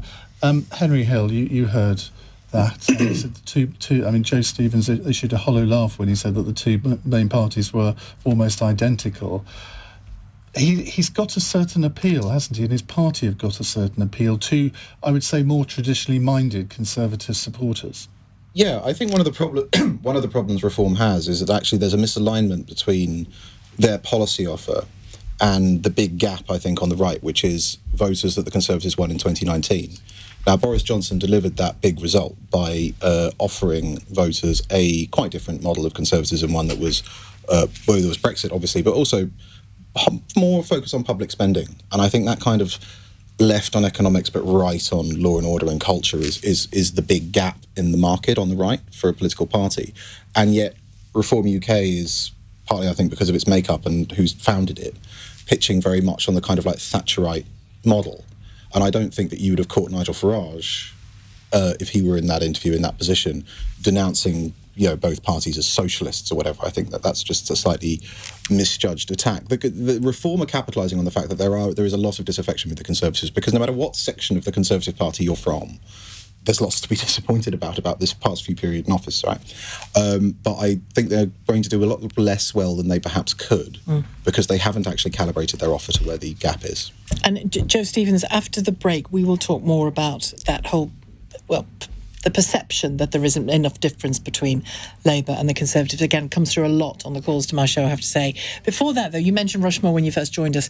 Labour is describing the result there as truly historic, and Henry Riley, LBC's reporter, who's been keeping an eye on the east of England for us, amongst other places, can tell us a bit more about Rushmore. Yeah, Labour very pleased about this, Sheila. Good morning. It's been run by the Conservatives for the past 24 years, Rushmore, the home of the British Army. It contains Aldershot, and so really this is being touted as a huge success by the Labour Party. They've never had a Labour majority council there, and it is a strong Conservative constituency. Leo Doherty is the MP for Aldershot. Labour, I think, will have their eye on that at a general election, though he does have quite a big majority, I think around 16,000.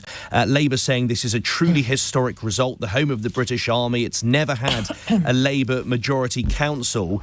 They also add that this is a result Rishi Sunak cannot ignore. It is time for a general election. One of the other results, Sheila, that I've been keeping an eye on is Colchester in Essex. That has now completed. We have the final results for that, and it was pretty much unchanged. Just one result, one gain for Labour, meaning that it's still no overall control.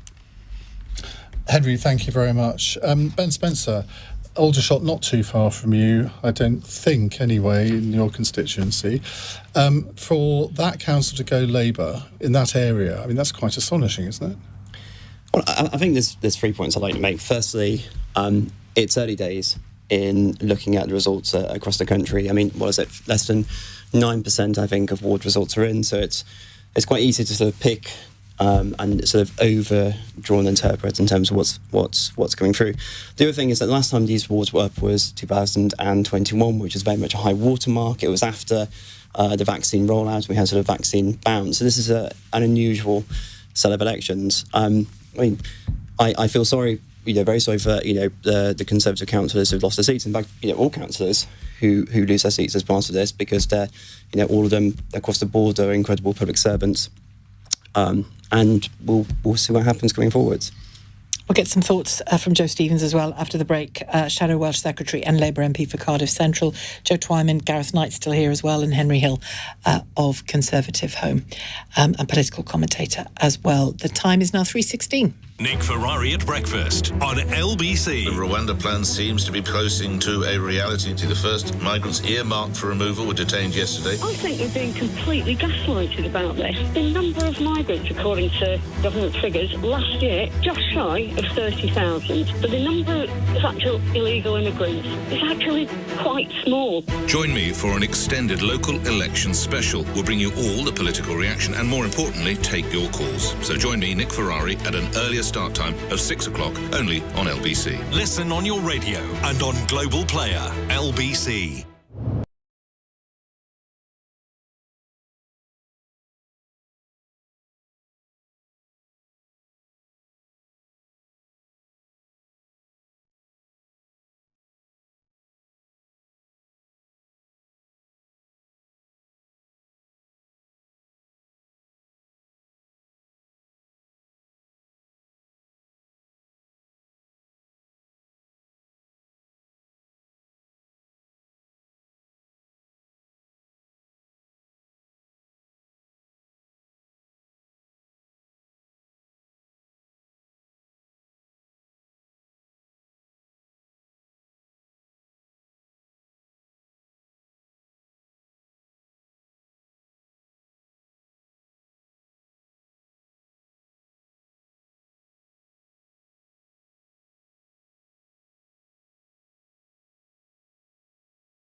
This is LBC.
Leading Britain's conversation. Election Night Live on LBC. 3:20 here on LBC. Shelagh Fogarty and Iain Dale with you, taking you through till 6 a.m. when Nick Ferrari will take over. We have with us on the panel Henry Hill from Conservative Home, Conservative MP Ben Spencer, and Labour's Joe Stevens. Now, I've been accumulating some really good WhatsApp and text questions over the last few hours. Unfortunately, some people may have already gone to bed, but they can always listen Maybe back. not. Maybe they're... Mark, I think, has got one of the best ones. Iain, will you all be going clubbing later? Listen, I've barely been clubbing in my life, so it's not going to start now. No, I'm not really a clubbing person. I'm going to Good Morning Britain after this. Oh yeah, I'm going to bed. Dave in Rugeley says, "Hi Iain and team, looking good on full HD on my TV." Well, that'll be your tan. That's a relief. That'll be my fake tan. Yeah. I don't have fake tan, by the way. Which result do you think will be the biggest signal on how the general election will go? Well, let's start with Gareth, because he's the expert on these things. If Labour win the Tees Valley, then I think that will trump everything else. All indications are, however, that the Conservatives are probably going to hold it. That is by far, to me, the biggest. Actually, no, the biggest one will be if the Conservatives win the Mayor of London. But in realistic terms, I would say that Labour winning Tees Valley is the big one. And someone's got a question for you here. This is Gary in Grimsby. Great to have a mariner on the show. I gather that's you. Yeah. What time can we expect Grimsby and Cleethorpes results? That's a question the whole nation is gagging to hear answered. Well, they're all coming in right now, and the Conservatives lost overall control of North East Lincolnshire. So the results are coming in. That's a big disappointment for the Conservatives. They spent a long time trying to get control of that council, and they finally got control of it. And there's no doubt that there's national swing in play there. And those two constituencies for a parliamentary election are quite important. In fact, another news channel has actually decided that Grimsby and Cleethorpes should be the focus of all of their attention for the next few months. Really? Yeah. But we don't talk about them, do we? No, we don't. No. No. Joe Stevens, I've been threatening to talk to you for a few minutes now about that accusation from Richard Tice, but I must tell you it comes through quite a lot on our call, the calls on our phone-ins as well, that there isn't enough between Labour and the Conservatives to trust you with their vote and that they're going elsewhere. Well, I thought it was an interesting take from Richard Tice. I'm not sure Ben or I would agree with any of it, but actually what we're seeing is vote shedding from Conservatives directly to Labour, and actually the reform. I think the reform vote is an indication of the collapse of the Tory party. Essentially, that Rishi Sunak's lost control of his own party. You've been losing to the Greens, perhaps not to the same degree, but there have been some losses to the Greens there as well. And the Greens are, again, it comes through a lot on calls that those people who would be traditionally Labour now feel a bit homeless politically are looking to the Greens. I think Greens pick up votes in local council elections. It doesn't translate into general elections. I've done a lot of campaigning over the last 6 weeks in Bristol, where it's a straight Labour-Green fight, and people who are voting Green in the locals there are saying to me, but we'll vote Labour in the general election. So I don't think there's a correlation that you can read right across on that. How do you read that, Henry Hill? What, the claim that there's not enough between the two? I think for some it's true enough, right? I mean, look at the economic debate. I think is the best example of this. Jeremy Hunt and Rachel Reeves really, compared to where the polls are, and they're fighting over a very narrow strip of tax and economic policy territory. And I think that's because both parties have realised. Sorry, I'm losing my voice a bit. Isn't that because of economic circumstances? Yeah, you're right, but I He's think found his voice again. I found my voice. I can finish the point, but that's true. But the response to that is telling, right? In that taxes are at historic highs, public services are extremely stretched. The next 5 years are going to be extremely difficult. You're going to have local councils start going bankrupt even after they've been allowed to sell all their assets. We're going to have to answer what we do about social care. And I think both parties have realised that without some very radical break somewhere, there's no way out of that trap. Neither party has that radical answer yet. And so what we're seeing is kind of the politics of the precipice, basically trying to find a way to just keep the show on the road. And it's understandable, I think, that voters might be frustrated by that, because whether you're left or right, whatever part of your country you're in, large parts of this country's political economy aren't working. Yeah, and I know you're keen to come in on this, Joe Tryman. The reality as well is voters need something to grab hold of, don't they, as a reason to vote for a particular party? Yes, but often that won't be based on policy. And I think to describe there's no difference is overly simplistic in a number of directions. Those of us who've been around long enough to have worked on the 1997 general election will remember in the run-up to that the discussion of plagiarism, this idea that Blair and Major were so close to one another in terms of their policies, there's nothing to choose between them. But where there was a big difference between Blair and Major was in terms of how the personalities of the parties were viewed. And I think that's a really important thing here, because even if, and it is to be discussed, but even if you have policies that are perceived by the electorate to be very similar to one another across the main parties, the people promising to deliver those policies for the parties are viewed extremely differently. And whereas one party is viewed not overwhelmingly positively, but certainly in net positive terms, and is seen as trustworthy, and is seen as united, and is seen as competent. And in contrast, you have the government, which is seen as the opposite of all of those things. It means that there are big divisions on which the electorate can make decisions. Is there any way back here, Dr. Ben Spencer, from that description? Because I think you'd agree it's an accurate one, would you? I think there's a few things going on. I mean, firstly, one of the messages, and I've been around campaigning across the country, especially my patch, is that my constituents say to me, look, we're fed up with the psychodrama Westminster. We want to see you guys focusing on delivering, which is what we're doing, but it's not cutting through, I think, as much as it should do. And I think, that's something that we do need to get beyond in terms of saying, and we've all of us have been through the meat grinder over the past few years in terms of dealing with the pandemic and the long sort of tail of impact on that, invasion of Ukraine, energy crisis, where you go from that. And we're in a difficult situation and people are hurting. All of us have had a difficult time. But is it right? Is it right in those circumstances then that so much parliamentary time and leadership time and policy time is given on the votes? I think it's absolutely critical to many people. And I think one of the most fundamental things of our country in terms of delivery is that we control our borders. I think it's totally... we cannot concede border control to criminal gangs. I mean, that's mad. I mean, but what I will say, you already have, Ben. You have, yeah. 711 bank crossings. 711 bank crossings. Have another rehearsal of the Rwanda argument, I'm afraid. I think we'd better move on to a caller. Bob, but not everybody was listening to the last one. Well, we're still going to move on to a caller. Bob in Tunbridge Wells. Hello, Bob. Hello. Good morning. Good morning. The thing I can't understand is that we've got a mass immigration problem, and I'm not voting for Tory because it's terrible. But Rishi Sunak's, they were around the situation, for example.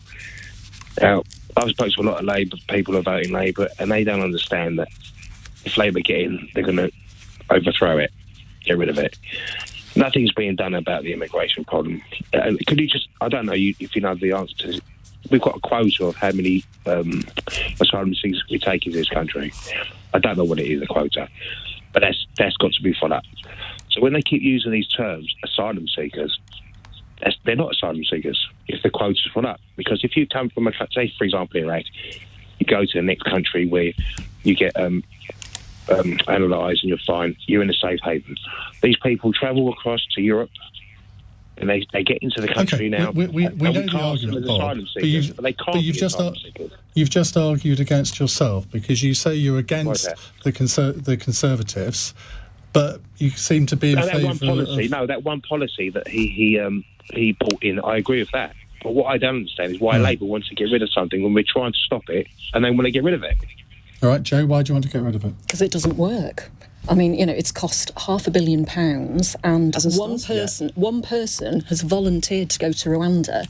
They've been given £3,000 to do so. The British taxpayer are going to be paying for their accommodation and food for the next 5 years. They might as well have offered to throw in the plane as well to get them there. It's a con, it's a gimmick, it won't work. And even if it did work, it would only deal with 1% of the total number of asylum seekers that are currently in the system. We do have an alternative. So cracking down on criminal smuggler gangs with this cross-border police unit, ending the hotel use, so recruiting 1,000 people to clear that. The National Crime Agency are already doing that? The National Crime Agency have had their budget cut by the Conservative government. So, at the time when they should be doing the most work, their budget has been cut. So we've set out our plan for how we'll deal with it. It's costing £8 million a day to keep people in hotels because there's by the end of this year, there'll be 100,000 people in the asylum system. That's got to be dealt with. We've got a plan to deal with that. The Tories haven't. You don't want them on barges. Where do you want them then? We want to process. So we want to process people quickly so that people who are not entitled to stay in the UK can be returned. You want to do a lot of things, but it's all sort of jammed today and you're not able to say how you're going to be able to do that. I've just set out exactly how we'd do that. So recruiting 1,000 people to clear that backlog in the Home Office. Which the government have already done, and the backlog is coming down. It's projected to be 100,000 people by the end of the year. It was 180,000 before. But still 100,000 people. And they're stuck. So you admit they've cut it by 40%. So they're stuck, and one person has voluntarily gone to Rwanda. So the Rwanda gimmick is not going to work. This is not a serious plan to deal with what is clearly a very serious problem. I mean, this is why I think people recognise the problems for Labour. So we've got a situation where essentially, I'm just amazed at the arguments that Joe's trying to make, which is the Rwanda plan hasn't worked yet. Labour done everything they could to try and stop it, and are one of the main factors in delays to actually get it starting. And then Labour's solution is, well, we'll do what the Conservatives are doing. We'll just do it better. And it's just meaningless piffle. Well, it couldn't be done any worse, could it? Well, it's very easy in opposition to go, well, we'll just click our fingers and we'll fix it, and we'll just renegotiate the treaties again, and it will work better. Can you explain to me, Ben, how the Rwanda plan is going to clear the asylum backlog? Because it will, the Court of Appeal said 100 people can go to Rwanda. I think there's an argument about whether it might not be 300 people, maybe. It's going to take you 100 years to get rid of that backlog of people in the asylum system through the Rwanda plan. Explain it to me.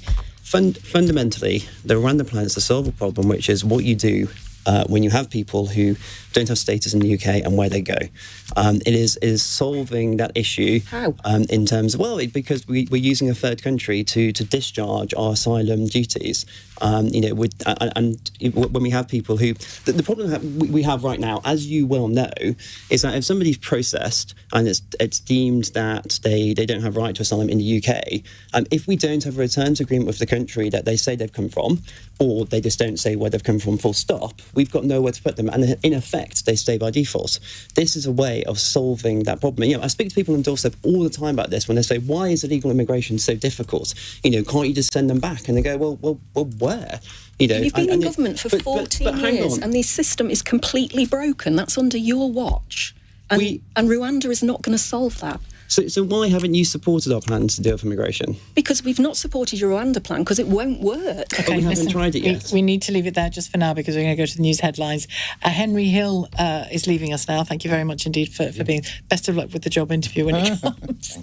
We'll be joined in a few moments by, full disclosure, my local MP, Lib Dem MP, Sarah Olney. The time is 3:33. I'm not revealing how I vote. 3:33. I'm Daryl Jackson. Results are starting to trickle in as votes are counted following elections across England and Wales yesterday. Labour's celebrated the first council gain it's taken Hartlepool, which had been under no overall control. They've also held Newcastle, Sunderland and South Tyneside. The Conservatives have held Broxbourne. Elsewhere, the Foreign Secretary, Lord David Cameron's visited Kyiv and met with Ukraine's President Volodymyr Zelensky. It follows a government's commitment to spend at least 2.5% of GDP on defence. And it looks like John Swinney could be unopposed in the race to become Scotland's next First Minister. The SNP's former leader has confirmed he'll run for the job again. LBC weather cloudy for most later with heavy showers moving in from the east. The best of any sunshine in the far south and northwest and a high of 21 degrees. This is LBC.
Leading Britain's conversation. Election Night Live on LBC. We are joined, as I said a moment ago, by Sarah Olney, the Liberal Democrat MP, my local MP, in fact, in Richmond. So you have to do all the interviews with Joe for full balance. Sarah wouldn't like me to do all the interviews. Well, the first time I interviewed her, we had a bit of a row, didn't we? Do you remember? I can't remember what it was about, but I remember that I was being particularly obnoxious. She's over it now. Particularly obnoxious. And still with us is Joe Stevens, Shadow Welsh Secretary and Labour MP for Cardiff Central, and Dr Ben Spencer, Conservative MP for Runnymede and Weybridge. And just to remind you, we are here with you until 6 o'clock this morning, at which point Nick Ferrari will take over. We are getting a fair few results coming in, and one that's just come through is that Labour, you had good news from Rushmore, Joe Stevens, but you've lost control of Oldham. Reports that you've lost control of Oldham, with Gaza a factor, and Keir Starmer's LBC interview with Nick Ferrari at the Labour conference put on the leaflets of independent opponents.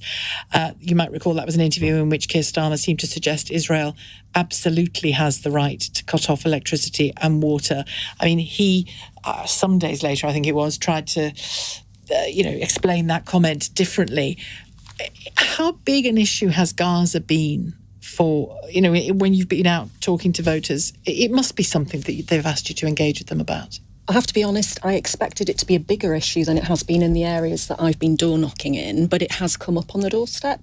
I think that people are reflecting on where our position is now, and I think at the start of, after that awful attack on the 7th of October, Keir took a very strong line and the right position, I think, at that point.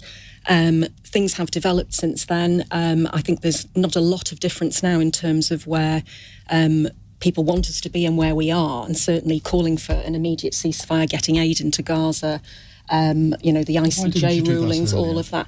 Well, because I think at the point that it happened, it was an encroachment, a terrorist attack into Israel with the death of, I think, 1,400 people and hostages taken, of whom well over 100 are still being held. We don't even know if some of them are still alive. I absolutely think it was the right position to take at that point. But, we don't ever take votes from anybody for granted, ever. And it's clear we have lost some support amongst Muslim communities.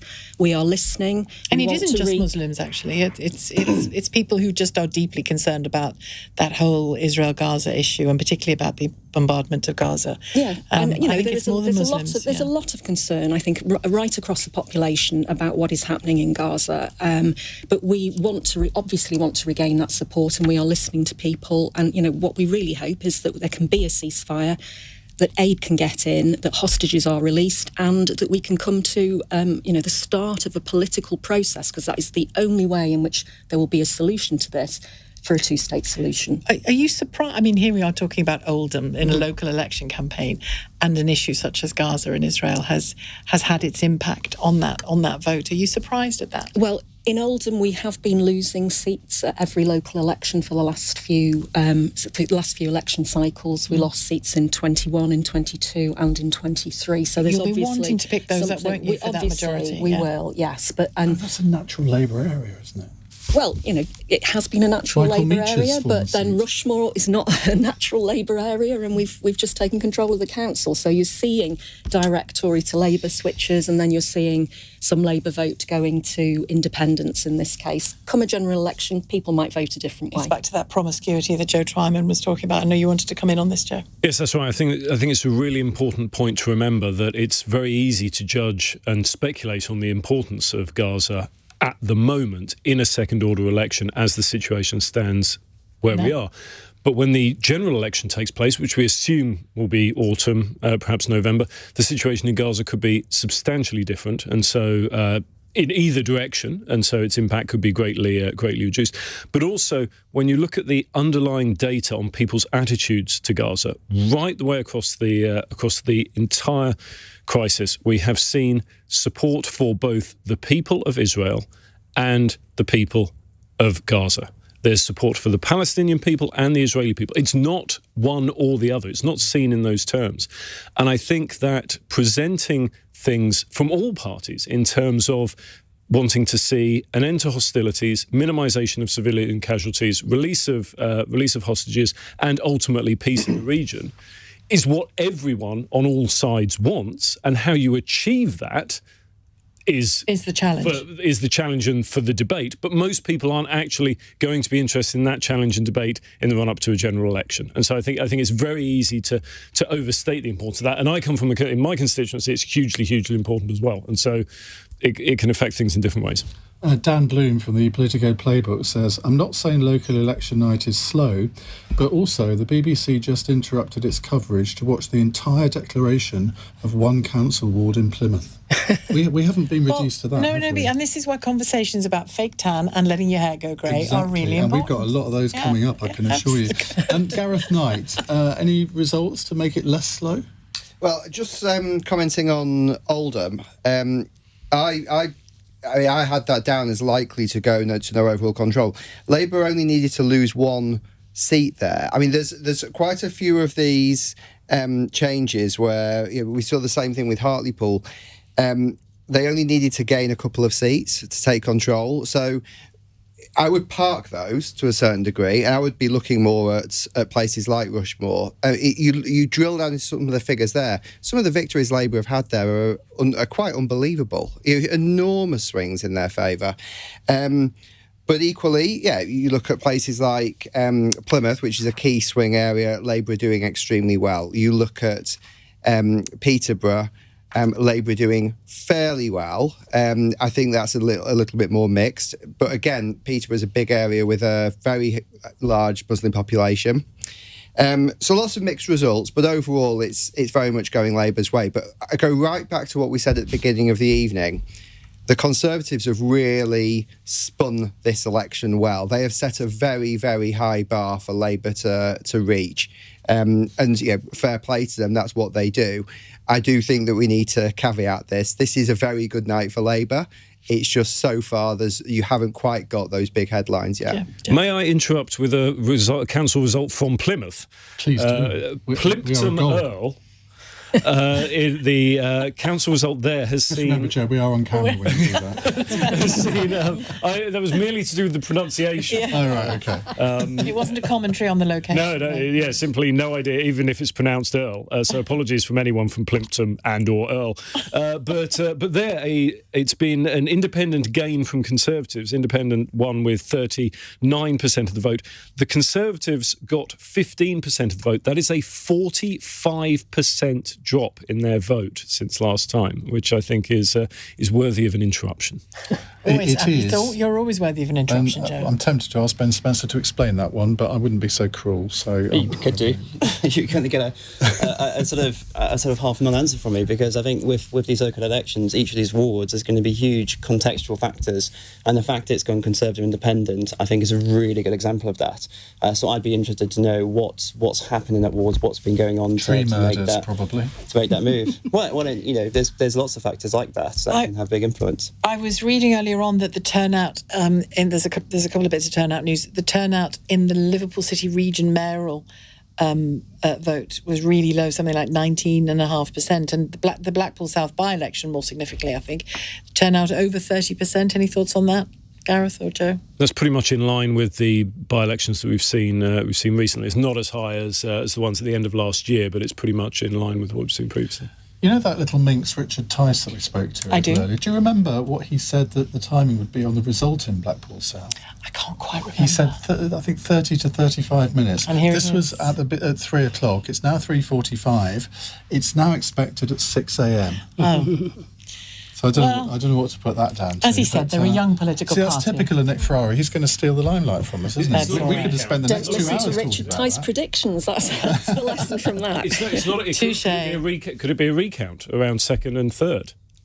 Can you do a recount for second and third if you aren't losing your deposit? I don't think you can you? Generally speaking, I mean, I've never seen that at an election. You obviously can have a recount to win, and you can have one for the deposit, and most of them at by-elections tend to be deposit recounts. Yeah. If it's within a couple of hundred votes, you could have what they call a bundle check, which is where the agents of the candidates physically pick up the bundles and flick them just to make sure all the X's are in the right place. And if they find a few, then you get the recount. But it's pretty rare that you would have a recount between second and third. It's not quite a hanging Chad moment. Of course, Sarah Olney, it could be the Liberal Democrats trying to save their deposit, demanding a recount. I'm not sure. I have no news from Blackpool. I haven't seen evidence of many Liberal Democrats on the streets of Blackpool canvassing. It wasn't a seat that you targeted. I haven't personally been there, so I couldn't. And if Sarah hasn't been to a by-election, it isn't a by-election worth knowing about. Right, we'll continue our conversation in just a moment. We'll come to more of your calls. We've got a couple lined up to go to. It's 3:46. LBC.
Election Night Live on LBC. Text 84850. Moment of 3:48 on LBC. Welcome to our Election Night Live programme and on LBC News.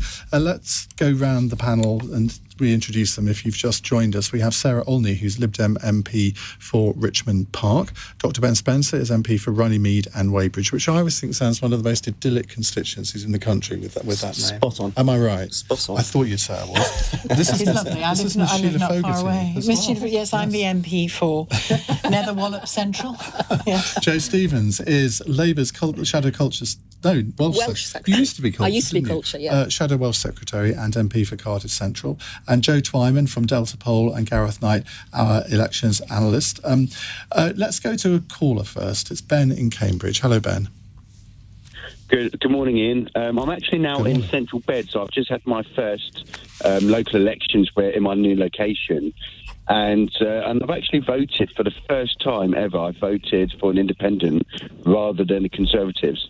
So it sounds like I've sort of done the same as many other across the country so far. But one of the things that made me vote for this particular independent was the only person who actually introduced himself, came to my door, knocked on the door, introduced himself as a local candidate, running as an independent, and went through a few local things that he had sort of planned up. And he was actually an incumbent as well. So... and I had nothing from the Conservatives, nothing from Labour, nothing from the Dems. None of the parties had anyone knocking on any doors, no leaflet through doors, etc. You wouldn't know there was even a local election going on in my ward.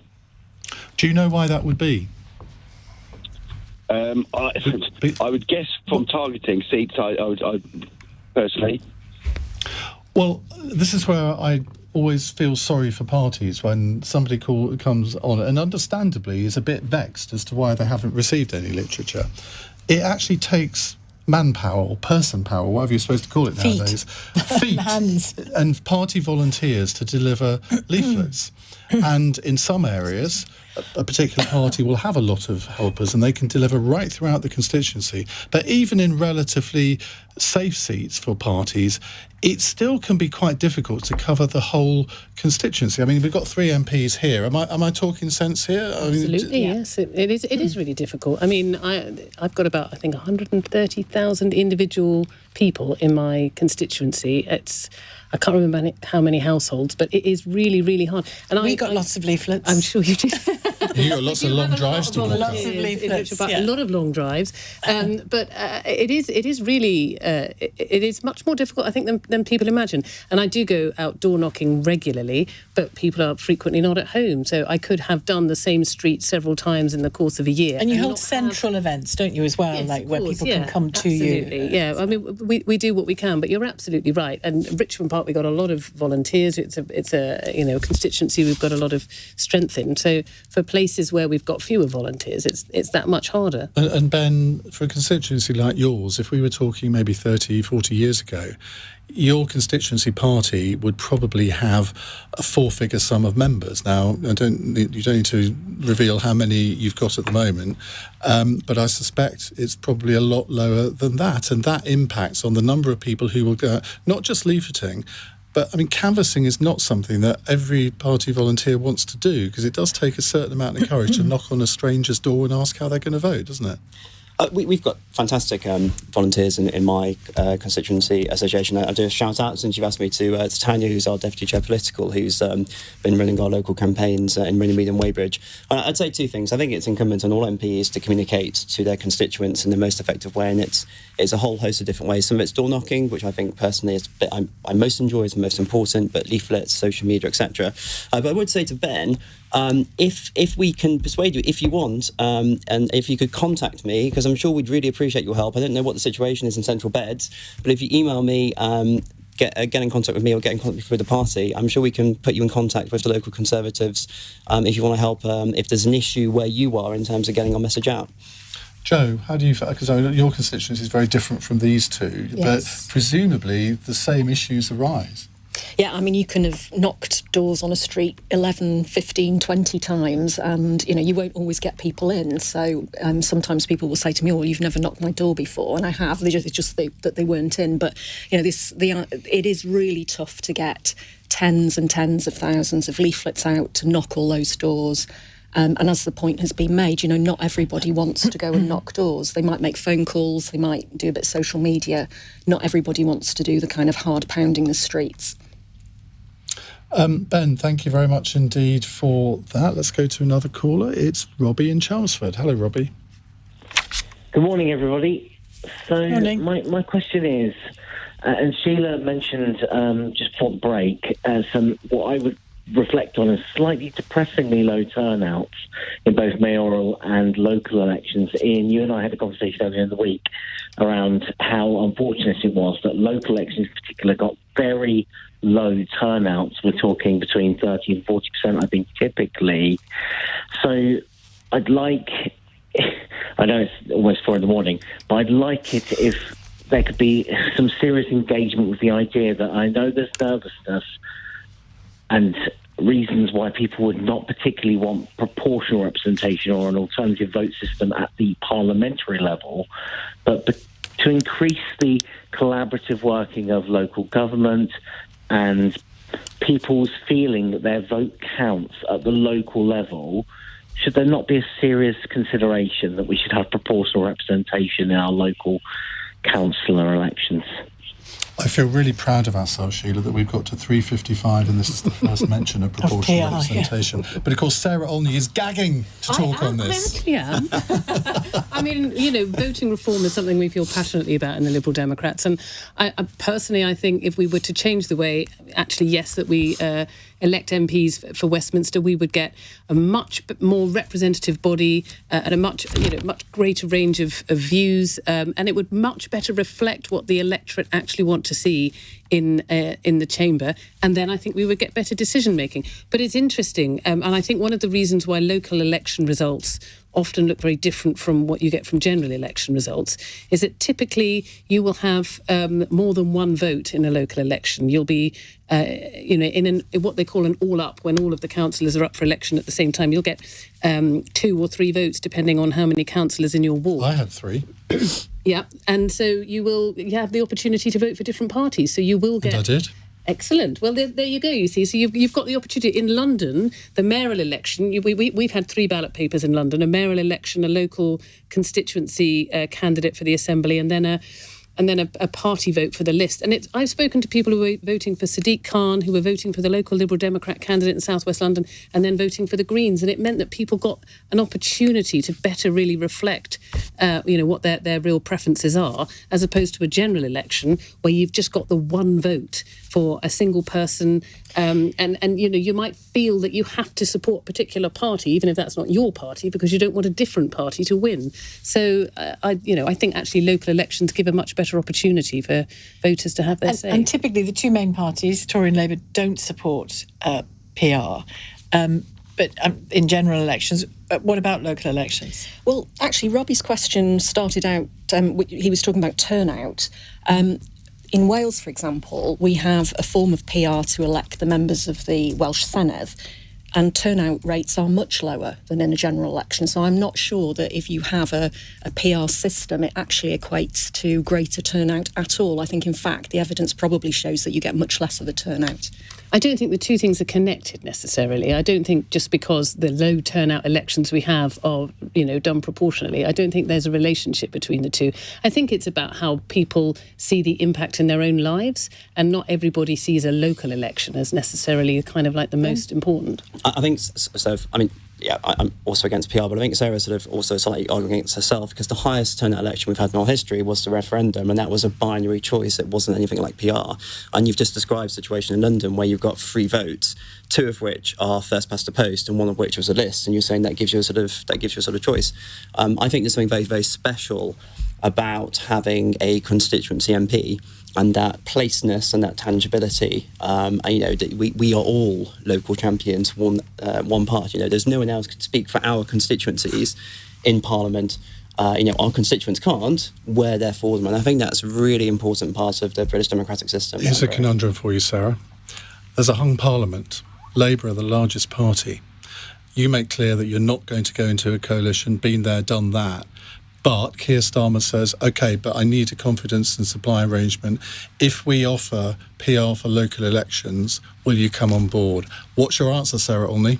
I have no idea. That's very much a hypothetical situation. Well, of course it is. Doing a Darren Jones. It's 3:58 in the morning. What do you expect? All I can say is Liberal Democrats are committed to voting reform. It's something we believe in passionately. Obviously, we will seek opportunities to try and achieve that, but I can't possibly answer your direct If you were question. leader. If there's no vacancy for leader. Yet. She's not. Yeah. But, as I say, we're passionate about voting reform. It's something that's really, really fundamental to our beliefs as a party. And, of course, we would look for opportunities to try and advance that. Well, it's nearly 4:00. Gareth, anything to report on the results front? Not particularly. We are actually getting quite a few results now coming in, but there's nothing really Nothing of worth interest. commenting on. There's said to be a recount in Harlow, I read here. But that would be in an individual ward, wouldn't it? The marginal ward of Latton, Bush and Stewards, yes.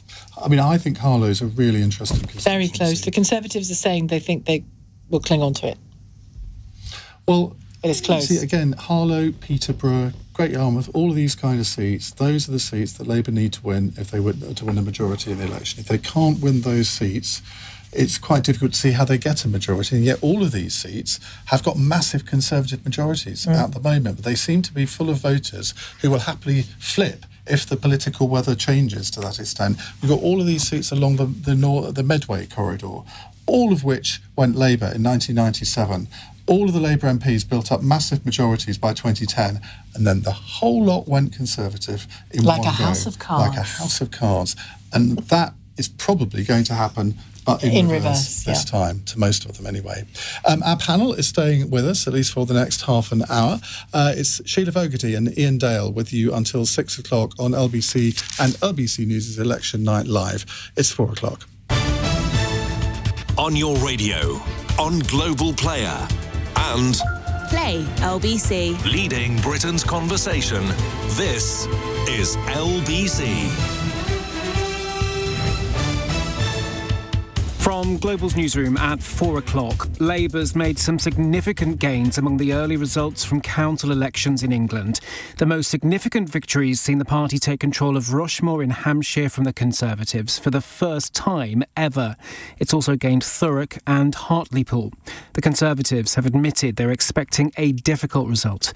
Transport Secretary Mark Harper told LBC they've had a difficult period. We've dealt with a pandemic. We've got a war in Europe which drove up energy prices. It has been difficult for people, but we have, since the Prime Minister took over, driven down inflation. We've had 2 cuts to national insurance. We've put money back in people's pockets. We've had, I think, 9 months now of real terms wages growth, but it takes time for that to feed through to people. There's also a by-election in Blackpool South after Conservative MP Scott Benton resigned following a lobbying scandal. Chair of the Labour Party, Annalise Dodds, told LBC a Labour win would be a sign. A seat where I think it's existed for 78 years, 57 of those years actually it's been represented by a Conservative. Of course, 2019 they got almost 50% of the vote.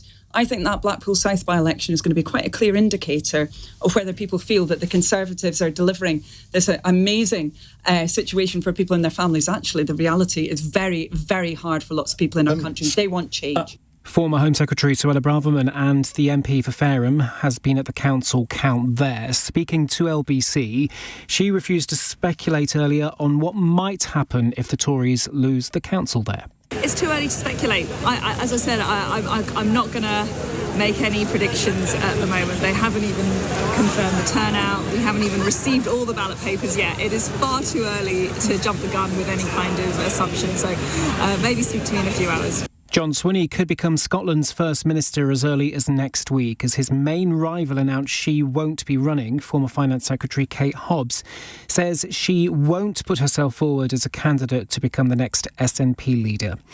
And a vigil will be held in North East London on Sunday, close to where a 14-year-old boy was stabbed to death. 36-year-old Marcus Monzo is accused of murdering the teenager and injuring 4 other people on Tuesday.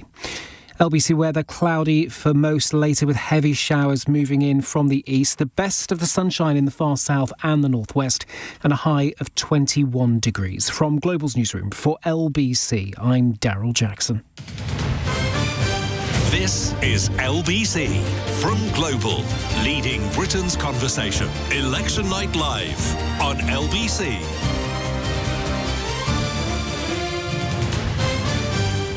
You know, Iain, it is possible that some people are just joining us at 3 minutes past 4 when you think about it. It's probably dawn by now, isn't it, I think? And if you're commuting from York to London, what better thing to do than listen to us on the way? I've done it myself. This is LBC and LBC News, LBC's Election Night Live with Shelagh Fogarty and Iain Dale. Let us remind you of who our guests are. We have a new guest, actually, Dr. Adrian Ramsey. Good afternoon to you. Thank you, and thank you for awarding me. Because I'm on programmes in the afternoon. You've awarded me a PhD as well in the process, which I appreciate. Oh, it says it here. It says doctor. Never mind. You should be. You're very welcome. I bequeath you a doctorate. Joe Stevens is here still to my left, Shadow Welsh Secretary and Labour MP for Cardiff Central. Dr. Ben Spencer is here as well, Conservative MP for Runnymede and Weybridge. And for full disclosure, Sarah Olney is my local MP in Richmond And Park. for full disclosure, I am about to be awarded an honorary doctorate. Oh, in? Politics and broadcasting. Oh, massive but I'm not sure I'm allowed to Politics say and where it broadcasting. is because it hasn't been announced. Okay, well, I won't stress. But on it's that sort one. of adjacent to Canterbury. Okay.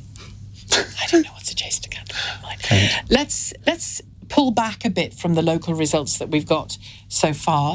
Not a few, but the momentum hasn't really started to flow, has it yet, of those big results. Also with us, by the way, is Gareth Knight, our psephologist, and Joe Twyman, our pollster. We'll get plenty more from them as well throughout the morning until 6. Let's zoom out and look at the national implications of these results. Perhaps starting with you, Joe Stevens, because Labour, it seems to me anyway, Labour needs to get a set of results here that deliver a kind of wow factor and energy ahead of the general election. Are you confident it can? And also, how would you measure that? What would that look like, that wow factor set of results? So what we are looking for in the results that come out over tonight and over the next couple of days is that we are winning in areas that are in battleground seats for the general election. So it's not necessarily about the percentage vote and the vote share and all that sort of stuff. It is about, are we taking wards, are we performing well in those areas, in those seats that we have got to win a general election? So, for example, Thurrock and Rushmore, we're doing well in Plymouth. That's a seat that we would hope to win. And win from Johnny Mercer. So that's the picture that we're looking at. That was poo-pooed by Mark Harper, the Transport Secretary, when he was here earlier Let's see. But that's our kind of mission tonight, is to make sure that we are making the sort of progress that we need to make in those areas to win a general election. And I mentioned Harlow a few moments ago, just before the news, the Conservatives saying that they think they could cling on to it. There's going to be a recount in one of the wards. What would it mean to win that? Oh, it'd be fantastic. I mean, we've had some fabulous results tonight already. And I think actually Hartlepool is a real emblem, because if you think back to 2021 and we had that terrible by-election result, we then had terrible local government election results. And that was a point at which, Keir Starmer was seriously looking at it and thinking, should I step down? But he has completely turned the Labour Party around since that date. He's made huge progress. The Labour Party has changed, and we're seeing tonight that straight Tory to Labour switching, where people want to see a Labour government. They can see that as positive change. We're seeing Labour to Green switching as well, which is a good opportunity to bring you in, Adrian Ramsey. A goodish night so far. I mean, I know it's the rider has to be that it's incredibly early days. What will a properly good night look like to the Greens? Well, it is early days, as you say, but very encouraging from the early results. And what we're looking to do is to build on the last 4 sets of local elections where we've seen consistent gains for the Green Party right across the country, winning seats from Labour and from the Conservatives in rural areas and urban areas. And over the last 4 years, what that's done is transformed us into a national party that's winning seats right across the country. And people see that they can vote Green for not just a strong local councillor, but for Greens to have a real impact on their council and in their community. So this year we're looking to build on that trend, again secure a record number of Green seats. It is early days, but the initial results look like we are heading in that direction. And that's because we are adding to our councillor numbers in areas where we're already doing very well, and that includes gains from Labour, Lib Dems and the Conservatives, but also breaking through into new areas. And I'm particularly pleased with our first 2 seats in Newcastle, for example, as another step towards us winning in more and more parts of the country. That's the first time you've had a councillor in Newcastle. It is, isn't it? yes. Yeah.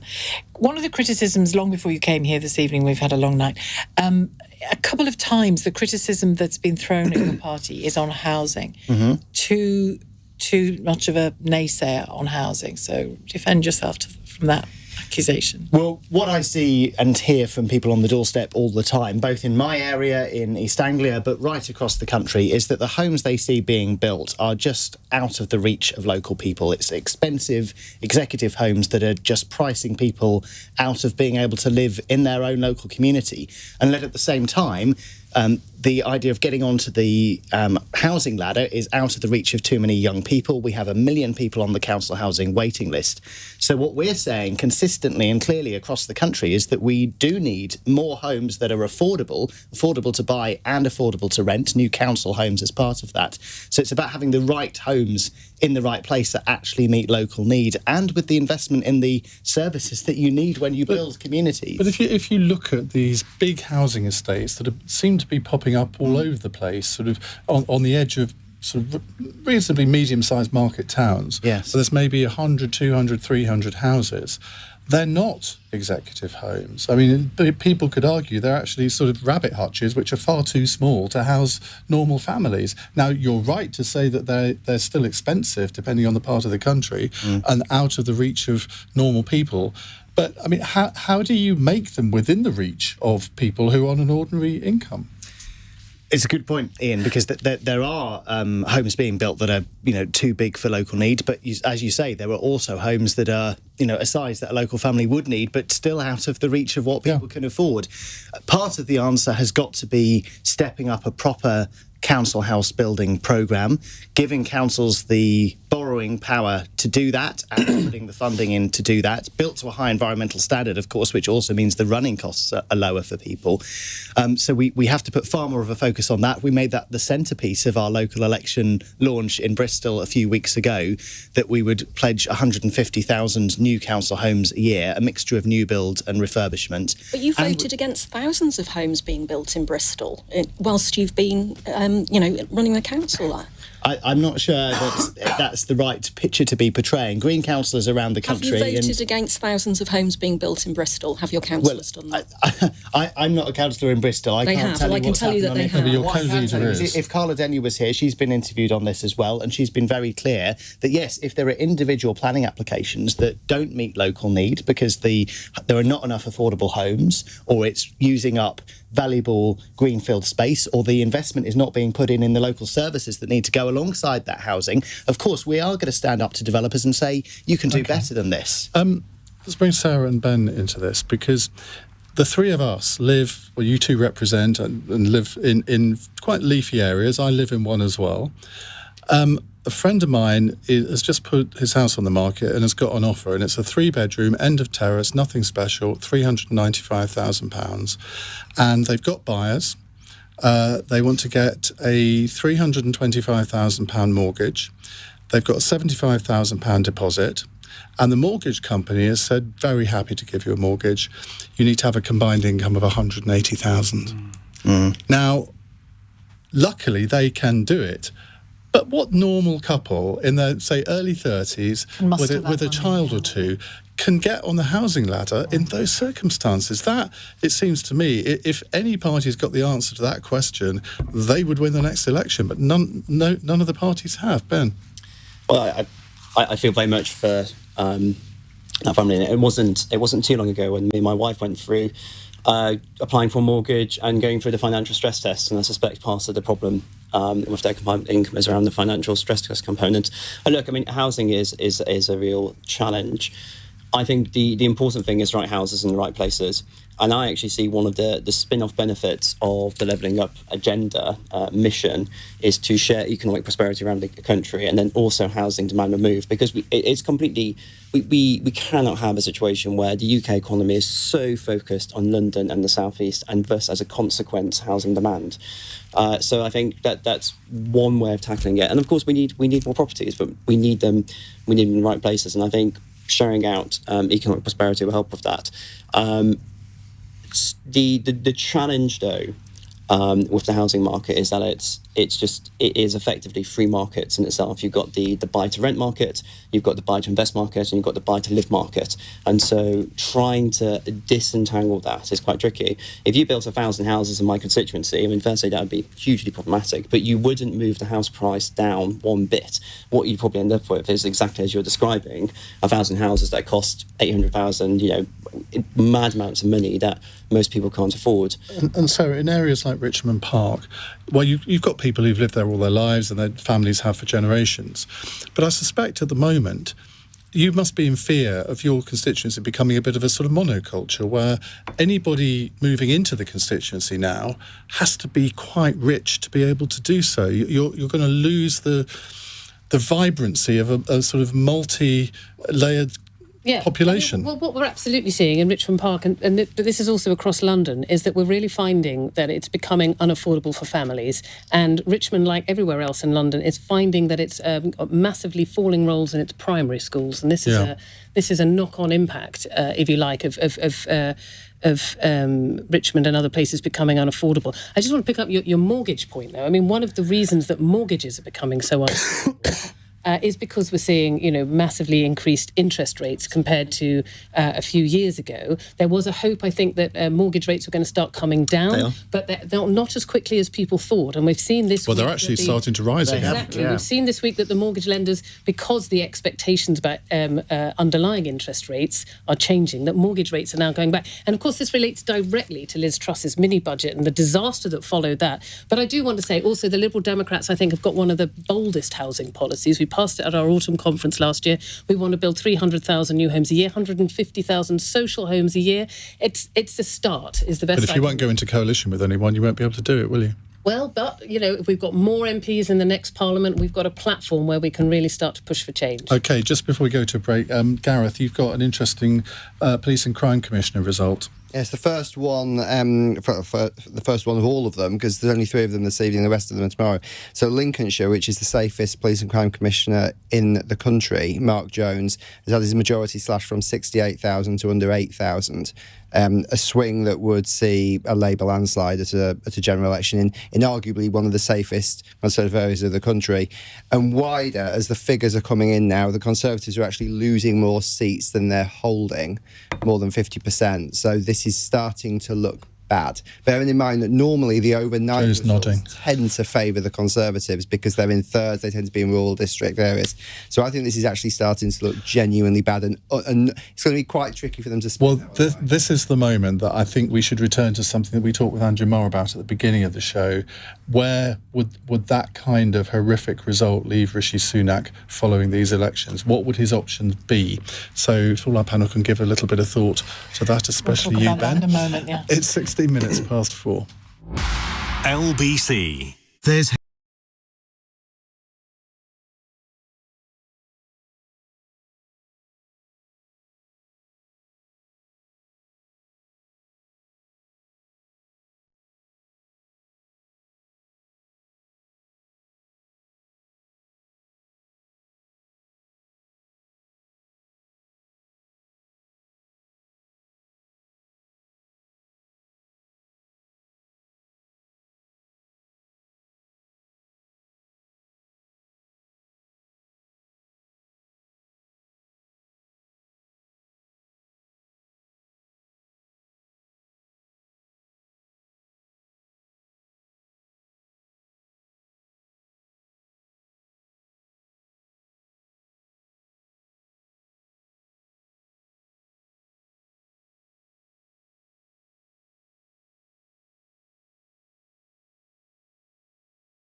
leading Britain's conversation. Election Night Live on LBC. It's 18 minutes past 4 on LBC and LBC News. Now, we have a new member of the panel replacing Joe Stevens, who we rather rudely didn't say goodbye to. But goodbye, Joe. It was very nice to have you on the panel. Nick Thomas-Simmons is with us. All the Labour big hitters coming out this evening. We've got Johnny Reynolds coming up later as well. Now, Nick, have you been touring the TV studios? I have indeed. So we're sort of sloppy seconds. And did somebody... More a long night shift, I think. Did somebody say, now welcome to the sauna, because it's flipping hot in here. This is the warmest of the studios I've visited tonight, I have to say. Climate change, Adrian. I mean, honestly, I don't know how you can bear to be with us. Adrian Ramsey is here, co-leader of the Green Party. Ben Spencer is Conservative MP for Runnymede and Weybridge, and Sarah Olney, Liberal Democrat MP for Richmond Park. Now, we've got some reaction from Hartlepool, where Alan Szynski has finally spoken to Conservative MP Jill Mortimer about whether the Prime Minister has helped or hindered local election efforts there. I think in local elections it's very different. I think, if you're trying to hint at what we should do about Rishi, I think we stick together as a party. We're not going to have another change of leader now. We're going to go into the next general election together, but we're going to go in fighting stronger, and we're going to get our Rwanda flights off the ground, and that's going to make an awful lot of difference. Not sure that he met my Jeremy Paxman challenge there, did he? But we now also have another Conservative MP, Chris Chambers, was joined by Conservative MP Sarah Brickliffe, and he asked her whether the scandal that led to Scott Benton's resignation in Blackpool South meant the Conservatives were on an uphill battle. I think because of that, yes, it was. But obviously we've worked hard, we've got the votes there, and we've had a great candidate, but it was a difficult fight to have, yes. I think there's a chance to turn it around. I think, again, going back to the local factors, that's why we've seen the result that we've seen tonight, but I don't think we can't change that. Henry Riley joins us again, LBC's reporter, who's been keeping an eye on the east of England and another couple of areas as well. What do you have for us, Henry? Well, Redditch, Sheila, one of those interesting seats formerly held by Jackie Smith, the ex-Home Secretary, of course, Rachel McLean, who you spoke with earlier, the Vice Chair of the Conservative Party. We've had 12 seats so far, 9 Labour, 3 Conservatives, but the issue is that the boundaries have changed there. I won't bore you with all the details, but they've changed the council wards. But as far as I can work out, it looks like 3 Labour gains so far, so it's not quite the Conservative wipeout in Redditch, but certainly looks like a very good night there for Labour so far. They're starting to trickle in. Some of the other areas that we touched on earlier, Rushmore, which includes Aldershot, the home of the British Army, that has been taken by the Conservatives. Labour very much happy with that, claiming... Labour claiming a huge victory. It's getting late. Yeah, I know. Well, I've got no excuse. I'm in a nice, comfy studio. But yes, a nice cold one as well. Do you know what it is? It's a nice temperature in here. I won't tempt you too much. Torture us, yeah. Nice for Nick Ferrari when he comes in at 6. We've got, of course, a Rushmore that's gone to Labour. Also, a big result for the party in other places. North East Lincolnshire, I think, is one worth definitely flagging, because the party there very happy. They have gained 6 seats. The Tories have lost control. Labour haven't. It's now no overall control, but a very good night for Labour there. But I think Redditch probably the one to watch, as well as Harlow as well. Some of the results there starting to trickle in as well. Thank you, Henry, for now. The Conservatives have held Fareham, but we were talking about it earlier on, weren't we? But the Lib Dems have gained 4 there. Lib Dems gaining 4 there, but the Conservatives managing to hold on to Fareham. I mean, we haven't had any of the big results yet, have we? So it is difficult to categorically say what's happening, but I can't see any consolation so far in any of the results for the Conservative Party from what Joe and Gareth are telling us. It's going to be either a good night for Labour, or a very good night for Labour, or an excellent night for Labour. Now let's operate on a bit of hypothesis here. Let's assume that it's either a very good night or an excellent night for Labour. What does that mean for Rishi Sunak, do you think, Sheila?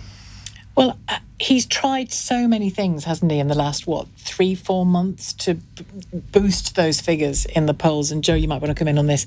And none of it seems to have worked. this, the latest round on the boats and the row with Ireland and the claim that it shows it's working. We'll see what that does to the polls. But the latest polls out today didn't suggest it had created any bounce yet. I mean, they have tried, Joe, haven't they, to create some kind of uplift on those numbers, but it hasn't been coming. Yeah, not just on the small boats, for that is just the most recent of the subjects that the Conservatives have tried. But if you look at the long-term trends, and particularly the underlying data, you can see just how dire the situation remains for the Conservatives. They've not been ahead in any published poll since the 6th of December 2021, and Labour have had a double-digit lead in every single published poll since the 26th of September 2022. These are the longest long-term trends that we're now experiencing, and that in itself would be bad news, and the performance of Rishi Sunak as a leader relative to Keir Starmer would be an additional problem. But for me, the real indication of the trouble that the Conservatives are in is the fact that since June 2023, so coming up to a year, when you ask who's best on the economy, which, as we've discussed, is the most important issue and will be the most important issue going into the general election, the percentage of people that say the Conservatives are the best, that has not been above 33 or below 29 more than a handful of times. And that's polling every week for a year. In other words, statistically unchanged. And you think about all of the announcements that have been made on the economy in that period, not least the budget, the autumn statement, and everything else, good and bad, and it's made no difference. And if you're that far behind, I mean, they're nearly 20 points behind on the economy. They're 20 points behind in voting intention.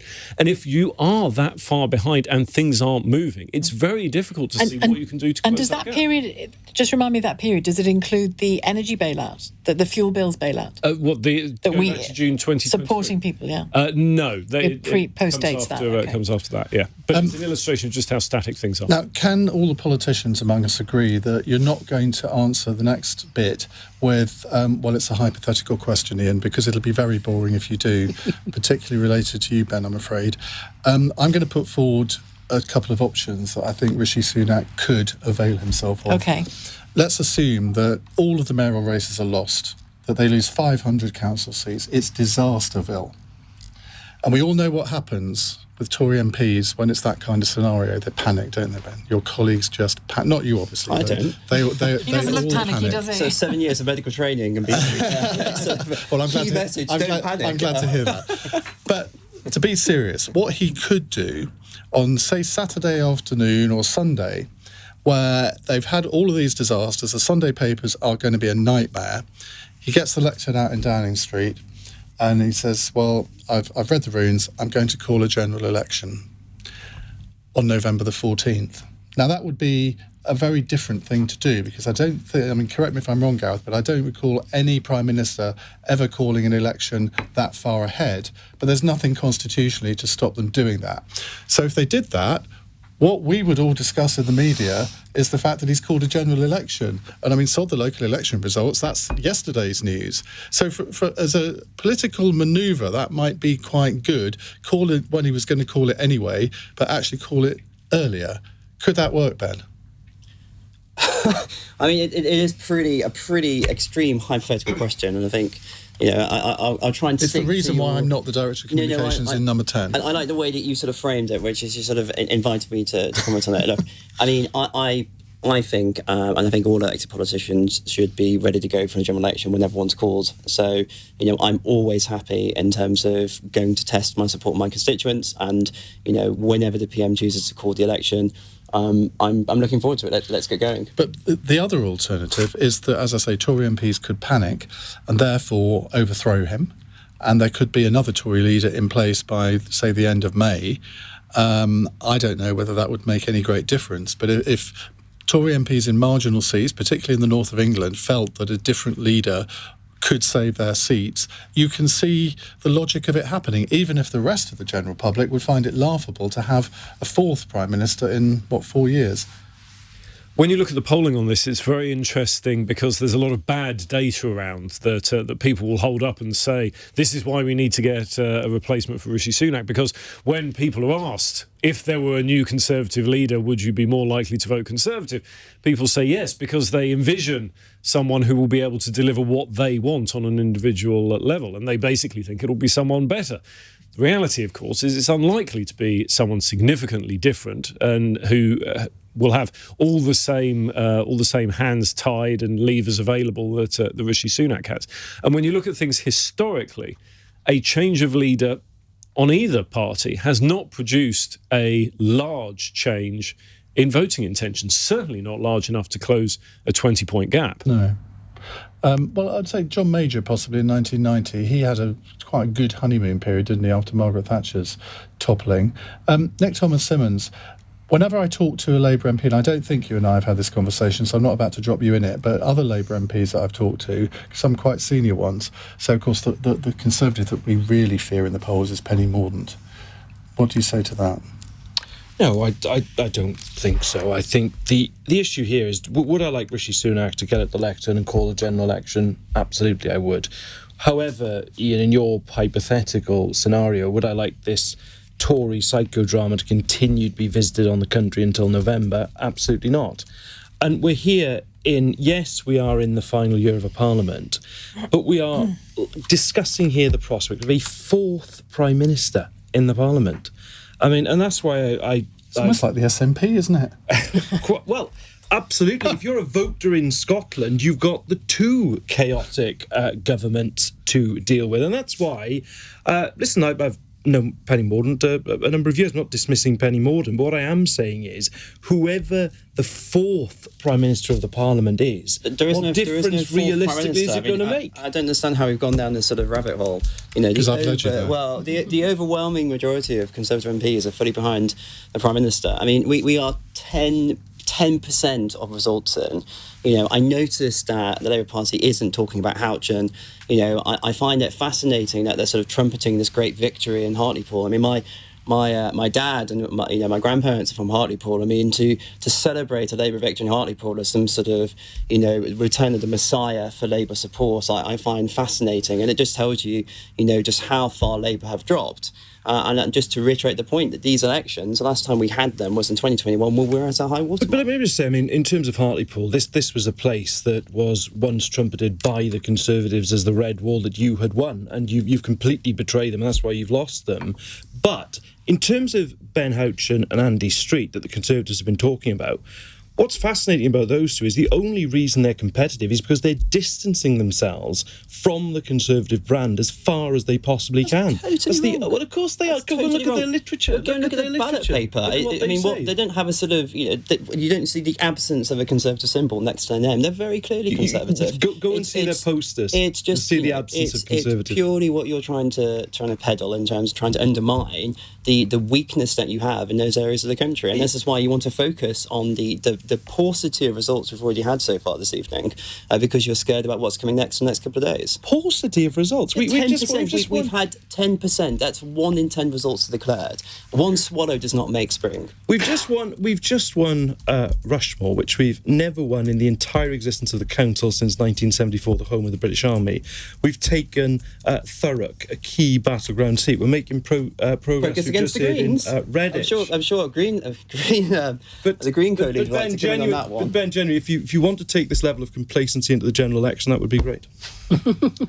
Sarah Olney, do you have any sympathy with the position that Rishi Sunak might find himself in? Because the Conservative Party has always been pretty chaotic after any set of elections that it loses badly. There's always a demand for change, whether it's the leader or whether it's a reshuffle or a complete change of direction.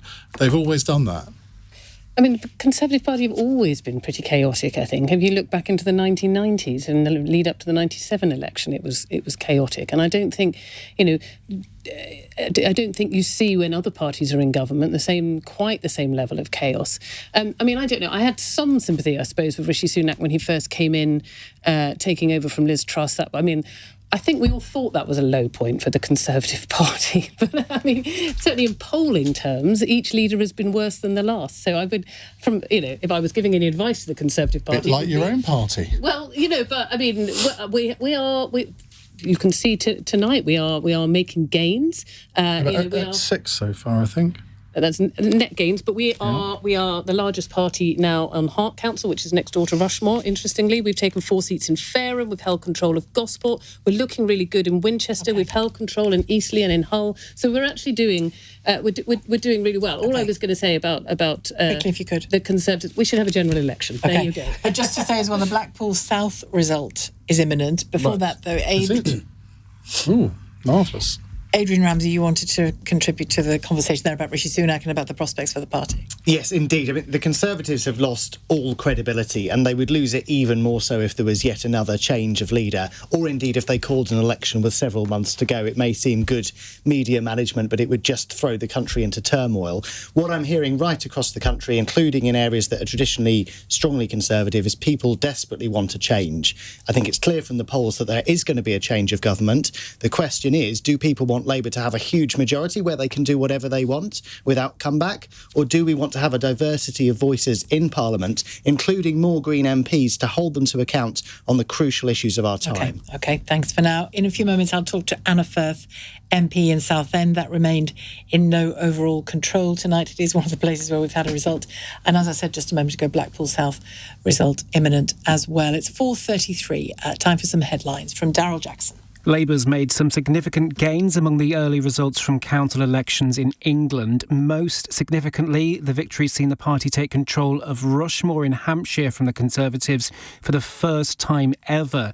It's also gained Thurrock and Hartlepool. The Conservatives have admitted they're expecting a difficult night. A teenager's been charged with 3 counts of attempting to cause grievous bodily harm after 3 people were injured at a secondary school in Sheffield. The 17-year-old boy was arrested on Wednesday following reports of an incident involving a sharp object at Burley Academy. And key SNP figures are giving their backing to John Swinney to become Scotland's First Minister. Nominations for the position close on Monday, but Mr Swinney could replace Humza Yousaf as SNP leader unopposed. LBC weather cloudy for most, with heavy showers moving in from the east. The best of any sunshine in the far south and far northwest, with a high of 21 degrees. This is LBC.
Election Night Live on LBC. Text 84850. I'm just looking at footage from the Blackpool South count, where they are expecting an announcement of the results soon, and we will go live to it when that comes, when that declaration comes. Before that, though, Kyle has called from Liverpool. What's on your mind, Kyle? We just lost him. Oh, Kyle. Before we go on, can I just pay tribute to you? Because Always. you have actually been broadcasting since 1 o'clock this He's sucking up now. Have you seen that? I have. I broadcast from 1 till 4. Whereas I wimped out on doing my evening programme. Oh, no. I went and had a sneaky kip, like a snooze, really. And then here I am for 8 hours. Then we got to do it all again tomorrow. I'm telling you, hard as nails when it comes to live broadcasting. I could just keep doing it until I fell over. Anyway, we've done enough filling. Kyle's here now. Hello, Kyle. Hi. I'm parked up on a lay-by and a HGV drove past me and I lost signal. Right, I called in because Iain asked Ben a question of what has gone wrong, and Ben sort of did a little giggle over it and sort of said, "Oh, this and that's happened." But what's gone wrong for the Tories is, right, I voted Tory 5 years ago. Liverpool's pretty pointless doing. I did it because I generally thought that they will do the best for me, but they haven't. They've got a disgusting Rwanda plan. They've destroyed the economy. My mortgage has gone up by £500 per month, and you're still wondering what's gone wrong. So tonight, after these results have come through, what are you two guys, the Conservative MPs, going to take away from this and do for the next general election? Because now Marie Eagle has my backing for the next general election, not the Conservatives. And to be honest with you, I don't think you're going to be in opposition. That's how bad it is for you. But what are you going to take away to try and improve this? Ben? Well, I mean, first thing, I'm sorry that you know, how you've been affected by things. And, of course, I know people in a very difficult situation. I mean, many of my constituents are in a tough place at the moment. The key for us is that we keep on in terms of going towards our priorities. Number one has been getting down inflation, which is the key, which everything else sort of follows, really, in terms of supporting our economy and helping people who are having difficulty because of the inflation pressures. Don't get me wrong. Of course, going into these election results, we're not expecting it to be a great time for us, and we're in a very difficult position. I think the key for us is that we keep on delivering for people, and we keep on communicating to people in terms of what we're doing around inflation, in terms of tackling illegal migration. I think that's the absolute priority. Is that a satisfactory answer to you, Kyle? Because you, even in your question, you seem resigned to the fact that they've lost your vote and they're probably not going to win in that area anyway. No, they're not. But I voted for it because I believe generally 5 years ago that it was the best party for me, for my sector, so for the money I earn. The inflation thing, inflation at 3% means it's still going up by 3%. I've noticed you've dropped your back to square one sayings because, to be honest with you, back to square one is better than what we've got right now. And that's why I'm changing my vote back to Labour. And any result where the Conservatives have lost tonight is a brilliant result for everyone. And Rishi Sunak should just call a general election because that's the only right us British people have, and he's delaying it, and it's disgusting. You need to go back, take away everything you've seen tonight, and go back to the drawing board and go, what have we done wrong? This is interesting, Sheila, isn't it? Because I don't know how many calls we've taken, probably about a dozen so far. Yeah. It doesn't seem a lot in the hours that we've done. Yeah. But I reckon of those dozen, 4 of them have been identical to Kyle there. And I mean, Ben, if I were you, I would be really concerned about that. People who gave you or lent you their vote in 2019 thinking they've completely let us down.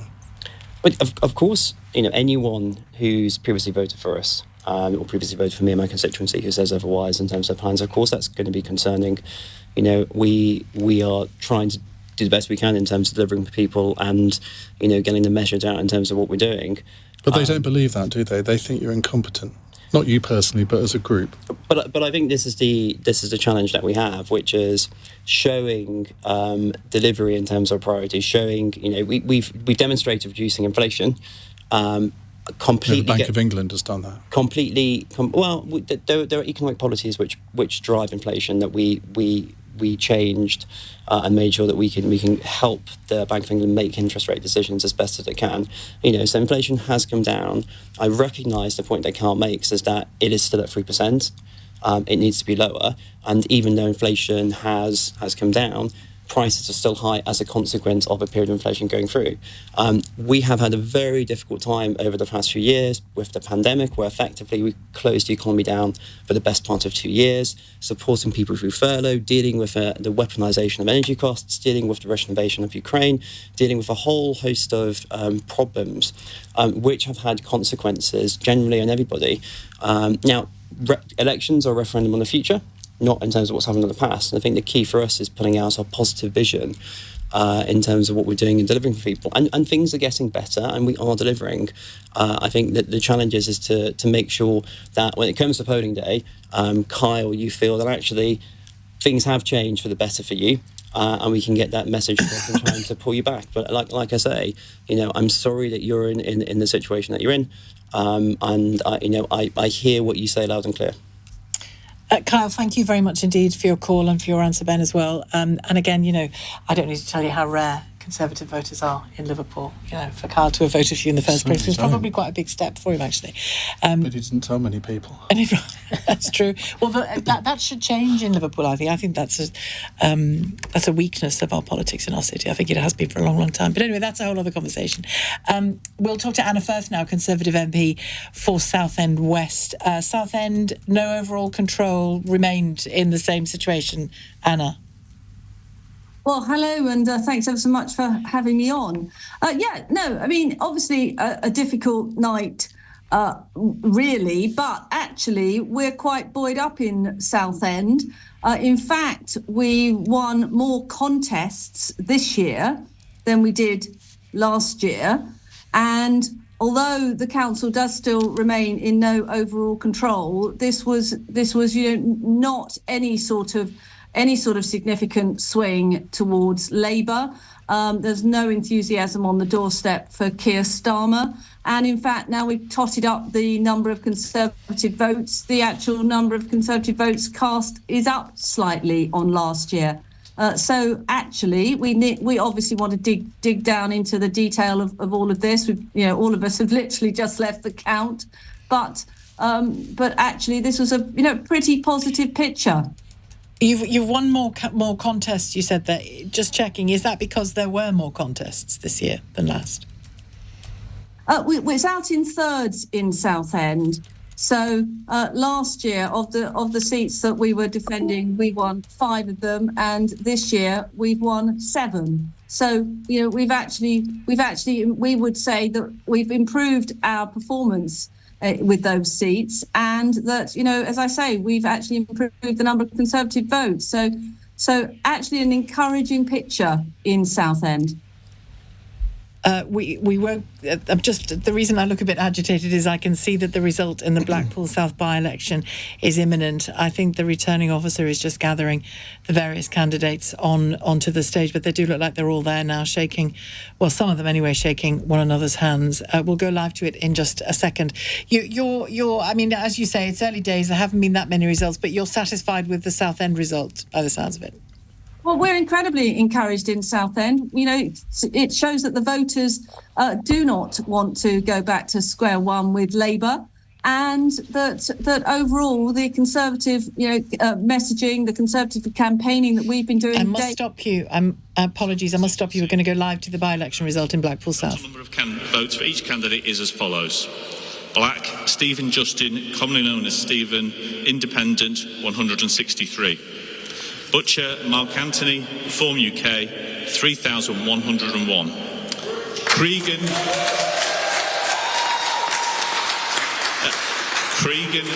Andrew Kevin, Liberal Democrats, 387. Hope Allen, commonly known as Howling Lord, the official monster raving loony party, 121.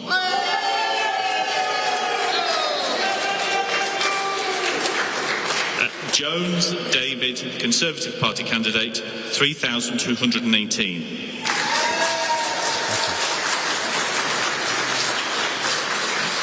Knight Kim Sherry, Alliance for Democracy and Freedom, 147. Sharp Damon Lee, New Open Non-Political Organised Leadership, 45. Thomas Benjamin Scott, commonly known as Ben, Green Party, 368. Christopher Paul, commonly known as Chris, Labour Party, 10,825. Well, that's a massive gain for Labour there, 10,825 to Conservatives just squeezing into second place, 3,218, Reform 3,101, Liberal Democrats 387 and the Greens 368. Joe Twyman, your instant reaction? Well, at the last election, the Conservatives' majority was 3,690. So they've really collapsed considerably, and it demonstrates that it demonstrates two things. It demonstrates that reform can really hurt them, but actually, also, it won't make much difference because reform could have been absent, and still Labour would have dominated. And it's worth remembering, a constituency that voted strongly Leave at the Brexit referendum, that has a level of unemployment nearly double that of the national figure, that has an older population, has a population with fewer educational qualifications. This is precisely the kind of area that reform, if it's going to win anywhere, would win. And is this evidence of what you were saying earlier on, is that yes, on the surface of things, doing well in a few areas, but not quite grabbing it the way UKIP did? Then on the evidence of these results, we knew UKIP were friends of some of ours, and these are no UKIP. Nick Thomas-Symonds, a tremendous victory. It is a tremendous victory. And I'm just looking there at the swing, and the swing Conservative Labour is 26%. That's one of the biggest ever in by-election history. Yeah. Yes, that is a huge, enormous swing. It's well beyond what Labour would need to form a majority government at the next general election. And to see that majority there of 7,600 really is stunning. And also, you can add the Conservative and Reform votes together. Labour's still 4,500 votes ahead. But I was actually up in Blackpool South on Tuesday. I was there most of the day on Tuesday campaigning. And the kind of conversation that Kyle in Liverpool had with you, Sheila, when he telephoned in, was precisely the kind of conversation that was happening on the doorstep. And we've been, of course, not complacent. We've worked extremely hard on the day, but we've been confident about Blackpool South because the reaction on the doorsteps that we were getting was very much that this is time for a change. People were fed up with the Conservatives putting their faith in Labour, and this is a crucial seat for Keir Starmer to get Downing Street. But if you look at its history, I think for the majority of its history, it's been held by the Conservatives. It was obviously a gain in 2019, but not just a gain for Labour, but a really strong gain that puts us in line for a strong general election performance, I think. Ben Thomas for the Greens, what's it, 368? Aidan Ramsey. Well, it's clearly a big swing away from the Conservatives. I just wanted to pick up on the comments your elections expert was making about reform and whether their strength and impact has been overstated. I strongly believe that that's been overstated. Well, your strength certainly has been, hasn't it? I'm talking about over the country as a whole. So tonight... No, but we're talking about this result. You got 368 votes. You must be embarrassed. Well, I was wanting to pick up on the... I know you were, but we're talking about this by-election, not the whole country. Well, our candidate there has run a strong campaign. We've put our policies forward. The trend across the country tonight is we're going to see more Green councillors than ever before, compared to Reform having just a handful across the whole country. Greens have got around 750 seats. And all the analysis on Reform is, might they take a few votes here and there? And your elections expert has just said, well, that's neither here nor there anyway on this result. With Greens, it's about getting people elected to make an actual practical difference for people, and that's the difference. Sarah Olney, I'm not going to put you through the ringer because we're terribly late for a break and I know you've got to go, so you can forever thank us for that. I'm very grateful, thank you. Sarah, thank you for joining us. Ben, I think you're going as well at this point. And we are going to soon be joined by the Conservative MP, Jonathan Gullis, and the commentator, Grant Tucker. Otherwise, Adrian Ramsey and Nick Thomas-Symonds staying with us. They are indeed. And the time, what is the time? The time is now 4:51. This is LBC. Don't know where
Election Night Live on LBC. Should we talk to Gareth Knight about the Southend conversation I just had with Anna Firth, the Conservative MP? Taking spin to a new level, Gareth, perhaps? We didn't get a chance to talk to you because of the Blackpool result. We really should toast her bravado on this one. So despite Anna implying that this was a very, very good set of results, they actually lost 4 seats and became the second party in Southend. If you compare the number of seats lost that were actually being defended, the Conservatives lost 4 and Labour gained 3. What Anna was doing was comparing this year's results to last year's results, which were even worse. But fundamentally, it's taking spin to a whole different level. It reminds me a little bit of Gillian Keegan's infamous comments after one of the recent by-elections, where she claimed that there was no swing to Labour, despite the fact that there was very clearly a swing to Labour. And her argument was that Labour's vote had dropped. They could actually, of course, use the same argument for the by-election result we've just heard, because they've gone from 12,000 votes to 10,000 votes. But proportionally, and that's how we measure election results, it's an overwhelming swing. The swing actually, by the way, in Blackpool South was so much that if this was the first result on a general election night and that was the result that came through, we'd be projecting 571 Labour seats to 11 Conservative seats, with the Conservatives actually being in 4th place behind the SNP and the Lib Dems. It's bad. It's bad. And I do wish that Conservative politicians get a grip on how bad this is, even though it is early days. But that's quite the extrapolation you've just made, isn't it? Oh, it is. But it's what you do. I know. It's important to say that it is, yeah. But the reality is that when we look at these results, yes, they are isolated results, but the overall pattern is clearly very bad for the Conservatives. And even though they have set an unbelievably high bar for Labour to cross, you can't get away from the fact these results are bad. They're still, even now, overall nationally, losing more seats than they are holding. It's terrible. Let's go back to Blackpool South and speak to Chris Chambers, LBC's reporter, who has been there all night. A huge swing from the Conservatives to Labour, Chris. Well, Sheila, an absolutely devastating result for the Conservatives. Massive result for Labour, though. Chris Webb getting 10,825 of the vote. The Conservative candidate David Jones with 3,218. There was an expectation this might happen to an extent, but certainly not on this scale. We know the background with Scott Benton and how we got to this point for the by-election, the situation that he found himself in, leading to him resigning. But ultimately, this has been a devastating blow, and Rishi Sunak will be watching this somewhere and worrying, I'm quite sure, because in the context of everything else that's been going on, you would not want to be going to a general election with this kind of result in the locker. You look at some of the reaction to this. Sarah Brickcliffe, the Hyndburn MP, spoke to me just before the result came in, and she was saying how actually this isn't such a bad result. This is not the worst, and we're not worried. We can bounce back from that, and it's in isolation simply because of the background and the situation that the Conservatives find themselves in this. Whether that's true or not, time will tell. And she was pointing to the fact that there's a lot more results to come in before the week is over. The big battle really, though, has been Conservative against Reform, hasn't it? And I know Reform are delighted with this result. Only 100 or so behind the Conservatives. They got 3,101. Mark Butcher, the candidate for them. And they've been seeing this very much as an opportunity to make some ground up and position themselves as a real threat to the Conservatives. And whether or not that is in the bigger picture, I don't know. And we'll find that out in time. But certainly here in Blackpool South, that has been a big result. 32.5% the turnout. And as I say, big result for Labour. Disappointment, grand disappointment for the Conservatives, and a good night for Reform.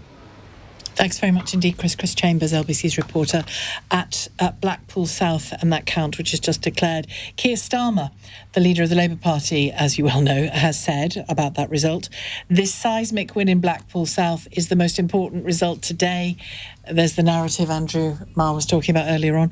This is the one contest where voters had the chance to send a message to Rishi Sunak's Conservatives directly, and that message is an overwhelming vote for change, he says. He goes on, the swing towards the Labour Party in Blackpool South is truly historic.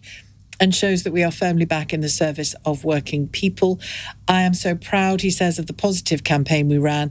To those who have put their trust in us in Blackpool and those considering giving Labour their vote, we are ready to serve your interests. He says our new Labour MP, Chris Webb, has shown that after years of neglect with the Tories, there is a better alternative. The message to Rishi Sunak is clear.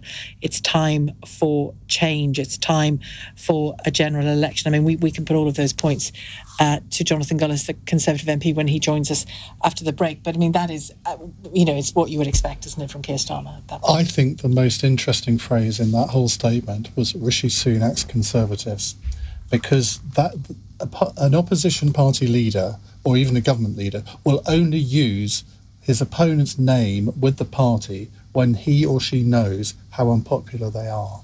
Same thing happened in 2005. Michael Howard's Conservatives, Iain Duncan Smith's Conservatives. They didn't do it with David Cameron. Well, and Rishi Sunak tried, didn't he, 3 months ago, maybe more than that, 4 months ago now, to distance himself from those Conservatives that came before, and it hasn't really worked, has it? No. I mean, Gareth, how do you interpret this result? It's off the chart in terms of its scale. So we've got about 450 council results in total have come through, and then consider that the Conservatives were going in defending around 250, and we said if they lose half of those seats, they are in deep trouble, and they're currently on 93. So if you do the maths, they're in deep trouble. Add into that Blackpool South, one of the worst results ever. I think actually a caveat, in 1990 there was an equally very bad result, and John Major did go on to win the 1992 election, but he had 2 years to turn it round. Then you start looking towards what's going to happen tomorrow, some of those mayoral results. Every single hurdle that Rishi Sunak is putting up in front of the Labour Party is not just crossing over, they're leaping over. Now, they're going to be grabbing some crumbs of comfort, I think, from Ben Houchen.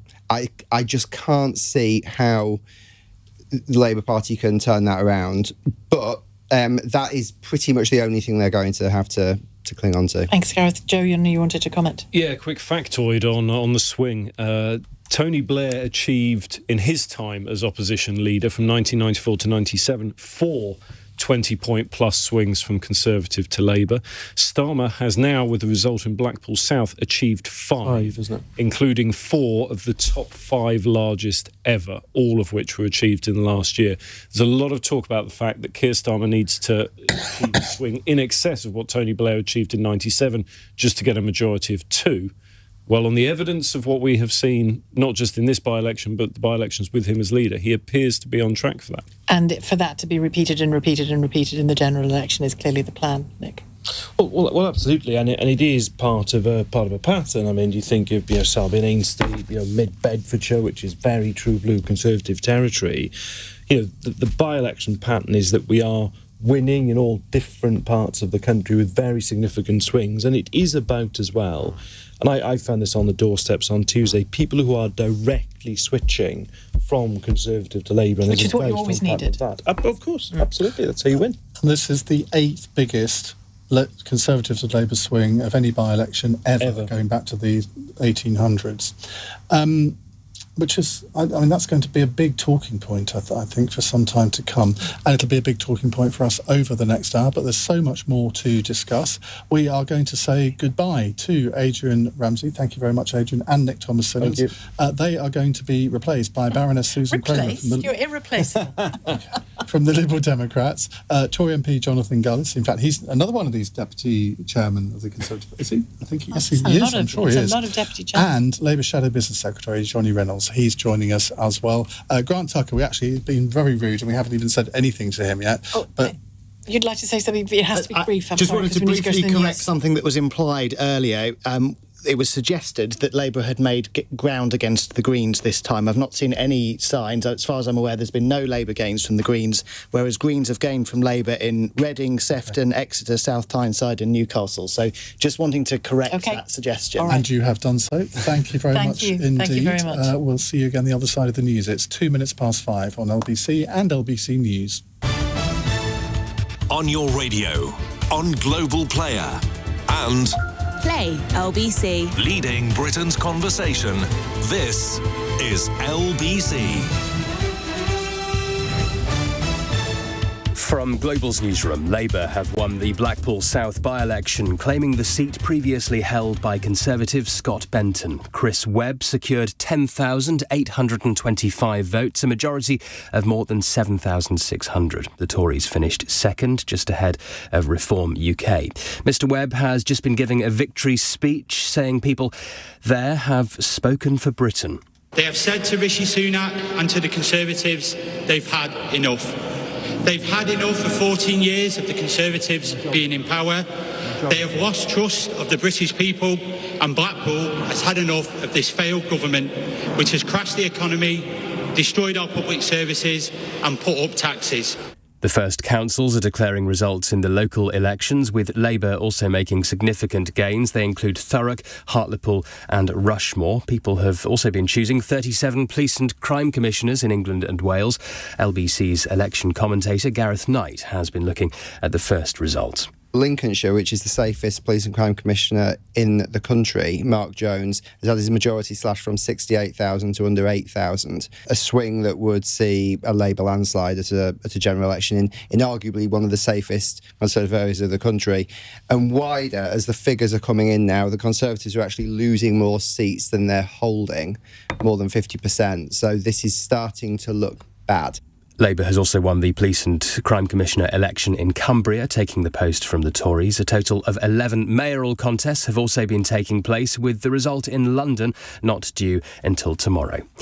In other news, the Foreign Secretary, Lord Cameron's been to Kiev to meet President Zelensky. The visit follows the UK's multi-year commitment to deliver £3 billion in military support to Ukraine. And Take That have become the latest act to move their shows away from the troubled Co-op Live venue in Manchester. The arena says it'll be taking a short pause to events until later this month to address technical issues. In the city, the FTSE 100 will reopen this morning at 81.72 after closing up 50 yesterday. The pound buys $1.25 and €1.16. LBC weather: an unsettled day with some showery rain for many. Brighter spells in the far north and the far south. A high of 15 Celsius. From Global's newsroom for LBC, I'm Thomas Watts. This is LBC from Global, leading Britain's conversation. Election Night Live on LBC.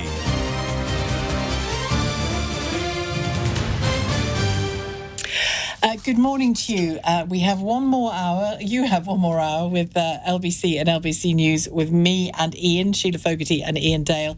Nick Ferrari will be here from 6. In the studio with us, we have Jonathan Gullis, yet another Deputy Chairman of the Conservative Party. We'll be joined in a few moments by Jonathan Reynolds. Will we? Well, hopefully. Yeah. And Baroness Kramer. Better not let us down. Susan Kramer as well. And with us, joining the team, the gang, is LBC's political editor, Natasha Clark, as well. Still with us, Gareth Knight and Joe Twyman, both with us until 6. Iain, that Blackpool result is, at the end of a long night, that's the energising story that you need, isn't it? Because it's quite key and pivotal to things. It absolutely is. And that I don't think, we'll ask Jonathan Gullis for his views in a moment, but I don't think any Conservative Party representative could look either of us in the eye and pretend that result is anything but a disaster. It's the 8th biggest Conservative to Labour swing in by-election history. There is no other way to describe it. Now, the only mitigating factor you could say, the circumstances of the by-election, we don't need to rehearse it all, but it was a needless by-election. If the sitting MP hadn't done what he did, there wouldn't have needed to be one. And there's always a reaction to the electorate when they feel they're being sort of exploited, not where there doesn't need to be a by-election. But if I was Keir Starmer, I would have said exactly the same thing that he did in that statement that you read out earlier. As Gareth said, if that were the first result on a general election night, Labour would be heading for more than 500 seats. Now, that is not going to happen. Well, we don't think. If it does, you can play the clip back at the time. Well, you can test your theory that no Conservative could look you in the eye. Do your best, Jonathan. Catastrophe.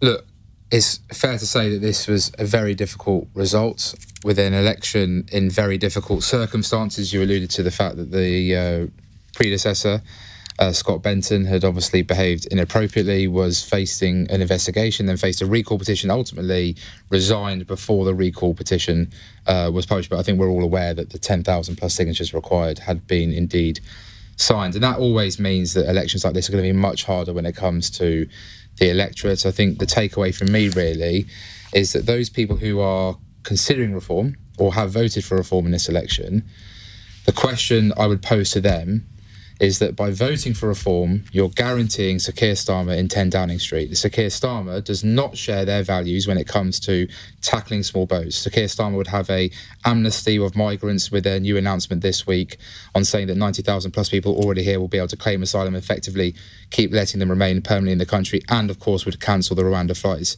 This is also a man who campaigned for a second referendum and said he'd campaign for Remain. And I think those questions, when it comes to the election, of the general election, and people having to think very carefully who they want in 10 Downing Street, I do think those reform voters will think very carefully about their decision, understand the enormity that it poses, and particularly in seats like mine. I'm not blind to that. I'm a 73% Leave seat, I'm a Red Wall seat, I'm the first ever Conservative in Stoke-on-Trent, North Kidsgrove and Talk. Reform will be looking at that type of seat. I think lots of polls to say that it would be a top 10, 20 target. And when you talk to your constituents, what do they say to you about, not perhaps explicitly about reform, but about the Tories' performance, what your party has done for them in government? So look, first of all, they obviously reference the cost of living crisis. There's no doubt about that. And they understand that there was a pandemic. They understand the war in Ukraine. But of course, that hasn't meant that that's helped or made them feel any better. And I think part of that is us as a party constantly telling the story again of the fact that the Prime Minister, partly as Chancellor, partly as Prime Minister, has spent £500 billion to protect lives and livelihoods over the last 4.5 years, and making that important point. I think the other part is the levelling up agenda.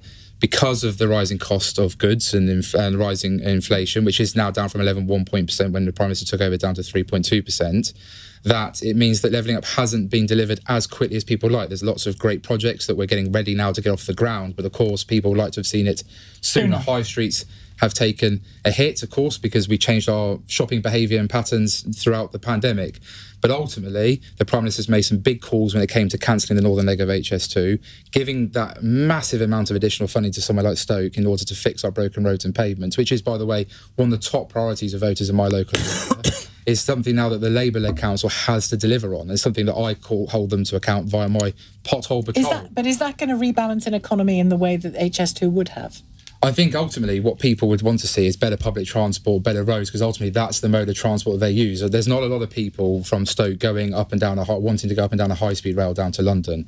In fact, most of the people who live in Stoke tend to commute within the city boundaries for their place of work or their place of education. But when bus services have been impacted by bringing in the new £3.50 a day flat fare, returning the number 95 bus service for Harrisey Head, Malcop and Newchapel. Iain will be rolling his eyes, probably me rolling all this off. The number 8 service now having a Sunday service for Ball Green, Norton and Smallthorne. Enough already. Enough already. Skip says, hold on a minute, I live in Blackpool. There was no reform candidate on my ballot paper. Otherwise, I'd have voted for them. Well, there definitely was in Blackpool South, but if you live in Blackpool North, you probably were voting in the local elections. Were there local elections in Blackpool? No, I mentioned that there probably were. That's the only explanation for that. We have more news on Redditch, some important news, which Gareth Knight will bring us in a second. But first, let's cross over to our Leicester Square studio. Natasha Clark is there, eagerly awaiting Nick Ferrari's breakfast programme to give him the benefit of her analysis, but we got him first. Natasha, welcome to the programme. You're looking much more bright-eyed and bushy-tailed than either Sheila or... Speak for yourself. No, Sheila is. Speak for yourself. I'm wearing shocking pink. How do you interpret these results so far? Because to be honest, we haven't had that many, but I think we're getting enough to realise that it's a very good night for Labour. Yeah, of course it's a good night for Labour. They've obviously just had that huge win in Blackpool South and a really big swing as well. And that is the kind of swing that if they do win that in a general election, and look, it's unlikely to be that big during a general election, then we could really be seeing that Labour landslide that all of the polls at the moment are predicting. But look, we can't really use that as a bellwether at the moment because of what has happened, as you know, many people say is quite a unique result in Blackpool South with that by-election. But Labour have also done very well in places like Thurrock, Hartlepool and Rushmore. Those are exactly the type of areas they need to be winning if they're going to be making those consistent gains in a general election. As well, the east of England is something that I'm really looking at closely overnight because it's such a bellwether area for what could happen in a general election. And the other question I think everybody's thinking about is this going to be bad enough for the Conservatives tonight to potentially trigger any sort of leadership challenge? Now, at the moment, obviously, we're such early days, so we don't really have enough information to see whether that's going to be the case at the moment. Labour are, I'm hearing, quite gloomy about the West Midlands mayoral result, which the Tories may hold with Andy Street. There's also that result up in Teesside that the Tories are very much clinging on to the hope that Ben Hatcham will be able to win there. But the Tories not doing well so far, down about 100 or so councillors. And obviously the Reform vote as well, another very interesting trend that we're going to be picking over all day, I'm sure. Obviously in Blackpool South they did quite well, but that was an area they were really throwing the kitchen sink at, and they were really hoping they were going to come in second place. The Conservatives obviously delighted that they didn't do so. But yes, what does this tell us about a general election? Are Labour on track to make those big gains that they absolutely have to make if they're going to win that overall majority? But for Tory MPs, especially ones between sort of 10 to 20,000, they're all going to be looking at the local results in their own areas to see, look, can I hold on to my seat come the next election? I'm sure some of them will be thinking about whether they want to remain as an MP and whether they want to stand in it at all based on some of these numbers we're seeing tonight. And Natasha, Iain made the point when I read out Sir Keir Starmer's statement about the Blackpool South result, that he referred to it as the voters sending a message to Rishi Sunak's Conservatives, very much wanting to put the Prime Minister's name alongside this disaster, really. Yeah, of course. And, you know, the Conservatives in many places, like I say, those two mayoralties, they've been very distant from the Conservative brand. And you wouldn't know in some of their electoral leafleting and such that they were Conservative candidates. And these are two men who were very much hoping that to win on their own brand. And whether that will be something that Conservative MPs might try and nick that tactic to hold on to their own seats, I'm sure we will see many doing so in the next general election when we do see it. But yes, there are many voters who will be wanting to give Rishi Sunak and the Conservatives a real kick at these polls in these local elections. Now, we know, obviously, with the caveat, it's not how people vote. People vote very differently in local elections to how they do in a general election. And Rishi Sunak, I'm sure, is going to come out to say today that incumbent parties obviously do very, very poorly in these local elections. However, it's obviously, you know, look at the polls. Lots of people are saying it's time for a change, and it's the Labour Party who are doing the best on the back of that result. Okay. Go on. Sorry, Gareth Knight, you've got some important news from Redditch. We've been talking about Redditch a lot this morning or this evening or whatever. All night. So Redditch is one of what I identified as the sort of the four key Labour targets.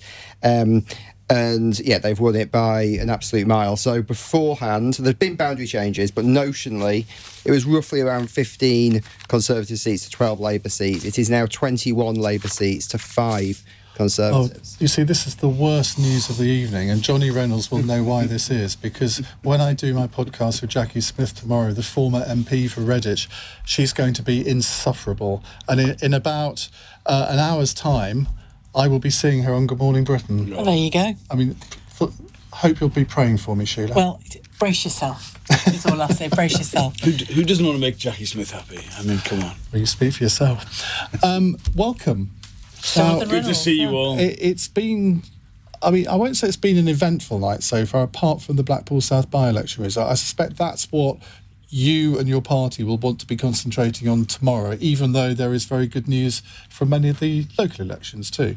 Well, yes, Iain. I mean, what we wanted to see, and obviously these are important contests in their own right, but what we obviously want to see are what's happening in the places where we know there are Conservative MPs in parliamentary constituencies where we've got to take those seats to form a Labour government. So obviously the Blackpool by-election, absolutely top of the list, but actually alongside that, great result in Hartlepool. In Redditch, as you've just said, we've seen places, go Labour that haven't ever had a Labour council before. And of course, no one wants to minimise these important local issues, important moralities that we'll get the results for across the weekend, but we're seeing in the areas that will determine the next general election, people switch from the Conservative Party to the Labour Party, and if that continues, obviously that would give us the Labour government that we desperately want. Well, we'll talk more about that and much more in just a few moments. The time is now 6 No, not yet. 5:17. Wishful. This is LBC. Don't know where.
Election Night Live on LBC. 90 minutes past 5 on LBC. Now, he's been sitting here very patiently, but Grant Tucker is with us, former entertainment and arts editor of the Sunday Times, and all-round good egg, and he's here to provide us with a little bit of a lighter touch over the next 40 minutes. So that's your challenge. Can you live up to it? Well, talking of showbiz, your fake tan is looking very nice, Iain. I have not got fake tan. This is a scurrilous rumour that's been put around. It's my Middle Eastern heritage. Do you know what it is? It's sitting next to me, the pale blue Irish girl. Everyone looks tanned when they sit next to me. Well, Greater Manchester was hotter today than Ibiza. News just in. And on that bombshell. And do you know what else is hotter than Ibiza? This room. But what a pity Greater Manchester can't build concert venues that work, eh? Well, that is a sore spot. Yeah. Is that in your constituency? No, that's in Manchester Rotherham. It's a hideously ugly building, isn't it? I haven't seen it. That doesn't work. That doesn't work. The co-op. I think that's the least of the problems. Yeah, it's a co-op thing, yeah. Awful. Insert your own joke. No, I mustn't say that in case they're advertisers. Grant, now ask him some questions. You've operated in the political world for quite a long time, and you've seen election results come and go. Do you think that come general election night, we're going to look back on tonight and what happens tomorrow and Saturday as a bit of a portent of things to come? I really do, actually. I don't think we'll be concentrating on the Blackpool by-election vote so much. More the Plymouths, the Rushmores, the seats that have always been Conservatives in my lifetime, which are now going to Labour. And it's mainly, I think, because of Reform. Reform are really biting into that Conservative vote. And if this is what they can do with Richard Tice as leader, what would happen if Nigel Farage is the leader? And I think people like Jonathan Gullis will be very worried about that. Rise to the challenge, Jonathan.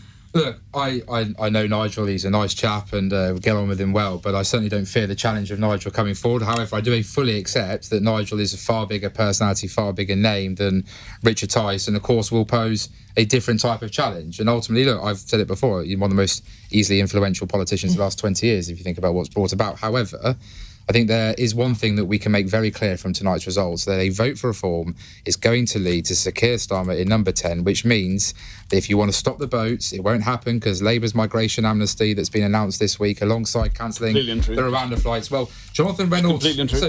Johnny, Jonathan Ashworth told me something very different on BBC after your segment, so I'm hoping that we're not contradicting one another here, because Labour seems to be saying one thing in private, that they're not going to cancel Rwanda flights. They're briefing Andrew Marr of LBC, and the next thing you know, you guys are saying that Rwanda is absolutely going to be cancelled. So there is different stories being said to different people at different times. Jonathan, it sounds like you might want to be joining Reform from what you're saying about Nigel Farage tonight. That's the story I'm taking from your comments. I think you pretty well know, Johnny, that I've been a member of the Tory party since I was 18 years old and will proudly remain a member of the Tory party. What I have done is introduce bills to Parliament that said we should ignore the European Court of Human Rights, which Sir Keir himself decided to vote against on a 10-minute rule bill, and that you guys have a plan to, quote, process quicker, but don't actually be honest with the people to say, you may process people quicker, but you can't do returns deals with Afghanistan because you'd have to do a deal with the Taliban. So ultimately, what's going to happen? Those people are going to remain here indefinitely. May I just ask you one question like that? Because what you're saying is you have tens of thousands of people in hotels, don't you? They can't claim asylum in the UK because you've made that illegal. And so it's going to be 100,000 people soon. You're not planning to send 100,000 people to Rwanda. I mean, you're paying £500 million for 300 people, I believe. So what are you going to do if you're not going to process those asylum claims with all those people? So first of all, there's no cap on the scheme because the Rwanda government has made so that they're all clear. going to Rwanda? 100,000 people. The second thing that's important, Johnny, is to also remember that by your plan, you'll be aiding and abetting the smuggling gangs because you'll be basically saying to people, if they get to this country, they'll be able to claim asylum and remain indefinitely here, which will put more pressure on housing, more pressure on NHS, and more pressure on schools. You're going to keep them in hotels forever. That'll be your plan by saying to the smugglers, bring them Much as we would love to spend the rest of the programme talking about Rwanda, not. Very interesting news from Harlow, Gareth. It says here... Tory held? And in fact, it's from you, so it must be true. Harlow has been held by the Conservatives. Yeah, I didn't really see this coming. It was a long shot for Labour, but it was undeniably one of their targets all the same. Harlow has... the Conservatives only took control of it in 2021. Harlow's always been a bit of a swing area. An extremely active local campaigning MP there in Robert Halfon. He has announced that he's stepping down. And I think there was a general view that actually he'd possibly take a bit of a back step and therefore Labour would just come and sweep it again. But Robert Halfon himself is tweeting that the Conservatives have held it and very much praising the local Conservative Party. So yeah, that is a...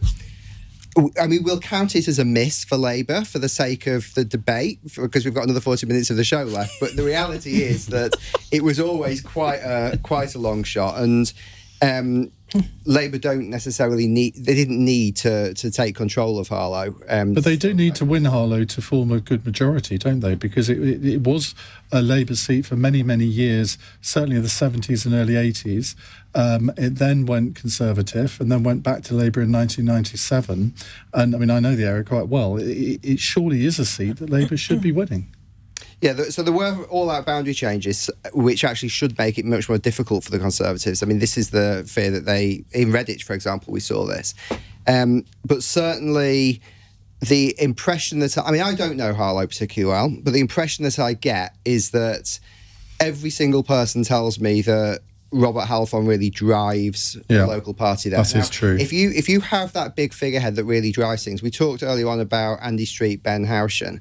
It does make a big difference. You do see council... In fact, I mean, you see some councils around the country, particularly in sort of Surrey, Hampshire and so on, where there's hardly any Conservative councillors whatsoever, but the Conservatives have quite big majorities in parliamentary terms. So Eastleigh in Hampshire, for example, there is one Conservative councillor in Eastleigh, and yet the Conservative majority there is, I think it's about 16,000 at the moment.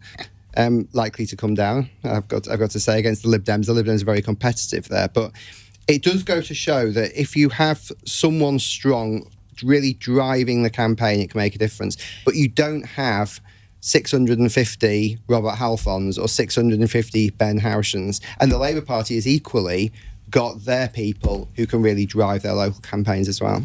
Okay, caller Michael in Heathrow in just 1 second. Just before we talk to Michael, the number to call to speak to us or to speak to our guests, more specifically, 0345 6060 973. And harking back to that question you asked, Jonathan Gullis, about reform and the potential leadership of Nigel Farage, no, if you got his name for a second, of Nigel Farage. I'm interested to know if you are a voter who is thinking of voting reform, but wavering, would he make all the difference one way or another? I'd just be keen to know what you think about that. 0345 6060 973. Michael, sorry to keep you. Michael in Heathrow. What did you want to say, and anyone specifically you wanted to speak to?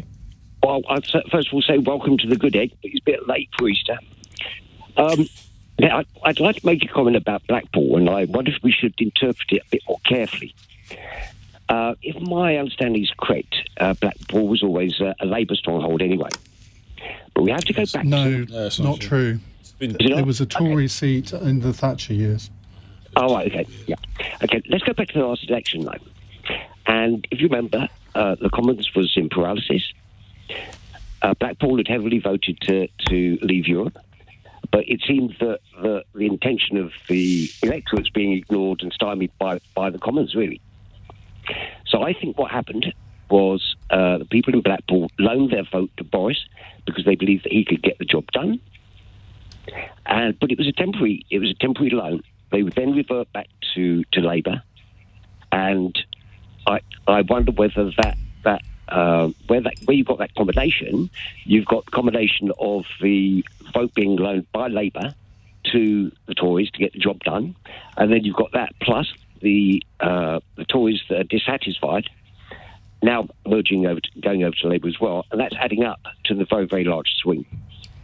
I think that is quite true, but Jonathan Gullis, that must give you pause for thought, because it's going to be exactly the same in your seat. Look, I've never taken the seat for granted. I started re-campaigning to get elected the day I was elected. Ultimately, it was always going to be a tough challenge. I'm the first ever Conservative in the history of my seat. But as I say, I've got, and I won't repeat all the list, Ian, don't you worry, I'll spare you, because I know I'll get in trouble with you. But ultimately, I've got a track record I'm very proud to run on locally in what we've done, and I'll put that to the voters, and I will make my case. And ultimately, I feel that we have been delivering.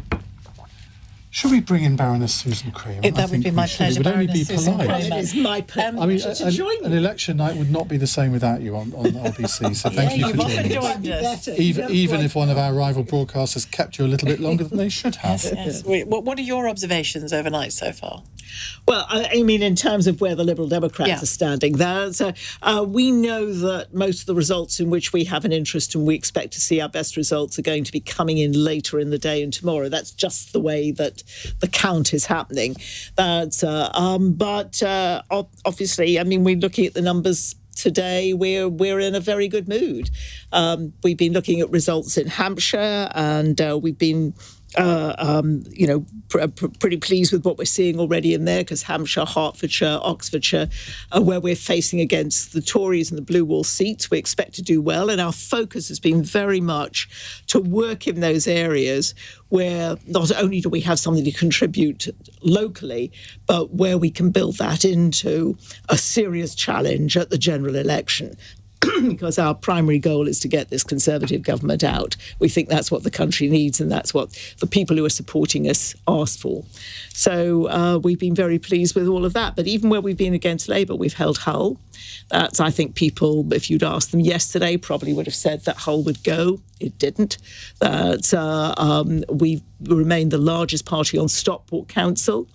And within that council, mostly we're facing against Labour in Stockport, but we've taken 2 seats off Labour actually there. But within the Stockport Council, in the 2 areas, Hazel Grove and Cheadle, where we are very determined that we want to take the seats at the general election, the Conservative vote basically collapsed. We actually won the popular vote in those two areas. So we've been very pleased with what we've been seeing all the way through. We're expecting good performances in places like Winchester, which you would probably expect. Are you worried about about majority controlling Gosport? Are you worried about the Greens, though? Because if you look at a lot of these results, for the first time, the Lib Dems are getting knocked into 4th place, where they were always traditionally 3rd after Labour and Conservatives. And it seems now that the Greens are kind of stealing your thunder. Well, as I say, the way in which we are campaigning now is very targeted. You know, if you look back at something like the 2019 election, we actually did very well in the overall popular vote and lost many seats. Well, I mean, you know, we do, it is required in life that you learn lessons when you make mistakes. And we know that we need to target our resources, we need to be focused. And we focus basically overwhelmingly in seats where we find the Conservative Party, frankly, just to be honest with you, I mean, there are so many One Nation Tories who don't believe they have a place in the Conservative Party anymore. It's done for them. They're not coming to you, though. That's the thing. I mean, in Blackpool, you had 387 votes. I mean, embarrassing. We weren't trying to win votes in Blackpool. We had why on earth not? It's a by-election. We had a good candidate who's local, who had important things to say, but we knew we couldn't win that seat. We have to be sensible. I mean, Iain, we could destroy our party if we try and win every seat and every opportunity. We must know where our strengths are, where we've over the time built up the base, where voters have got to know us, where there's a convincing response coming from the local voters. And that's the way in which you approach it when you start from the position where we're starting. And we're doing it well. It is going well. What's the Lib Dem offer then to disgruntled Conservative voters in particular? Come the general election in particular. Well, I mean, we have focused very much on the issues which people raise with us. The first one is the cost of living. I mean, I think that is almost universal. And they want to see a real focus on returning this country to prosperity. And we discuss those issues in quite a bit of detail. There is a huge fury at the difficulty, for example, in ever getting to see your GP. So we've talked about, for certain people, a named GP. We've talked about funneling money into making sure people can get their GP appointments. The issue of sewage, which some people treat almost as if it's a bit of a joke, but in a sense, it almost stands for the kind of deterioration of communities when the water is filthy, and it just undermines the whole community's sense of itself. And that's coming up a lot, is it? Comes up a lot. You're finding that's a big issue, yeah. It's a huge issue. It's been so neglected for so long. So it's around those kinds of issues that come to us in the local community. And we wouldn't be getting the support that we would get if people didn't like the answers that we were giving. You're on 9% in the polls. You haven't moved since the last election. If you take a look, at national numbers. But that's what counts in a general election. No, it is not. Not for us. It might be for the other two It always parties. has been in past general elections. It doesn't. It doesn't deliver for us. What delivers for us is focusing very firmly on areas where we can build our strength, where we can move ahead. You've been seeing that. Some of it's been in the southeast, but actually it's even places like Shropshire, where we've got a good by-election where we can pursue it. It works. We must go to the news headlines, but we'll more conversation in a few moments with Jonathan Reynolds, with another Jonathan Gollis, the Conservative MP for Stoke-on-Trent, and we'll hear more from Grant Tucker as well, the journalist and political commentator, and you as well, of course, on 0345 6060 973. It's 5:34. Let's get some headlines from Thomas Watts. The Labour leader Sir Keir Starmer has described the party's by-election win in Blackpool South as seismic. Chris Webb finished well ahead of the Tories in a contest triggered by the resignation of former MP Scott Benton. There are 107 councils holding elections in England, with around a third expected to declare overnight. Labour's gains so far include Redditch, Thurrock, Hartlepool and Rushmore in Hampshire. The Tories have retained Harlow, a closely fought race in Essex, by one seat. Do stay with LBC for all of the results and analysis. And the weather unsettled today with showery rain for many, brighter spells in the far north and in the far south. A high of 15 Celsius. This is LBC. Don't know where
Over 5 million homes are at risk of flooding, yet many people don't realise they're in danger.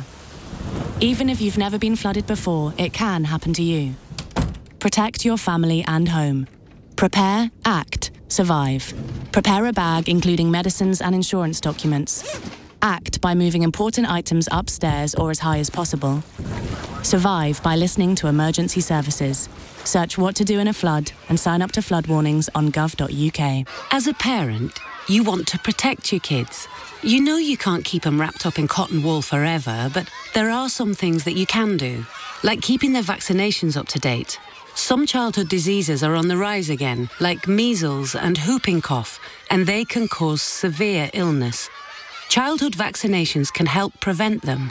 So, are your child's vaccinations up to date? To find out more, search online for NHS vaccinations. Leading Britain's conversation. Election Night Live on LBC.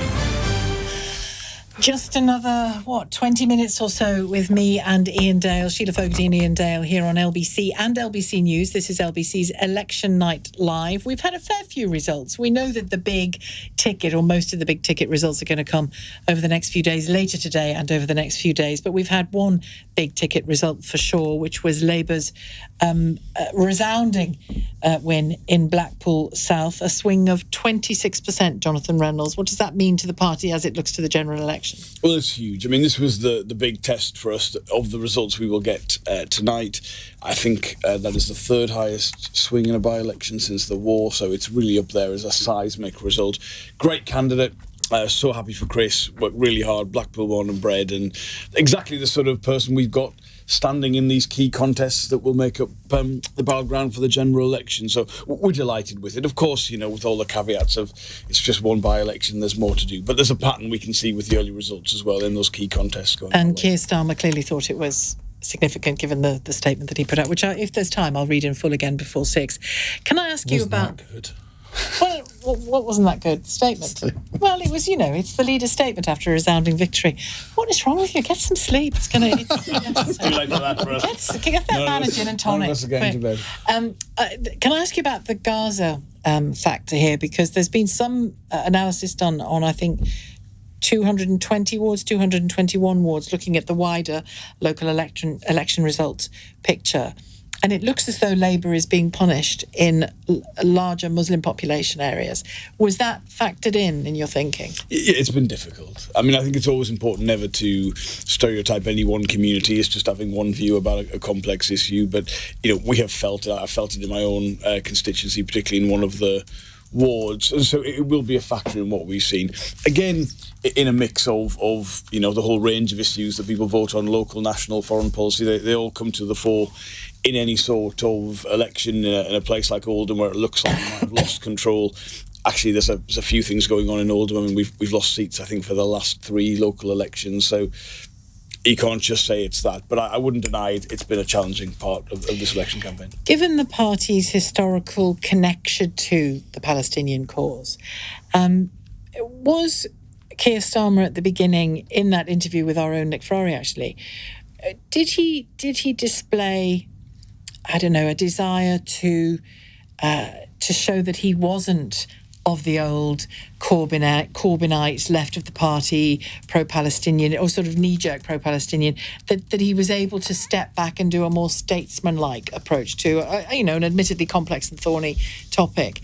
Was that where he made that mistake, do you think? We had to clarify or was on tricky ground? That interview, there was a lot of reasonable questions being asked, and Keir just wanted to make clear which bit of that question he was responding to. It is true to say, I mean, Labour is the traditional political home of both the British Muslim community and the British Jewish community, and so these are difficult issues always for us when it's a conflict in the Middle East.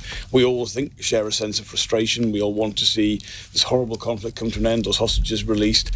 There are limitations, frankly, in what you can achieve as a British politician when it comes to a conflict like this. But I think the position we have now for an immediate ceasefire, for aid to get into Gaza, is the right one. But sometimes things can be a difficult issue, whichever way you respond to it. I think we're waiting, aren't we? It may have happened overnight that I haven't seen, but I think we've been waiting for a Hamas response to that latest offer from Israel for, if not a total ceasefire, then at least some kind of pause of 40 days or so, I think it was, to effect some liberation of hostages and prisoners. Can I ask the other people on the panel, the other politicians on the panel, how much has this come up in conversation with voters? A lot? So look, I've got quite a sizable British, Muslim, Pakistani, British as well population who, of course, completely empathise with the Palestinian people. They will have, I'll be perfectly frank, quite a different position to me when it's come to the Gaza situation. And I know that for Labour colleagues, it's been incredibly challenging for there as well. And, we've had protests where, in fact, former Hizb ut-Tahrir members stormed into a Conservative fundraising event and intimidated women and young children who were at it, and to the point where, even though they walked past the police sadly on this occasion, we had to get reassurance. Now, I'm not saying that's just for us. I think particularly Labour colleagues have had a very difficult time, a lot of intimidation, totally unwarranted and unnecessary. But look, in my own seat, there is an independent sort of British Muslim candidate now running on a Gaza ticket in my own seat, which, alongside a plethora of other individuals, is going to mean that issue will be one of the top ones that we debate in hustings and in local interviews. How concerned are you about what we've seen in the American universities and something like it, not quite the degree of violence and disruption, and hopefully it won't come to that, on British university campuses as well? Well, I do hope that it won't come to that, and I think it's really important to keep finding the common ground, bringing people together and having that civilised conversation. I mean, we've found in our party, and for us, we've been led by Layla Moran, that's on a lot of this. She had family, didn't she, that needed to get out of Gaza? She did that, and we're a long time in Gaza, but she's always described herself as a friend of Israel and a daughter of Palestine, and I think that has shaped the policy that we've had, and the party has held together. And I speak with our committed Jewish members and with our members of Middle Eastern heritage, and they feel that we've been able to find that common ground between ourselves and based on our sort of core values. So for us, it's we have held together. But I mean, I think our hearts bleed every day for all of the people that have been suffered through all of this. We called very early on for a ceasefire by both sides, but leading to a peace and to a final solution. For getting aid into Gaza, but I think for everyone this has been a very difficult, very anxious time when our hearts have basically been, bleeding for people we know are suffering. And the scenes, both on October the 7th and throughout in Gaza. Exactly. I mean, those scenes on October 7th were so utterly shocking. And I come from a Jewish heritage, and I think that easily could have been relatives of mine. But then you see the scenes in Gaza as well. So this is common suffering by humanity. I know, Joe, you want to come in on this. I mean, you mentioned the polls earlier on and what the general public are saying about this topic. Yes, that's right, and the public view on this has been consistent since the first outbreak of the atrocities in October, and that is that there is a great deal of sympathy for the ordinary people of Palestine and Gaza, and there is a great deal of sympathy for the ordinary people of Israel. And what people want to see, overwhelmingly, is an end to the violence, hostages to be released, an end to a minimisation of civilian casualties, and ultimately peace in the region. And they want to see that. They want to see quite the wish list, but but they want both sides involved in that. And I would say that really in this country, particularly, the leaders of the mainstream parties share that view as well. And so the debate is about how we get there, and that's what makes it difficult in particular areas. But overall, as a national issue, it's not really there or thereabouts at all. So interesting. Just before we go to a break, Tony has sent an unintentionally hilarious WhatsApp message. It says, "I don't find Ed Davey appealing in any way whatsoever, and most people have never heard of him. Does Baroness Tucker think there's a change of leader would help the Lib Dems?" Is there something that Baroness Kramer and Grant Tucker would like to tell us? Hello, Mum. Baroness Tucker. That's wonderful. I think you'd That's suit a job that share that title. can be very successful. Well, a lot of That's, we should pursue this. I mean, clearly, that's everyone's getting peerages nowadays, so why not me? Would you be a crossbench peer? Yeah, I think I would actually. Well, everybody's a commentator these days, so why not me? You know. You're a very good one, Susan. Why not me? That ought to be the name of the programme, I think. We'll go to break in just a second, but maybe we can reflect on this afterwards, Sheila. We've done loads of these programmes over the years now, and I've never had a programme where we've had so many calls from listeners. I mean, in an election night programme, normally people prefer to listen, and I don't know what the message is, that we've been inundated with calls. We haven't been able to take them all, but we've been inundated. I know what it is. We said the rebellion and results coming through, so call us. And they did, and God love them, they did. No, it's been great. It's been really good to include it so much. It's 5:47. LBC. Listen.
Election Night Live on LBC. Text 84850.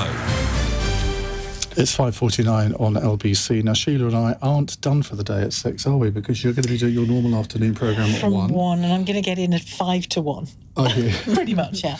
And then I've got my first Friday night programme for 11 years. Congratulations on that, so by the way, in I've got a clue what we're going to do. I think you do.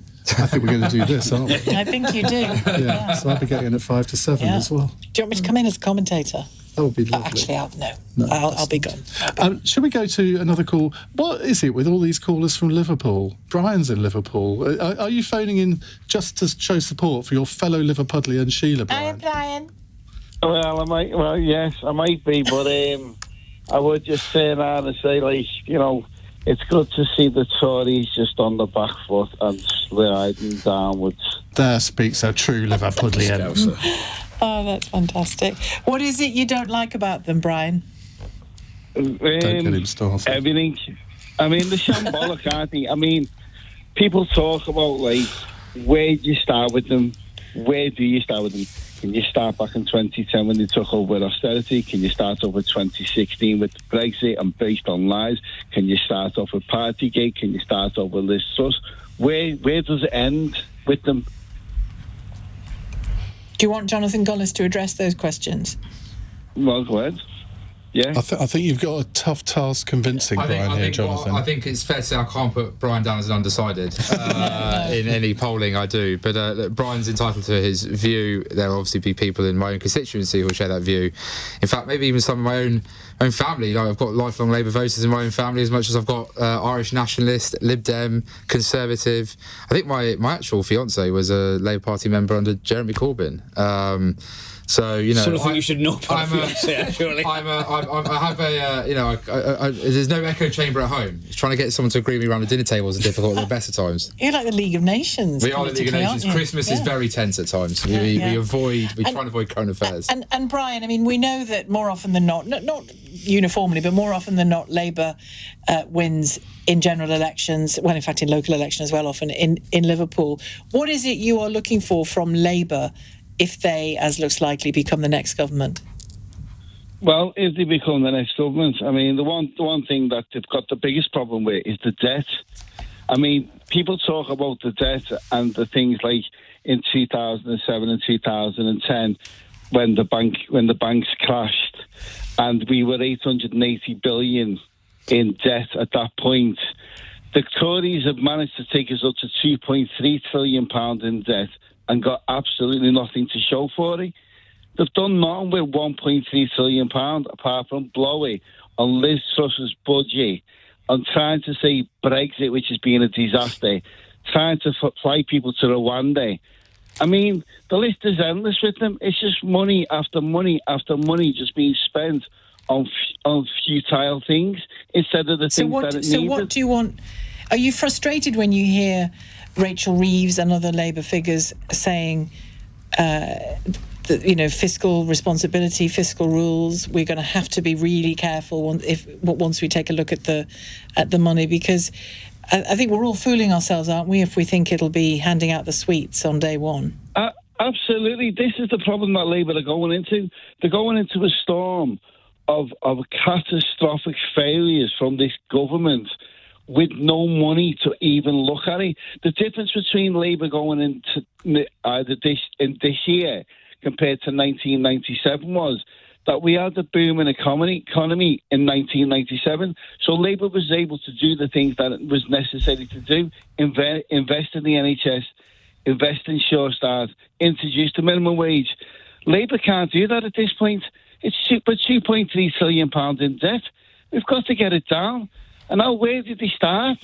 But Jonathan Reynolds, why don't you address some Well, of I think Brian knows his stuff. I think he's making some very good points. It will be a challenging inheritance if there's a Labour government. I think the way I'd come back to you about fiscal discipline is, I mean, if you look at what this country is spending now on servicing our national debt compared to what we projected it to be a few years ago, it's the difference between, the mid 20 billions and 80 billion. And part of that is the irresponsibility of Liz Truss. So I always say to people, you cannot posit a sort of tension between being responsible with the national finances and doing the things that people want, the sweets, as you say, because actually if you don't do that, you'll spend a lot more money, but you'll spend it on things that actually have no impact on people. Brian also makes a good point that if you think about the global financial crisis under Labour, the problem was caused by the collapse of taxation income. Corporation tax receipts from financial services collapsed. That is different to what is being spent. I would say something charitable about the government, though, Brian. I'd say, I think the interventions that were necessary, things like furlough, they were the right things in the pandemic. But the bottom line is 14 years of a Conservative government, low business investment, low productivity, low growth. That's what sets up the high taxes and the poor public services and the squeeze on living standards. That's what's got to change. And it's going to take a change of government to do that. We have 4 minutes left. I want to do a quick sort of round of the studio to just get one thought from you on the one conclusion or the one lesson that you can take from tonight. Let's start with you, Jonathan Gullis. We need to continue to double down on the 5 pledges from the Prime Minister, which are the priorities of the great British public, and remind people that a vote for reform will lead to Sir Keir Starmer in 10 Downing Street. Grant Tucker. I don't think there's a huge passion for Labour. I think tonight's been an anti-Tory vote. Labour now need to turn that into a pro-Labour vote and a time for change message. Susan Kramer.